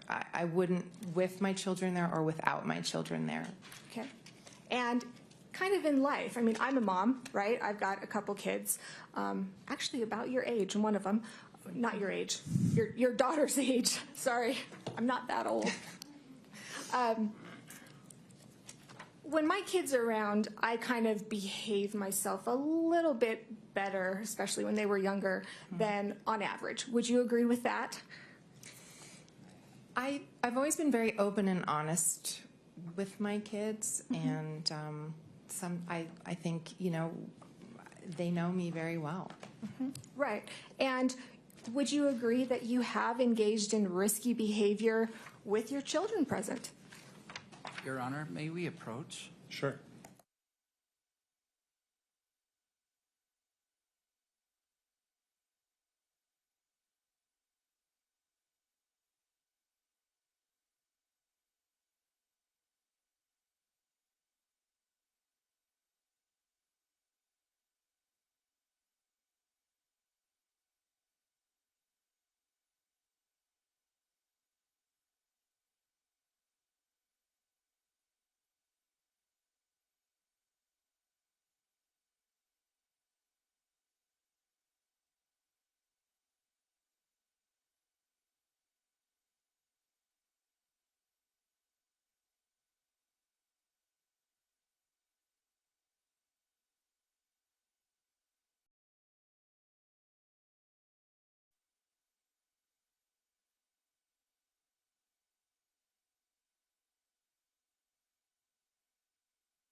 All back, thank you. So the objection is sustained, and the jury should disregard the question. All right, let's go back to the day of the accident. Okay. So you're on Bandana, correct? It's a green run. It's true you were relatively familiar with that run, correct? Yes, my children especially like that run. Okay. And the accident happened towards the beginning of the run. Is that accurate? Not at the top, but Sure, but Yeah. not at the bottom? correct. All right. And it sounds like, from what I have heard and reviewed, you had done about 4 to 5 runs that day, and you and kind of the group were going to go get some lunch with everyone. Correct. All right. So let's talk about, as you're skiing down, Apple, we've talked about she was 11, Moses was 9. Did your children, when they were skiing or doing anything that kids do, like to ask you to watch them? When they were very little, I remember, watch me jump in the pool and things like that. When they were more like 4 or 5 years old, that sort of age. So when Moses was 9, he didn't say, "Mommy, mommy, watch me," or "Mom," I don't know what he called you, but Mama. Mama, watch me do things. Not that I recall on that day. Okay. Do you remember testifying that on that day, that's exactly what did happen? I don't remember. All right, and I'll show you your deposition in just a second. So in fact, you remember the deposition, right? Yes. It was actually during 2020. It was during COVID. Yes. So it was via Zoom. We've never actually met in person. It was kind of on the video. And you were asked a question a number of times. Were your children asking you to watch them? And you said no. I think you. I don't remember them saying, Okay. watch me on that day. Okay. Well, do you remember that in that deposition, then we played you parts of Carrie Oakes's deposition? So, Your Honor, this is improper impeachment. I mean, what's the question that's being contested? We're just kind of going through the history here. Not through the deposition. Let's hear. I'll allow a few questions. I think counsel was referring to what was going on during depositions, but Yes. Please get quickly to the question. Absolutely. Do you remember during your deposition being played just a portion of Apple's instructor, Carrie Oakes, her deposition, wherein she said that, yes, Moses was saying, "Mommy, mommy, watch me." That she was saying, I don't remember, that while they were skiing, they were saying that? Yeah. I don't remember that, no. All right, okay. And so you don't remember then changing your testimony in your deposition, admitting that is what happened? I'm sure if Carrie Oakes said, I'm saying, I don't remember him saying, watch me, watch me. Okay. Yeah, approach, Your Honor. You may. I'm going to hand you a copy of your deposition. I'm going to need my reading glasses, unfortunately. Sorry about that. I don't think there's a contradiction here, Your Honor. She said she doesn't recall that Carrie Oakes said something. So I don't know why we can't just move forward. Overruled. Go ahead. Thank you. Could you turn, let's see here, to page 122 of your deposition?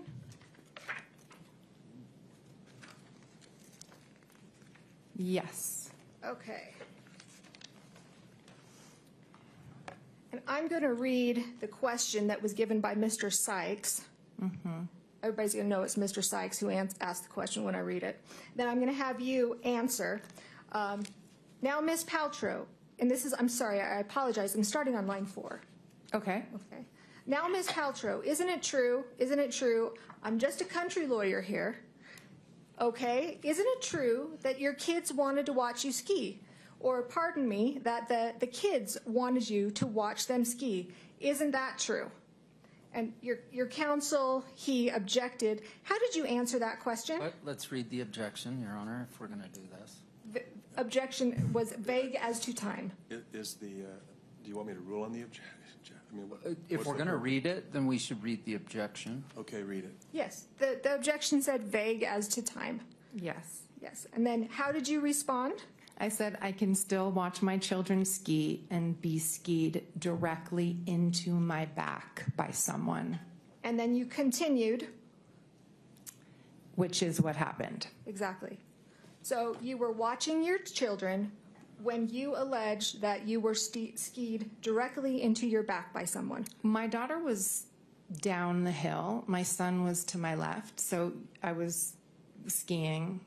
My eyes were not fixated only on my son when Mr. Sanderson skied directly into my back. Okay. And so when Miss Oakes, who's going to testify next week, said that your son Moses was saying, "Mommy, Mommy, watch me," that's who you were watching, right? That's vague as to time, Your Honor. Right, yes. Just overruled. Go ahead. Thank you. Sorry, what was the question? When Moses is saying, "Mommy, Mommy, watch me," that's who you were looking at when you were when you were skied directly into your back. I do not recall Moses saying, "Mommy, Mommy, watch me" on the ski slope. Okay. Well, Apple was down further, right? Yes. She didn't see it. No. Okay. And Moses, he was the one, at least according to Carrie Oakes, was calling your attention. Okay. Okay. 9-year-old, did he want more attention to have somebody watch them rather than 11? Not necessarily. Okay. Moses was skiing above you, though, right? He hadn't gotten down as far as you. He was on my left. And up. I was on the right. He was, oops, sorry. He was on the left side of the slope. Yes, I believe kind of a little bit uphill. Okay. And that's where your attention was when you were hit, allegedly, in the back. I don't know where my attention was the moment I was struck in the back. I'm sorry. Okay, well, that's what you said, which is what happened. He struck me in the back. Yes, that's exactly what happened. Okay, I know, but you said, "I can still watch my children ski." Yes, and he's meaning directly into my back by someone, which is what happened. Yes, exactly. What's the pending question? It sounds like they're saying the exact same thing. What's the question? The question is, you were watching your children ski when you were struck in the back. So that's asked and answered, Your Honor. Overruled? I was skiing and looking downhill as you do, and I was skied directly into by Mr. Sanderson. And your 9-year-old son, you will admit, was on your left and up a bit. To my recollection. Okay. All right. And Carrie Oakes is the one who says that he was the one calling your attention. You'll have to speak to Miss Oakes. We will. All right. So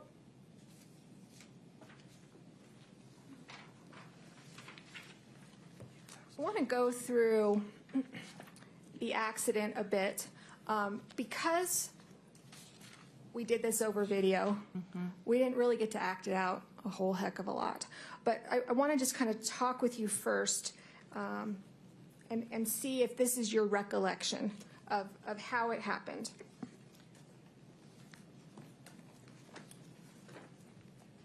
Your Honor, I think this is improper. She should just ask her what happened.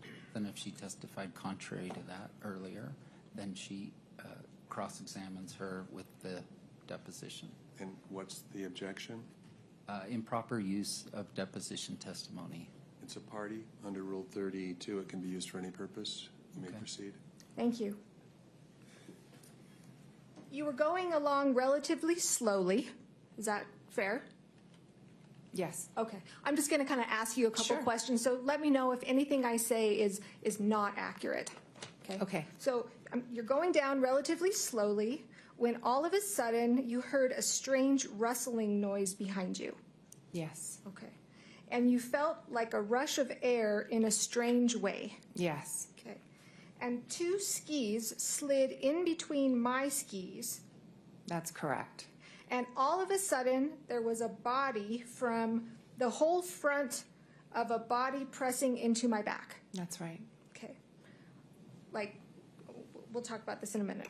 And there was a man behind me pressing into me. How did you know it was a man? Because he was making some strange noises that sounded male, and he was large. So I assumed it was a male. Okay, he was large? I felt all my back pressing. Okay. All right, there was a man pressing behind me, pressing into me. I was extremely upset. Well, I was confused at first, and I didn't know exactly what was happening. It's a very strange thing to happen on a ski slope. I agree. And I froze, and I would say I got very upset a couple seconds later. Okay. Let me just continue on here. I just want to make sure that I got this all right. I didn't know if it was an intentional assault of a sexual nature. Right. Okay. Was he grinding and thrusting or something, or just the noises? What made you think it was a sexual assault? So that was a quick thought that went through my head when I was trying to reconcile what was happening.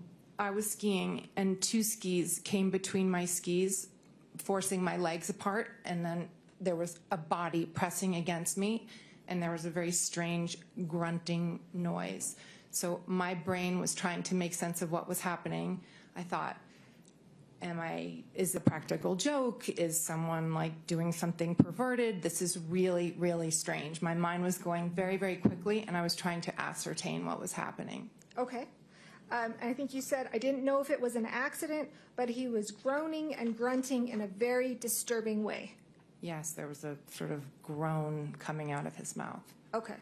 Then you said, I froze. Yes. We kept skiing. Right. We went to the right. Yes. We came crashing down together. That's right. Okay. You said this man was behind me on the mountain. My knee and our skis were still sort of tangled up. Mm-hmm.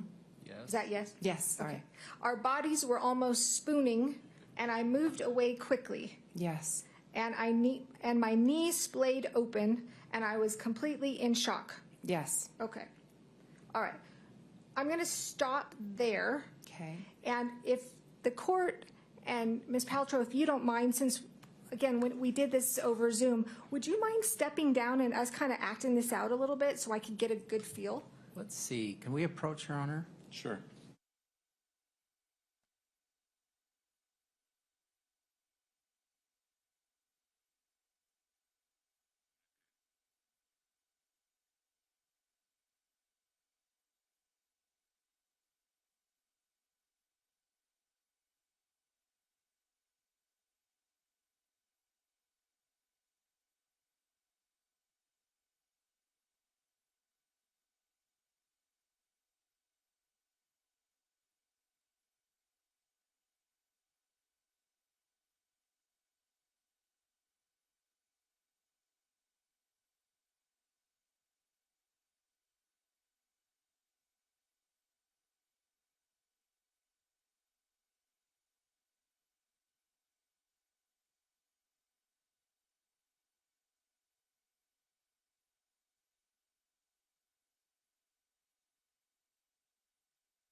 court doesn't mind if I act it out, correct? Let's just get a sustained. Yeah, the objection was sustained as requested, but you're welcome to move around the courtroom. Wonderful, thank you. Do you have a microphone? Yes. Testing. Okay, Ms. Paltrow, so your counsel doesn't want you to come down, so I'm not Your going to ask Honor, you to come down. that's inappropriate. The judge sustained the objection, so she shouldn't comment on what I want. It's what the judge wants. The objection was sustained. I am going to try and be both you and Mr. Sanderson at the same time. Let's Fair? have Bob. Bob can be. Your Honor, let's have Mr. Sanderson. He's here. Let's have him come. I don't want to. We're not going to reenact what happened. I think you can ask questions, and Yes. if you want to stand and move around in order to help Perfect. you with those questions, you can do that. But that's as far as we're going to go. That's not a problem at all. All right, so since you're not down here, may I ask how tall you are? I'm just under 5'10". Okay, I am so jealous. I 'cause think I'm shrinking though. you and me both. I have to wear 4-inch heels just to make it to 5'5". Well, So they're very nice. Oh, thank you. So, all right. So, as of right now, I'm Gwyneth Paltrow. Okay. Okay. I'm skiing down. Can you tell me with my legs? I don't know. Again, I'm not much of a skier. Are you snow plowing? Are you parallel? Kind of orient my legs first of all. Sorry. I can do this. I can do this. Not snow plowing, just Okay. skis. All right. It's hard for me to see where you're standing. May she come down just to see? You can. Is that go to where okay? you can see better. Or you can walk further forward, Ms. Van. Oh, sure. Great. No problem. All right. So,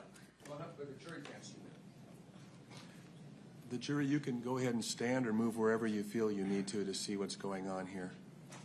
all right. So, are my feet oriented correctly?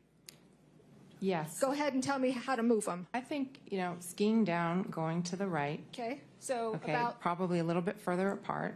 about like that. And then 2 skis slide slowly between my skis. All right. So my feet are about what, a foot apart? Would you say 18 inches? Probably. Okay.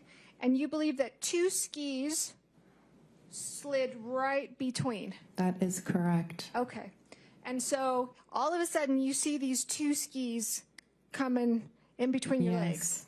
I would have freaked out too. And I did. Okay. So the skis are coming. How far did the skis get in between your legs before you guys fell?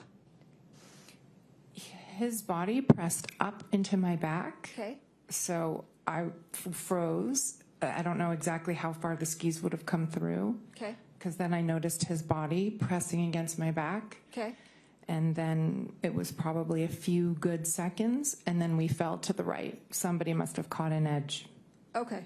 So when you froze and you're skiing together, I think you said at one point it was like you were spooning.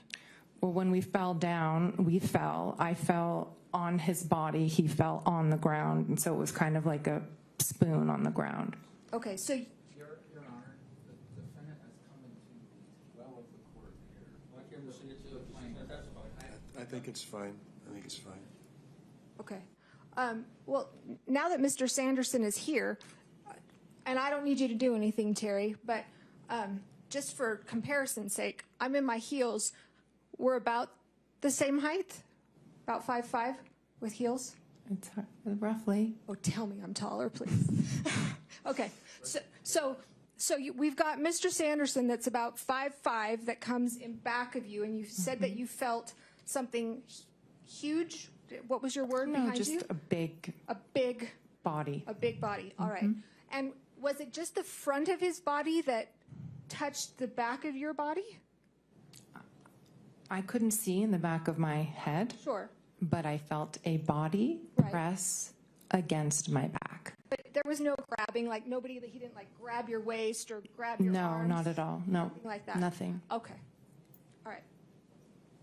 So skis slide between you kind of freeze, you end up, maybe your skis kind of cross, you end up going down.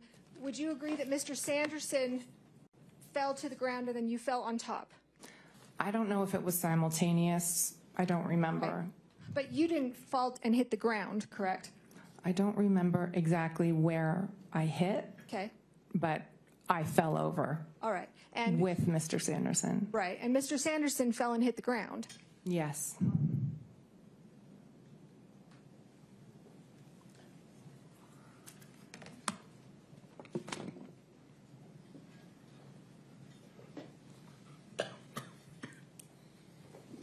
All right. So going back here, you guys are on the ground. Now you realize, right? You're not saying to the jury that this was in any way, shape, or form a sexual assault. I am not saying that. Okay. I'm just saying what went through my mind for a split second when it was happening. All right, great. So you're down on the ground, and then you started yelling at him. I don't remember if I started yelling at him while I was on the ground. I remember pushing away because I was very upset, and it was still very strange to me what had happened. And I pushed down the hill, and I turned around, and I yelled at him. Okay. Did you scream before you went down? I don't think so. Okay. So if others heard a scream, you wouldn't, that wasn't you? No, I froze. When he slid between my skis, I absolutely froze. And I don't remember yelling or screaming until I was very angry at what had happened. Okay. And so you guys are on the ground, and then you said to him, I think you don't know if you were up or if you were still on the ground, but he was still on the ground, right? Yes. When you said, "What are you doing?" Yes. Okay. Like, why did you do that? Yes. And he said, "I think you skied into me." Yes. And that's when you were furious and said, "You skied directly into my effing back," at the Sorry. top of your lungs. Yes, I did. Okay. I apologize for my bad language. And well, in fact, you were screaming that so hard, you were worried that Moses was hearing you. Yes. Okay. And after you were screaming to him, isn't that when Mr. Sanderson said, "I'm sorry, I'm sorry"? He said, I said, "You skied directly into my effing back." And he said, "Oh, sorry, I'm sorry." Right. And that was you screaming at him while he's on the ground still, right? I was yelling at him. Pretty loud, pretty forceful. I was pretty upset. Right? You're Yeah. small but mighty. Actually, you're not that small. So when he said, "I'm sorry, would you agree that he kind of mumbled it? Yes. Okay. All right. And then you remember Eric came over, Eric Christensen. Yes. Who was Moses's instructor. Correct. Okay. And that was when you were concerned that, oh gosh, Moses is close by. He's hearing me yell obscenities at this man. Which is not my custom. Right. And I think you said that. And at some point, the man stood up and we were all sort of talking. Yes. What conversation did you have with Mr. Sanderson standing up? I wasn't having a conversation with him. Eric was helping him up and asking if he was okay.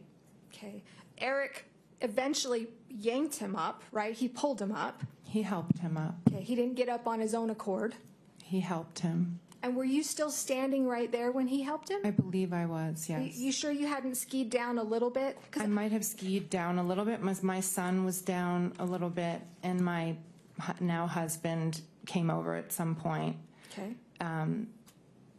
I remember moving away from Mr. Sanderson after he collided into me and we hit the ground. Okay. And do you remember, we heard from Craig Ramone, he was the first individual who testified. Do you remember him coming to the scene? I do not. You don't remember him at all? No. You don't remember him being there or asking you, "Are you okay?" I do not. Okay. You don't remember him asking Terry if he was okay? I don't recall. All right. And then I think what you've said is Eric told you, I'm going to handle this. And that's what I think you've said people do. They handle things for you. I don't believe I said that. You've never said that? I believe what I said was in the acting world, that's a world of representatives. So you have an agent who represents you. And so if they say, you know, I'm going to provide information, you allow somebody to represent you. So when Eric, as an accredited Deer Valley ski instructor, said to me, I'll fill out the paperwork, he knew also that my daughter was at the bottom waiting for me to come for lunch or at the lunch place. And so Mr. Christensen handled it for you? Mr. Christensen stayed and filled out the report, made sure Mr. Sanderson was okay, and said to me, you can go ahead. Okay. How do you know that if you weren't there? Because he told me. Okay. That's what he told you? Yes. But you weren't there to see it? He told you you can leave. He wasn't there. Objective form. I don't understand the question. Sustained. Go ahead with your questions. You weren't there when the paperwork or the exchange of information was given, fair? Fair. All right. And would you agree that Mr. Christensen did not see the incident, didn't see the collision? Correct. Okay. He just saw us right afterwards. Right. But, and in fact, nobody from Deer Valley saw the collision. Correct. Your kids didn't see the collision. That's right. Okay. The only person that, and you may not be aware of this, the only person who says that they saw the collision was Mr. Ramon. Yes. Okay. The way you answer that makes me think that you don't believe that he saw it. I did not believe his testimony. Do you believe that he saw the collision? No. I don't believe that he saw what he thinks he saw. Ms. Paltrow, why would he lie? This is a man... Goes to motive, Your Honor. But, perhaps that's not the right objection under the rules, so let me be quiet and withdraw my objection. Can you answer it? He said he was at 40 feet away and colorblind. I don't know how he can be positive about what he saw, especially with how much he changed his story. Well, what does colorblind have to do with anything? My husband's colorblind. We tease him all the time that he can't tell red or green. But what does that have to do with not seeing who hit who? Well, if you have two people in ski gear with helmets on and you're 40 plus feet away, I'm not sure how you can discern who is who. Okay, well... And I can tell you that he didn't, because Mr. Sanderson categorically hit me on that ski slope, and that is the truth. And I'm sure that that's what you believe. I'm not saying because it's the truth. I'm not saying that. Let's get a question. So you and Mr. Sanderson, if you're almost 5'10", Terry's 5'5", pushing it. Your Honor, that's facts not in evidence. Counsel, you'll have an opportunity to redirect or to direct examine, so go ahead. If counsel. you two stood next to each other, do you think that somebody would confuse the two of you? I don't know. I'm telling you what happened. Okay. All right. So you're screaming at Terry, worried that Moses hears you. You admit that you were shaken up. Yes. Okay. You don't recall Mr. Ramon being there? I do not. Or asking you if you were okay? I do not. Did anybody ask you if you were okay? I remember Eric Christensen asking me if I was okay, and Brad, my now husband, asking me if I was okay. Okay, and when you talked to Brad, he was down further, right? Yes. Down with Moses. So none of that took place where my client was? He came over to me after the fall. Okay. And I just want to make sure you don't have any kind of medical training. No. Okay. You don't know what injuries Mr. Sanderson did or did not sustain in the accident? I do not. Okay. Are you aware now that you've sat here the last 3 days that he did sustain 4 broken ribs? Yes. Okay. Aware that he sustained a concussion? Yes. Okay. Are you aware that he had to be taken down on a toboggan? So we should be clear, like, does she know as a result of this testimony, or does she know personally? Would you clarify your question? Yeah, sure. How did you learn that he broke 4 ribs? Through all of this. Okay, and to make it clear, I don't want to find out anything that your lawyers told you. That's attorney-client privilege. We can't. So anytime I'm asking you, I don't want you to tell me what your lawyers have told you. Okay. Through the court proceedings, is that fair? That's fair. All right. You learned that Mr. Sanderson broke 4 ribs. Yes. Okay, and that he sustained a concussion. Correct. Okay, that he was taken down on a toboggan. Yes. Did you learn of that day? No. Did you inquire? What is your name again? Sorry. Kristen? Yes. Sorry, I was going to say Kristen. It's all right. I think you have to keep in mind when you're the victim of a crash, right, your psychology is not necessarily thinking about the person who perpetrated it. So the answer to my question is no, you did not inquire. I did not. Okay. Did you ever ask, hey, how was that guy that ran into the back of me? Is he okay? Did you ever ask anybody from Deer Valley about that? I did not, because at the time I did not know that he had sustained injuries like that. I thought it was very minor on the day. And you didn't stick around long enough to find that out. I stuck around long enough for him to say he was okay, to stand up, that he told Mr. Christensen he was okay. And when he was helped up by Mr. Christensen, again, you weren't right there. You were down a ways. Just a few feet down, yes. Okay. Could you tell if Mr. Sanderson was still dazed or unsteady on his feet? I could not. I don't know. Okay. And again, you didn't leave your name, address, contact information. You didn't fill out any paperwork in connection with this accident. Eric did on my behalf. Right, but I'm asking about you personally. Well, it has been asked and answered. Sustained. Okay.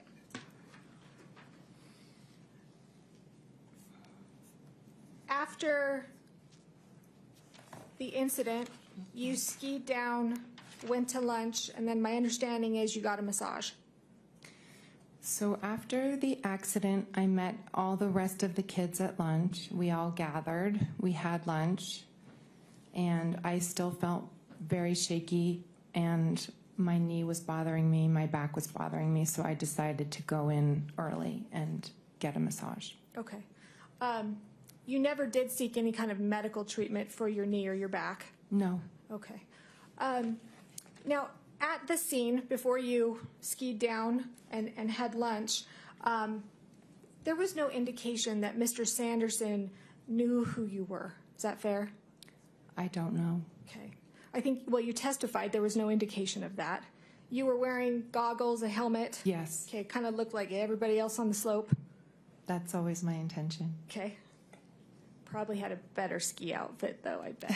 I still have the same one. I just have one. Okay. So nobody on the hill would be able to recognize you. Is that fair? Maybe your family and friends? I have been recognized on ski slopes before. Okay. Do you recall testifying in your deposition that no one on the hill would be able to recognize me? That would be the idea. Okay. But sometimes paparazzi has a way of figuring it out, is my point. Okay. So your testimony to the jury here today is Mr. Sanderson skied into you. That is correct. All right. Craig Ramone, you said he's not telling the truth, or you don't believe him. I'm telling you that what he said is not what happened. Okay. So in other words, if somebody says something that's not what happened, they're lying. He is not telling the truth. All right. I don't know if he knows he's lying, but I'm telling you what he said is unfortunately not the truth. All right. Well, in addition to Mr. Ramone, you've sat here when some of the experts have testified. Mm-hmm. We had Dr. Gibby, and we heard Dr. BAME, I always want to say BOM or BOM, Yes. BAME. You've heard their testimony that the only way that Mr.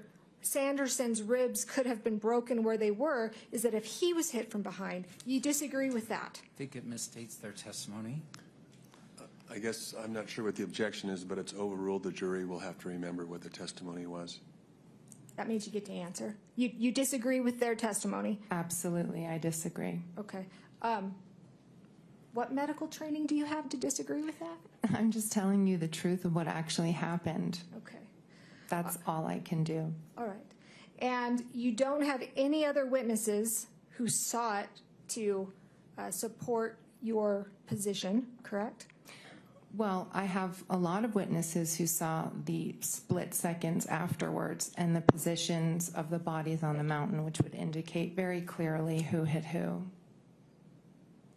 Okay. Do you have any witnesses who saw it? Who saw the collision? The collision? No. All right. And you're not trained in accident reconstruction? Me? Yeah. No. Neither am I. All right. So, Ms. Paltrow, isn't it true that this was an accident that you caused? No, ma'am. Okay. Would you agree that you are accident prone? So, Your Honor, can we have a bench meeting on this? Why don't we take our recess now?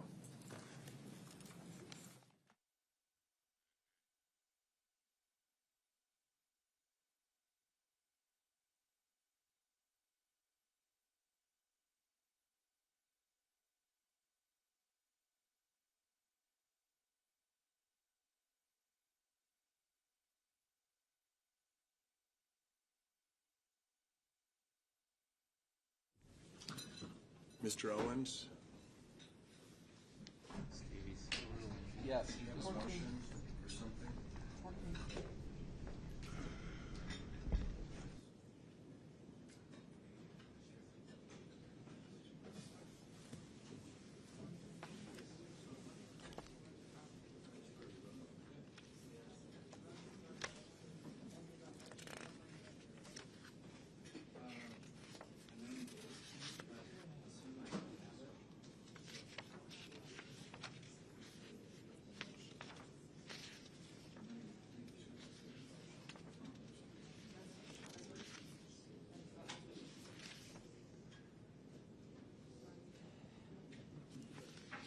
Your Honor, why are we dealing with things that have been addressed specifically on pretrial motions? And I have to object. Which motion? Number 14.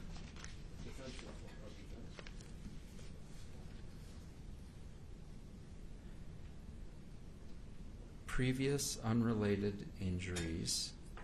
The court's ruling on that was that it appears the plaintiff does not intend to inquire into the areas covered by that motion. I think it was represented to the court and the motion was therefore granted.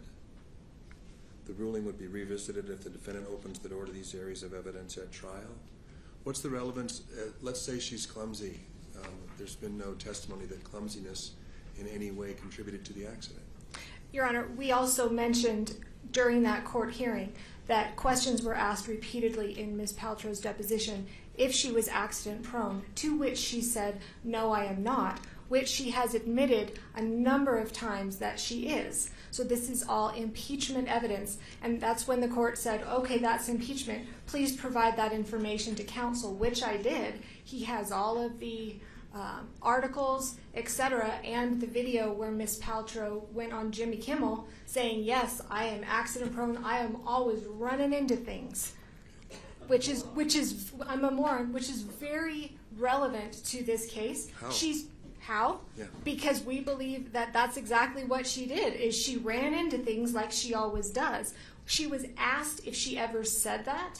She said no, and we have impeachment evidence that she has. But you've got your accident reconstructionist did not testify that her clumsiness somehow had played a part in the cause of the accident. It's not just clumsiness, it's that she's running into things and that she's accident prone. Absolutely, that's the heart of this. And the point is, she was asked a number of times in her deposition, were you... And that part I think I see as collateral impeachment, so I don't see that as, I don't see that as your avenue to get the evidence in. The closest, I guess, is your theory of the case, but you've got no expert and no one that testified that clumsiness somehow played a part in the accident. So it would just be argument based on kind of fringe impeachment. It's not clumsiness, it's being accident prone and always running into things. Okay.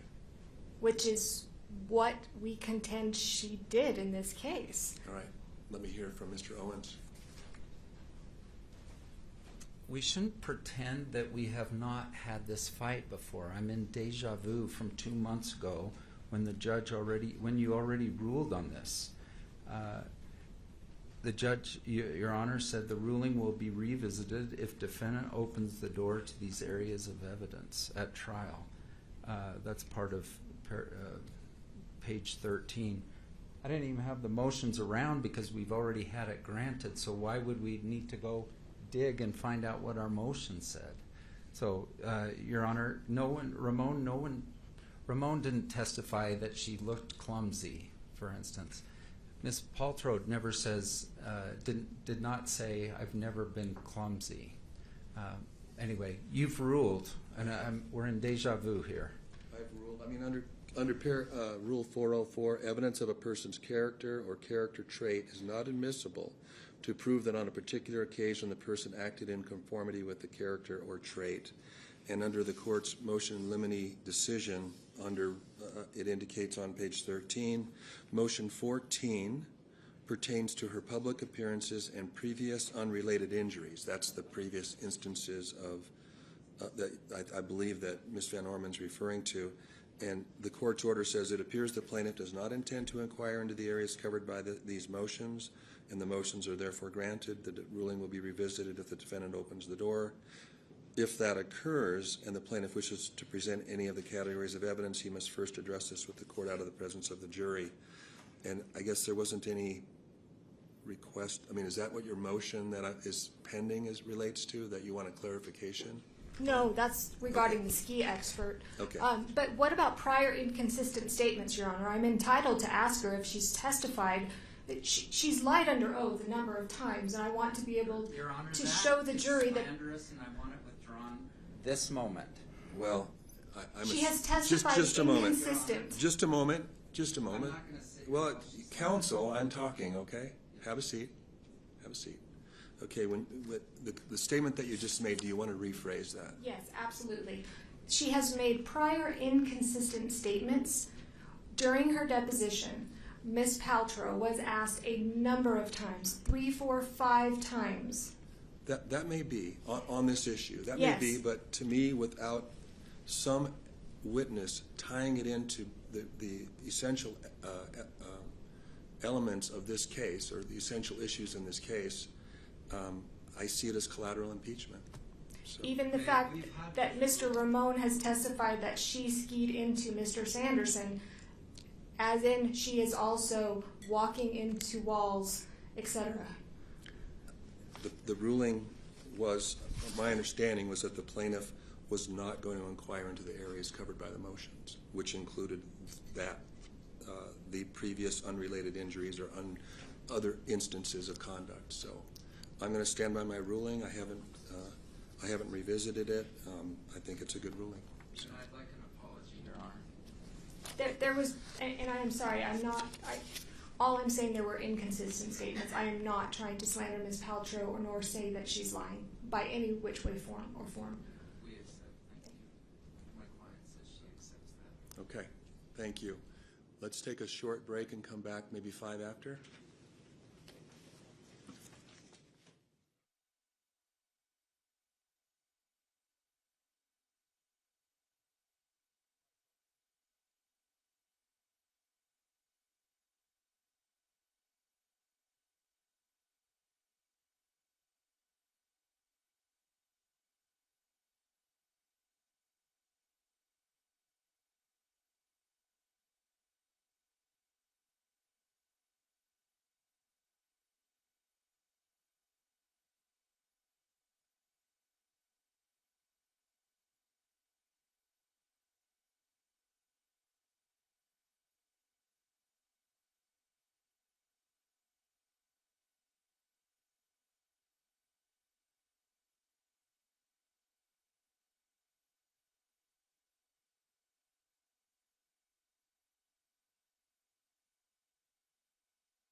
Jury is on its way.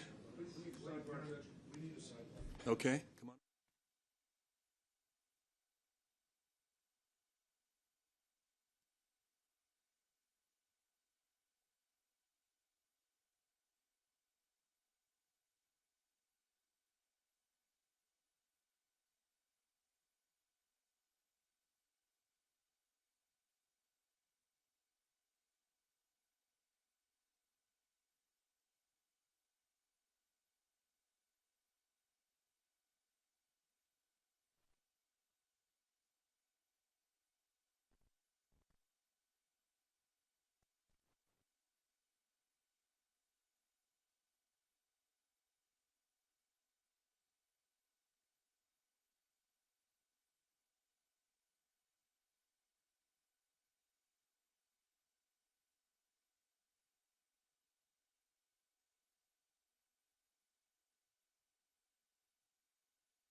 Yes, please. I think the jury's coming. They're waiting. Okay, you can bring them in.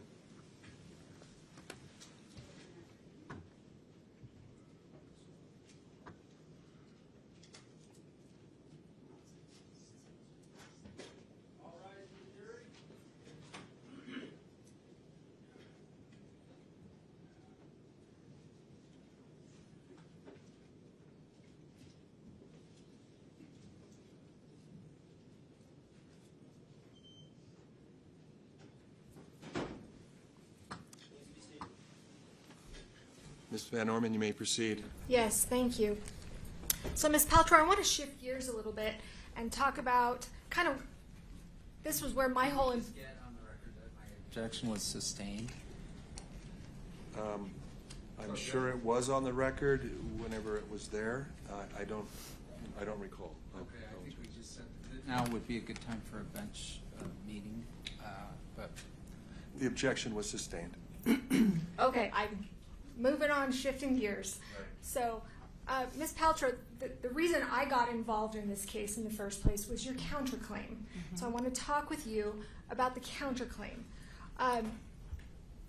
Is it true that you feel it's unfair that Mr. Sanderson has brought this case against you?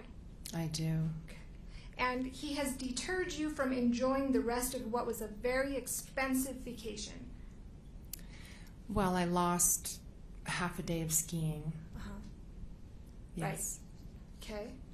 And I think that's what your counsel has argued as well, that you you had a full day pass, but you can only ski a half a day. Yes, I went back down after lunch. Okay, right. And that's when you had lunch and you got a massage? Yes. Okay. Didn't get your knee checked out, didn't have any kind of medical attention? No, it didn't feel acute in any way. It felt just like I had overstretched my knee and I had sustained a blow, but it didn't feel like it needed medical attention. Okay. And you're bringing this claim for $1. I am. Okay. In fact, your counsel, Steve, do you still have that dollar bill? That yes, I'll let you use your own. not going to even respond to that. Nah, I don't need it. Sure. Yeah, I don't need it. You saw Mr. Owens wave that $1 around, right? I did. Okay. $1 in symbolic damages. Is that accurate? It's an actual dollar that I'm asking for. Okay, but you also have testified when I asked you questions in your deposition that $1 is symbolic. Do you remember me asking you about that? It's symbolic because the damages would actually be more. Okay. But remember me asking you, is it symbolic? And you said, yes, it is. Yes. Okay. And I asked you as well, you learned about that through Taylor Swift because she asked for $1 in symbolic damages, right?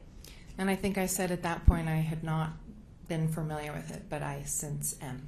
Now you are. Yes. But at the time, a couple years ago in 2020, you didn't know anything about Taylor Swift's $1 symbolic damage lawsuit? Just relevance, Your Honor. Counsel? Yeah, because I asked her about it at the time, and she denied it. Okay. Correct. Can you answer the question? I was not aware at the time. Are you good friends with Taylor Swift? No. Overruled? You're not good friends with Taylor Swift? I would not say we're good friends. We are friendly. I've taken my kids to one of her concerts before, but we don't talk very often. You've never given Miss Swift personal, intimate gifts for Christmas? Your Honor. Relevance, or I would like a bench trial? Well, she's just said that she wasn't friends with her, so I'm inquiring on that. Ask her about Oprah. I mean, Mr. Owens, sustained. Please move on. You're telling the jury that you are here asking for $1. I am. That's not totally accurate, though, is it? What do you mean?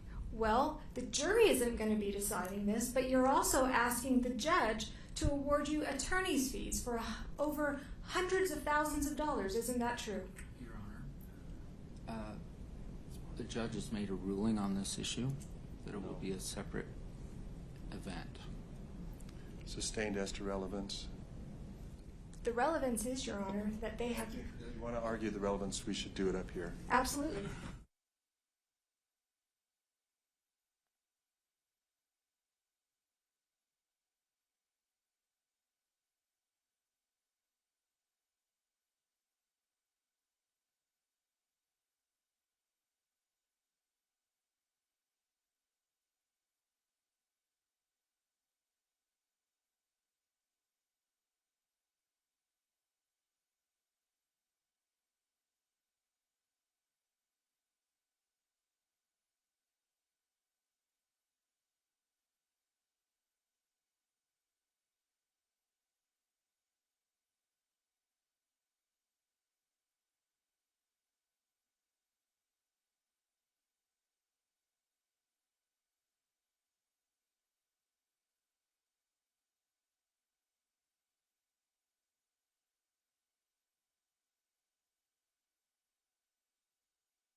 Sorry.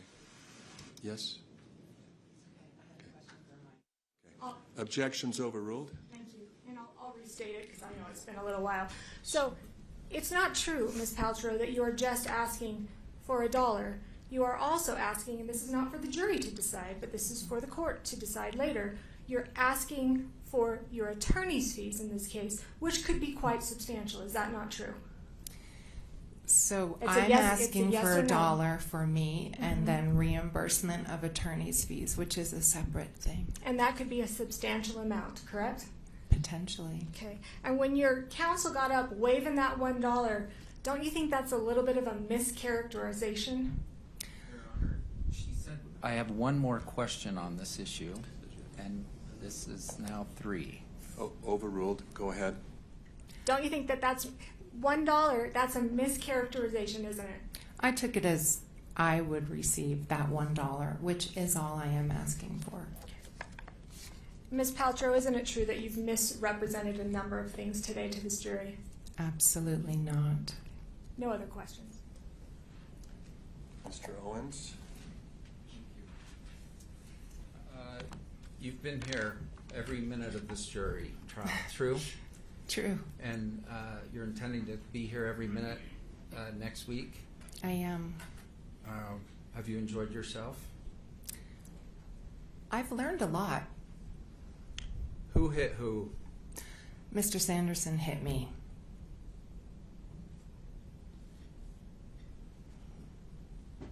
The comment was that Mr. Sanderson doesn't take criticism well. Do you take criticism well? In my profession, after all these years of being in the public eye, I think I take it relatively well. You keep sending me notes.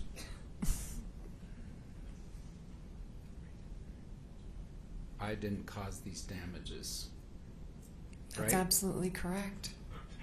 Do you feel some empathy for Mr. Sanderson and his declining brain? You know, I really do. I feel very sorry for him. It seems like he's had a very difficult life, but I did not cause the accident, so I cannot be at fault for anything that subsequently happened to him. So his daughter got up and said he was cursing out her daughter. Did you hear that? I did hear that. Did you cause that? I did not cause that. Did you give him brain injuries that were evident on his MRI in 2006? I did not. All right, let's start on a happier note. Let's bring up that picture of you and Moses. And while that's coming up, did you personally take a selfie with you and your son? I take selfies with my kids all the time, yes. All right, and we're going to pull it up in just a minute. You know what picture I'm talking about. Did you Yes. personally take that photo? I did. On the day at issue? I did, before the accident. Okay, and it's hard to tell who the 9-year-old is there.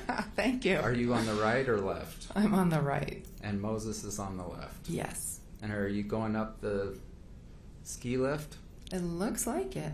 This is Defense 86. If we haven't moved for its admission, I would like to do so. No objection. Defendant's 86 is received. And I notice, do you have a helmet on there? I do. And goggles? Yes. Did you always that day while on the slopes? Yes. Mr. Ramon testified, for instance, you were not wearing a helmet or goggles or any face covering whatsoever. True or it's not true? I think you can see the evidence that I was wearing a helmet and goggles. So answer my question, please. Sorry. Is it true or not true that at the time of the collision and in the aftermath, you were or were not wearing a helmet? I was. And goggles? Correct.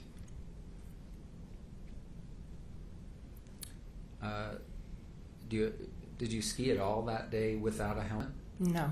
Is that for anonymity? I'm saying Anonymity. it wrong. Thanks for saying that. And also for safety or both or what? It's for safety primarily, but yes, I like to, when I'm skiing, try to keep a low profile.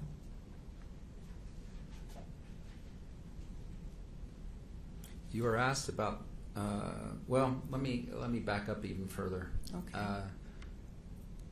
you told me you learned to ski at Alta. I did, actually. Tell me a little about that. My father was, he loved skiing, and he had learned later in life. And so he was determined for my brother and I to learn how to ski when we were young. And he used to do these really sweet one-on-one ski trips with us where he would take us to various destinations, and Alta was one of them. And then he died young, true? Unfortunately, And yes. did you stop in his 50s? That's how I'm in my 50s, but I'm in my 50s. Did you It's very stop young. skiing for a while? I did. I was pretty devastated by his death, and just being in a ski resort and on a chairlift, it was difficult for me. So I avoided it for a few years until I had my own kids, and then I heard his voice in my head thinking I should teach them how to ski. And Brad Falchuk, you were dating him at the time. Yes. And now married to him? Yes. Were you skiing with the Coldplay guy, according to Ramon? No. Who's the Coldplay guy? The Coldplay guy, I believe, he's referring to my first husband, Chris Martin. He's the singer, and he's a guitar player and a piano player in the band Coldplay. Thank you. And did this kind of blending of the family's trip have some significance to you? Yes, this was a significant trip for us. It was the first time Brad and I were introducing our kids and doing something together as to see if we could blend families. There's an implication that at the time of this collision you were distracted. Were you distracted? No. Were you paying attention to where you were skiing? I was. Was there anyone in front of you? There was not. There's an implication that somehow you're looking at Moses up the hill to the left while you're skiing downhill. Were you doing that? I was not. Carrie Oakes of Deer Valley does say something in her deposition about the kids wanting you to see them or something. Were you, in fact, did you all meet at the top of the hill? I think we were 6 in our group plus our ski instructors, so we would always meet that day at the top of the chair and kind of plot out where everyone was going. Great. Okay, the 6 people, let's just make sure we know who they are. Myself, Brad, my stepdaughter Isabella, my daughter Apple, my son Moses, and my stepson Brody. Okay. And then you had paid for each of the 4 kids to have their own individual instructors. They were all very different levels, so Brad paid for his kids and I paid for mine. All right. The $1 that I'll probably waive in closing, but not this minute. Were you planning to ski the whole day? I was. And did you send a little text after lunch?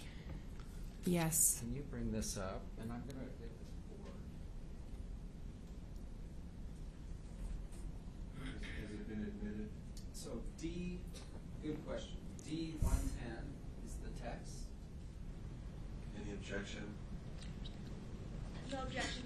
Exhibit 110 for defendants is received. These are kind of hard to see, and James is going to bring it up. D110. It's right here. 83A is the better copy, I guess. What are you showing? So, Gwyneth, do you have a defense binder there? I just have my deposition. And so, let's give her ours. I'm going to hand you this binder. Can we move to admit 83B? No objection. Defense Exhibit 83B is received. It's a little hard to see. Okay. And James, could you blow up the last sort of, yes. I think we need to go back just a little more to put a date on it. Do you recall I asked you, hey, did you text anyone that day? Do you remember this? Yes. And this is your own personal cell phone copy? Yes, it is. Okay, and there's a date. Sorry, it's a bad copy. February 24, sorry, February 26, 2016. Is that in fact a true and correct copy of your phone screen? Yes. And who were you texting with, do you recall? Eric Christensen, the ski instructor. All right, so we went down Bandana. So you'd already been down that very, oh, my board. I'm going to get my board in case this is better copy. All right, okay, cool. Which one's you, on the right or left? Do you know? The green? Eric is the green and I'm the white. Okay, cool. We should take north side up, question mark. That's you? Mm-hmm. Okay, let's go back out. And in the afternoon, let's go with the, okay, let's keep going down.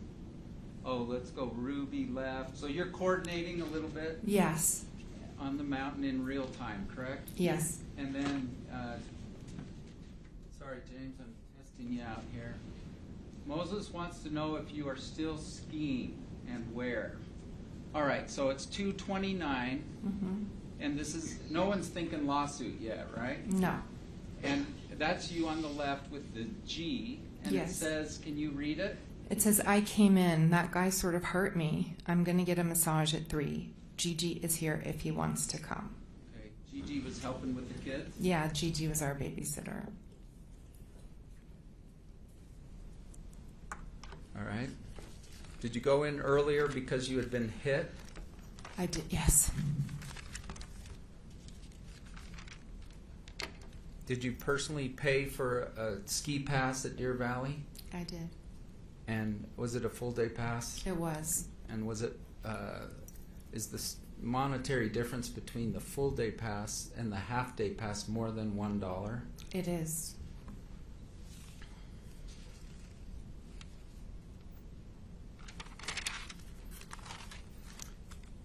Ms. Van Orman kept saying when you were allegedly hit. Were you hit? I was hit.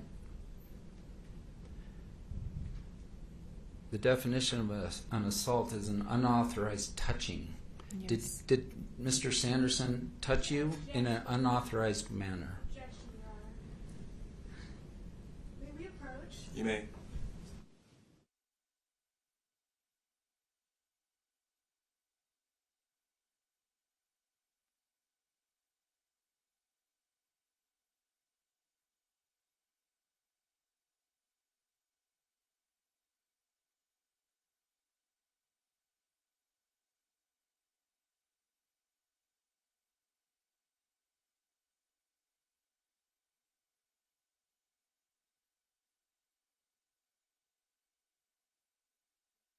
And you should disregard the question. Did he touch you without your permission? He did. The sexual part, by the way, that's just for a split second. You're thinking, what's going on here? Yes, I was trying to put together what could possibly be happening behind me. A scream. I think there are a couple witnesses that said they heard some noise. Yes, when we fell. Is it impossible you let out a noise upon being hit? I think it's impossible that I let out a noise upon being hit because it was a very slow move. It wasn't an impact. The impact came when we fell on the ground. So it's very possible that when the impact was made, I screamed. But I do not recall making a sound until we were falling or on the ground. Okay. So a collision, when I think of two skiers hitting each other, I think of a hit and then a sort of separation between the two. Yes. Is that what happened with you? No, this was very strange. It was a slow in between my skis with his skis, and then like 1,000, 2,000-ish. and then a fall. The defense has prepared an animation exhibit that will be shown next week. Have you personally reviewed that? I have. And does it accurately state what you believe has occurred that day? Yes. Now, it's not precise in the sense that it's not actual video of the event, right? But it does a good job of sort of setting the stage Yes. and animating what occurred. Your Honor, there needs to be some clarification as to what part of the animation he's referring to. Agreed. It's sustained as to vagueness and Sure. therefore relevance. Sure. Have you seen the animations? I have. All right. Not every witness saw everything. Fair to say? Fair. All right. For instance, you didn't see anyone in front of you, but you felt someone behind you? Yes. So you wouldn't possibly know, for instance, where Sanderson was coming from. No, he was behind me. I'm trying to satisfy the Pardon me? prior. Leading. Sustained?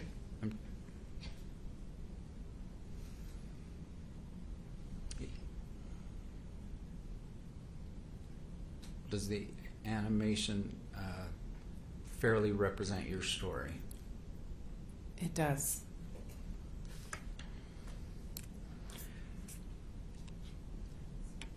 One thing Craig Ramon said is that Mr. Sanderson was out cold for 2 or more minutes. Do you recall that testimony? To be honest, he's said so many different minutes so many times, I don't recall exactly. All right. Assume that he said minutes, that Okay. he was literally unconscious for minutes. Did you observe that? That Mr. Sanderson was unconscious for minutes? Yes. No, he Or- was not. Or unconscious at all? I don't know. Based on what I've heard from the doctors, you can be unconscious for a split second, so it's possible he was for a split second. So,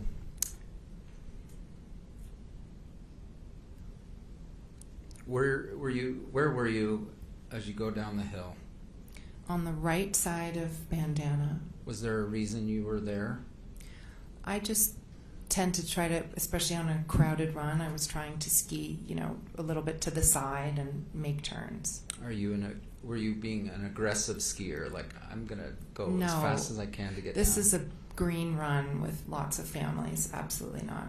It's a green run, but it's not a bunny run, right? It actually, it's one of your favorite runs? It was one of my kids' favorite ones. They were learning. Gotcha.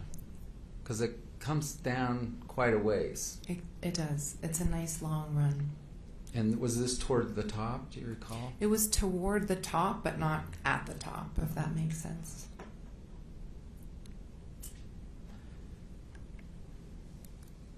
Would you have observed, first of all, did you personally look and see Mr. Sanderson? On the ground? After the event? Yes. And was he unconscious when you saw him? No. Then they're saying Eric Christensen, the Deer Valley person, came over. Mhm. Did you observe that? I did. And they're saying that he yelled aggressively toward Mr. Sanderson. Did you observe that? He did not yell at Mr. Sanderson, no. He's going to testify on Monday. Mm-hmm. From your interactions with Mr. Christensen, is that consistent with his personality to be aggressive like that? Objection, Your Honor. Calls for character evidence. Sustained? How many times before had you interacted with Mr. Christensen? Well, it's a while back now, but I know that we had him teach my son Moses on at least one other occasion.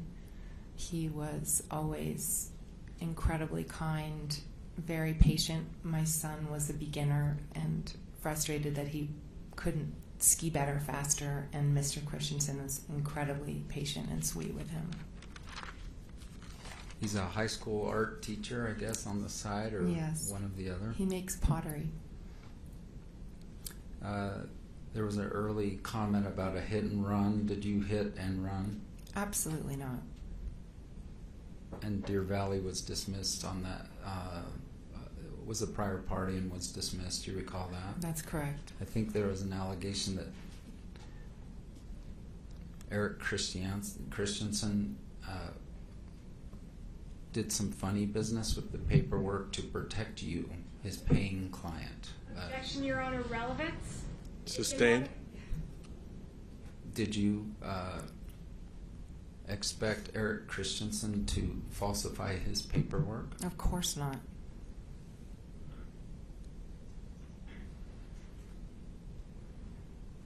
Agent and representative in the legal world, I can tell you, is a little different maybe than in the acting world. Right. This idea that when Eric told me to leave, I felt okay to leave. Yes.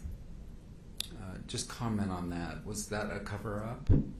No, certainly. Your Honor. Relevance? Sustained.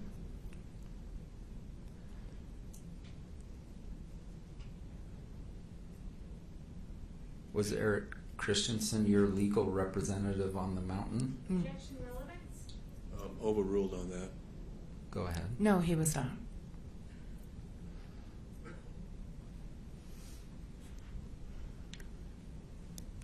Did you stick around for a while after the collision? I did indeed.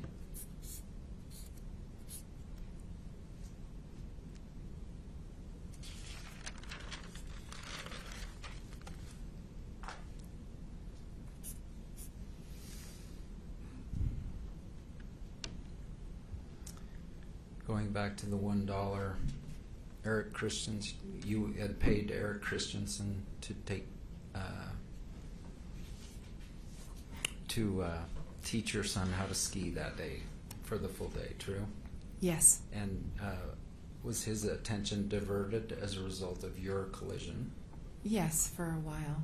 And that $1 of damages, does that also take into account that fact?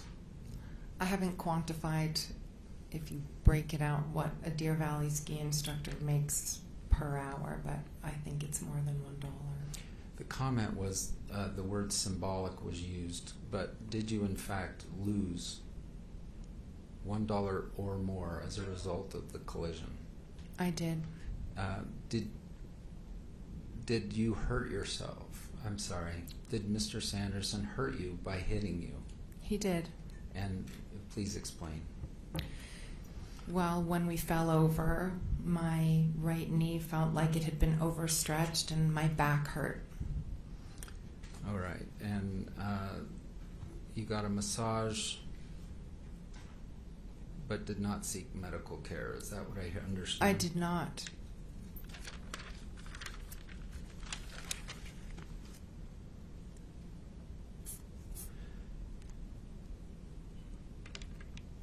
Eric Christensen's going to testify on Monday. He's going to say words to the effect that he heard and turned. Ramon similarly said that, didn't he? I believe he did. He wasn't focused just on Terry right before the incident. He heard and turned and saw them a group go down, correct? That's what he said. Sustained. We'll let the jury remember then. To strike that question if that wasn't even a question. Yeah, the question, the answer, and the comment afterward are stricken. You should disregard. Moses and Apple are coming, and Brad on Monday morning? They are.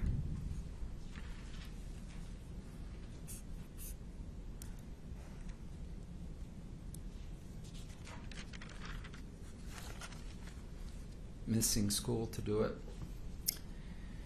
Apple will be missing school, unfortunately, and Moses will be on spring break, so he will not be. You've heard, next week you will hear from our experts, but do they 100% support your version of what occurred? Yes. And I said your version of what occurred, but I do mean to say what occurred. You know what occurred, right? I absolutely do. I was there. When they say, did anyone witness this, and Mr. Sanderson doesn't really remember things, you remember things, don't you? I do. Sustained. Were you knocked out? I was not knocked out, no. Do you have memory loss of the event? I do not. I mean, it was a long time ago, but... That's fair. One moment, please.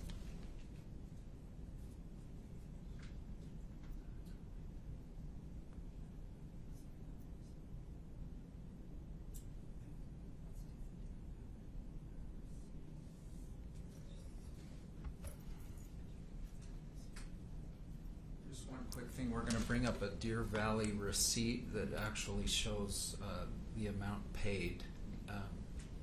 Any objection to this exhibit? What is it? Which number is it? Any objection? No objection. Defendant's Exhibit 85 is received.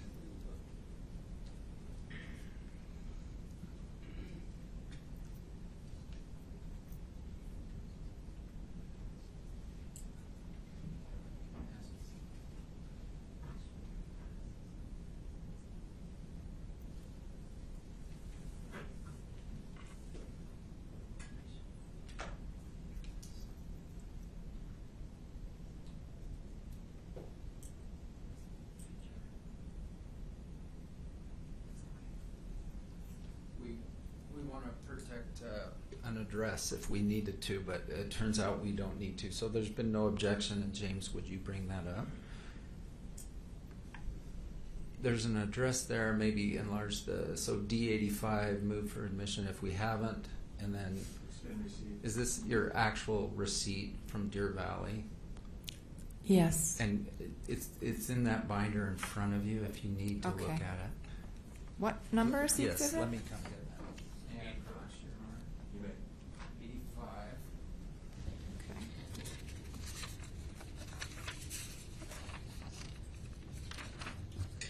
I see. Thank you. All right. It's kind of hard to see. I can see it. The tab between the four of you for 4 kids, couple days, nearly $9,000, eh? That's what they charge. I think, again, there's this assertion that because you were paying Eric Christensen, you expected him to lie for you. Do you, Mischaracterizes questioning, insinuations, or evidence. Overruled, the jury will recall the evidence or the questioning and the answers before. all right. Does that mean I don't? You can answer. Ah. So. Did you expect Eric Christensen to lie for you? Absolutely not. But he was on your payroll, wasn't he? But this is what Deer Valley charges. So anytime you go and you ask for a private instructor, that's the fee, unfortunately. Okay, and we'll let Eric talk about this on Monday. Okay. Those are all of my questions. Thank you. Thank you. Thank you. Ms. Van Orman? I will be quick, and I promise that actually will stay the case. If I can find my glasses. All right. Just to follow up on a couple things you were just asked about. You were shown the text message, I think that's on that board there. Yes. And counsel had asked you, that text message was made before there were any lawsuits going on, right? It was. Okay. So are you aware that Mr. Ramon reported to the ski patrol that you hit Terry in the back about 10 minutes after the crash? I don't understand the question. That's not in evidence. Are you aware that Mr. Ramon, about 10 minutes after the accident, reported to ski patrol that you struck Mr. Sanderson in the back? I don't think so. Okay.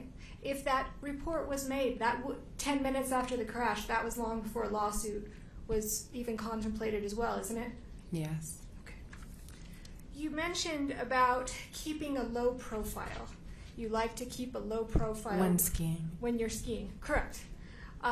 Does screaming at the top of your lungs profanities at Mr. Sanderson when he's on the ground keeping a low profile?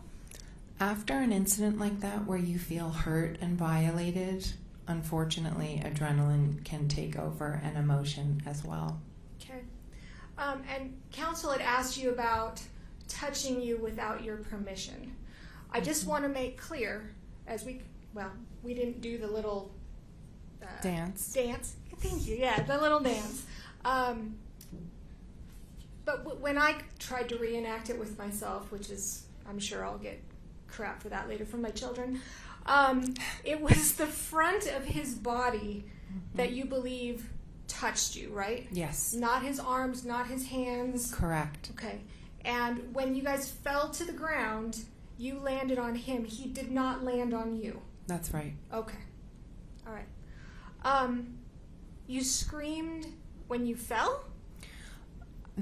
What I remember, the first time I remember yelling was at Mr. Sanderson after the accident, but it's possible that I could have yelled when we were falling. Okay.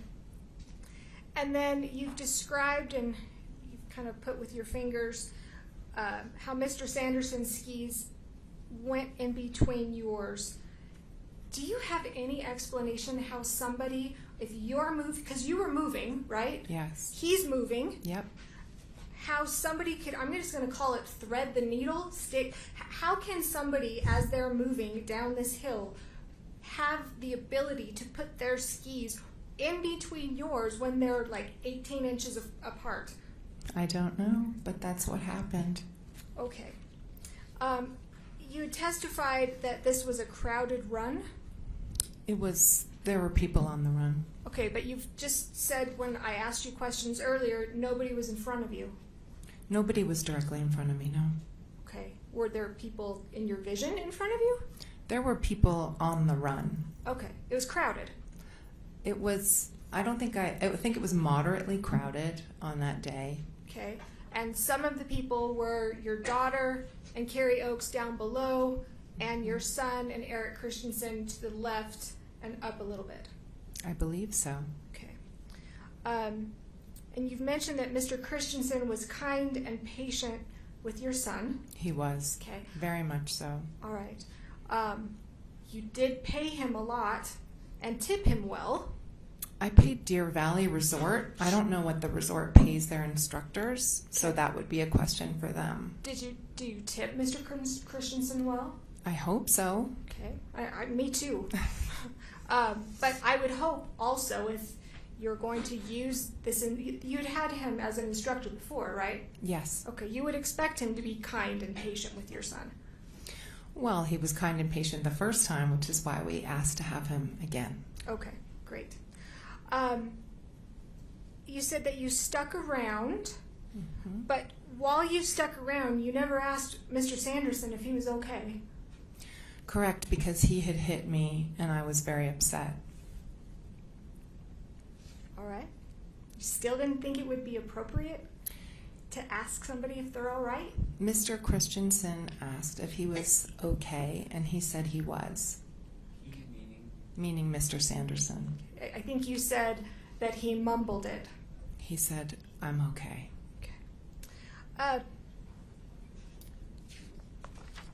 You've been asked a number of questions about the dollar. You were asked in your deposition, were you not, to your understanding, you're making a claim for the sum of $1 as a symbolic loss, right?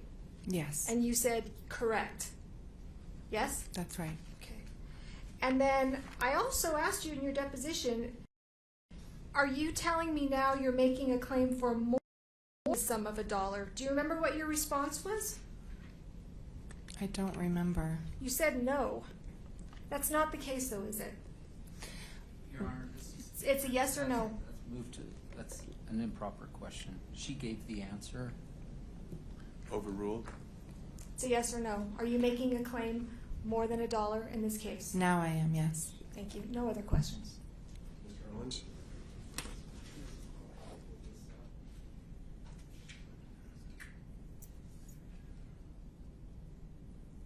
Actually, sorry, before that, one more. What's changed between now and when I took your deposition in 2020? What do you mean? Well, in 2020, you said No, I'm not. Now you said now you are. What's changed? Well, you're making so for me, as I said, there's a delineation between the $1 that I would receive and the lawyer's fees being reimbursed, which is not to me. No, I am. You're not changing your position. No. Okay. So you've always been seeking more than $1. At the time of the deposition, I was seeking $1 for myself. And I don't recall at the time of the deposition if we were also asking for the reimbursement. Well, I'll represent to you that that was pled in the counterclaim. I could show you a copy if you'd like. You could. Do you disagree with that? Do I disagree with? That in the counterclaim, with my client and how I got involved on this case, Yes. that you had asked for $1 plus attorney's fees. I am asking for reimbursement fees or that are being paid. From day one since you filed the counterclaim against Mr. Sanderson. Yes. Thank you.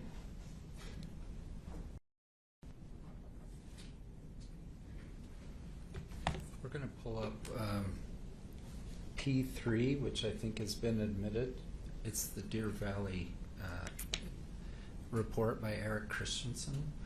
And for Gwyneth, do you know what the email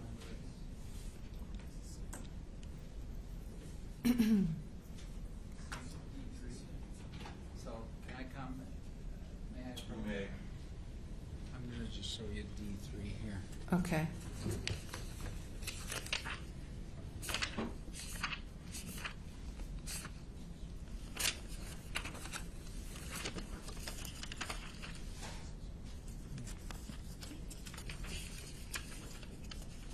It's not the same. Do you know what our Deer Valley, just so she can tell it. I'll tell you what, would you come down?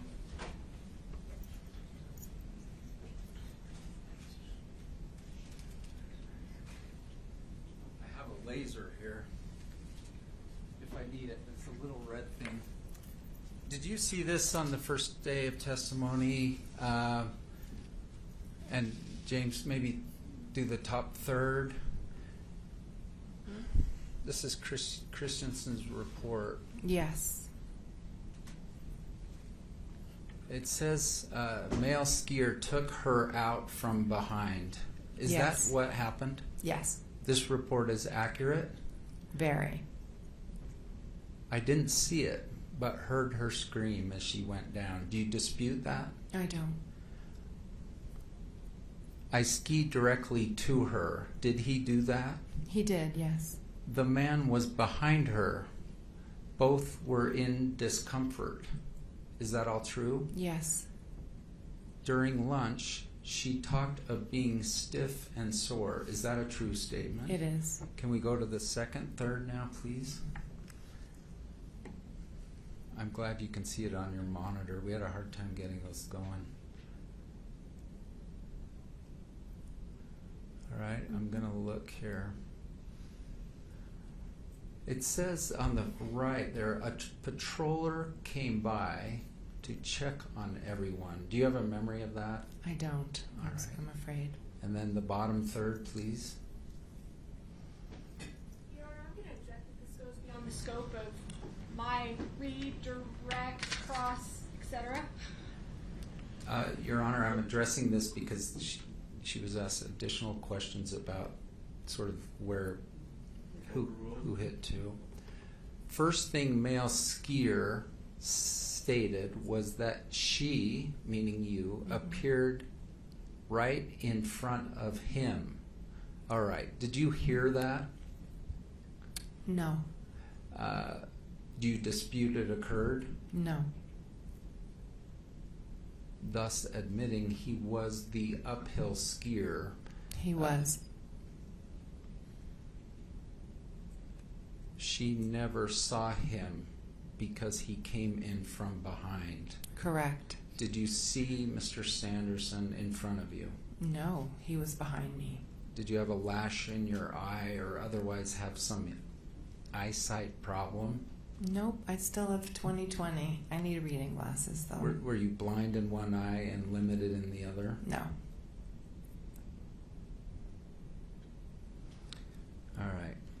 think there's a reference here that given your height and Mr. Sanderson less height, being less tall, that somehow you couldn't have felt him against your back. Can you just comment on that? Well, he was uphill of me, so he was higher than me, and he pressed whatever of his body against my back when his skis slid between mine. Were you standing still when the skis came between you? No, I was gently skiing, and he kind of gently skied right into me. Is that faster than you were going? No, it wasn't an impact. Okay, well... Until we hit the ground. To come up upon you... Yes. I guess he had to have been skiing a little faster than you. Fair? I don't know, because he was behind me, so I don't know what he was doing. All right. Ramon said that Sanderson had his head downhill, spread eagle, out cold. Did you observe that? No. Was his head downhill? Your Honor, objection goes beyond the scope. I think you're going beyond the scope. Your Honor, she asked about, I'll move on, but she was asking about where people were. She did ask for people landed in her redirect or recross, so you can go into that. Thanks. So you heard Ramon say spread eagle, head down, right? I did. Out cold. Yeah. Do you think you would have noticed if he had been spread eagle? First, just comment on that. Yes or no? Objection leading. Sustained? Just comment. Like, I did see him spread eagle, or he did not. I'm trying to be as broad as I can on that. Well, that's leading. Okay. It's made on Friday. It is? That is true. Was your head, when you came to arrest, downhill? Both of our heads were in the same direction, uphill. So Ramon said they were both downhill. That is incorrect. The expert today even said it was impossible for him to get lift off, and so that's just not what happened. The comment was that you cursed at him. Why didn't you say, pardon me, sir, I think you inadvertently ran into me? Why didn't you do that in a nice, calm manner? Again, I felt violated. I was upset. I was worried about my knee. My back hurt. It felt violating to have somebody press their body against my back. I was full of adrenaline. I was really upset, and I'm sorry that I cursed. I think Ramon said something like someone gave him the stink eye. Your Coldplay buddy, who wasn't your Coldplay buddy, but gave him the stink eye or something to that effect. I don't remember that. A mean look. I don't know who that would have been, and I don't remember. Brad probably wasn't too happy that someone had hurt his girlfriend. Is that? Beyond the scope. I'll let it go. Who hit who? Objection asked and Oh my answered. gosh. I want it. What a waste of time. Sustained. 3 words, Your Honor. Asked and answered. We'll let it go. Thank you. Thank you. Cross. It's 5 o'clock. We're done. Thank you. Thank you. Members of the jury, let me just give you the same instruction that I have given you a few times. So we're recessing now until 9 a.m. on Monday morning. And so you'll be on your own over the weekend. Before we recess, I need to remind you of the following instruction. Please do not discuss this case with anyone, including other jurors. Please do not attempt to learn anything about the case outside of the courtroom, including from other jurors. Please avoid radio, TV, internet, and newspaper reports on this case. Please keep an open mind throughout the presentation of the evidence, and please do not form or express an opinion on this case until such time as it is finally submitted to you for deliberations. And the final instruction is have a great weekend.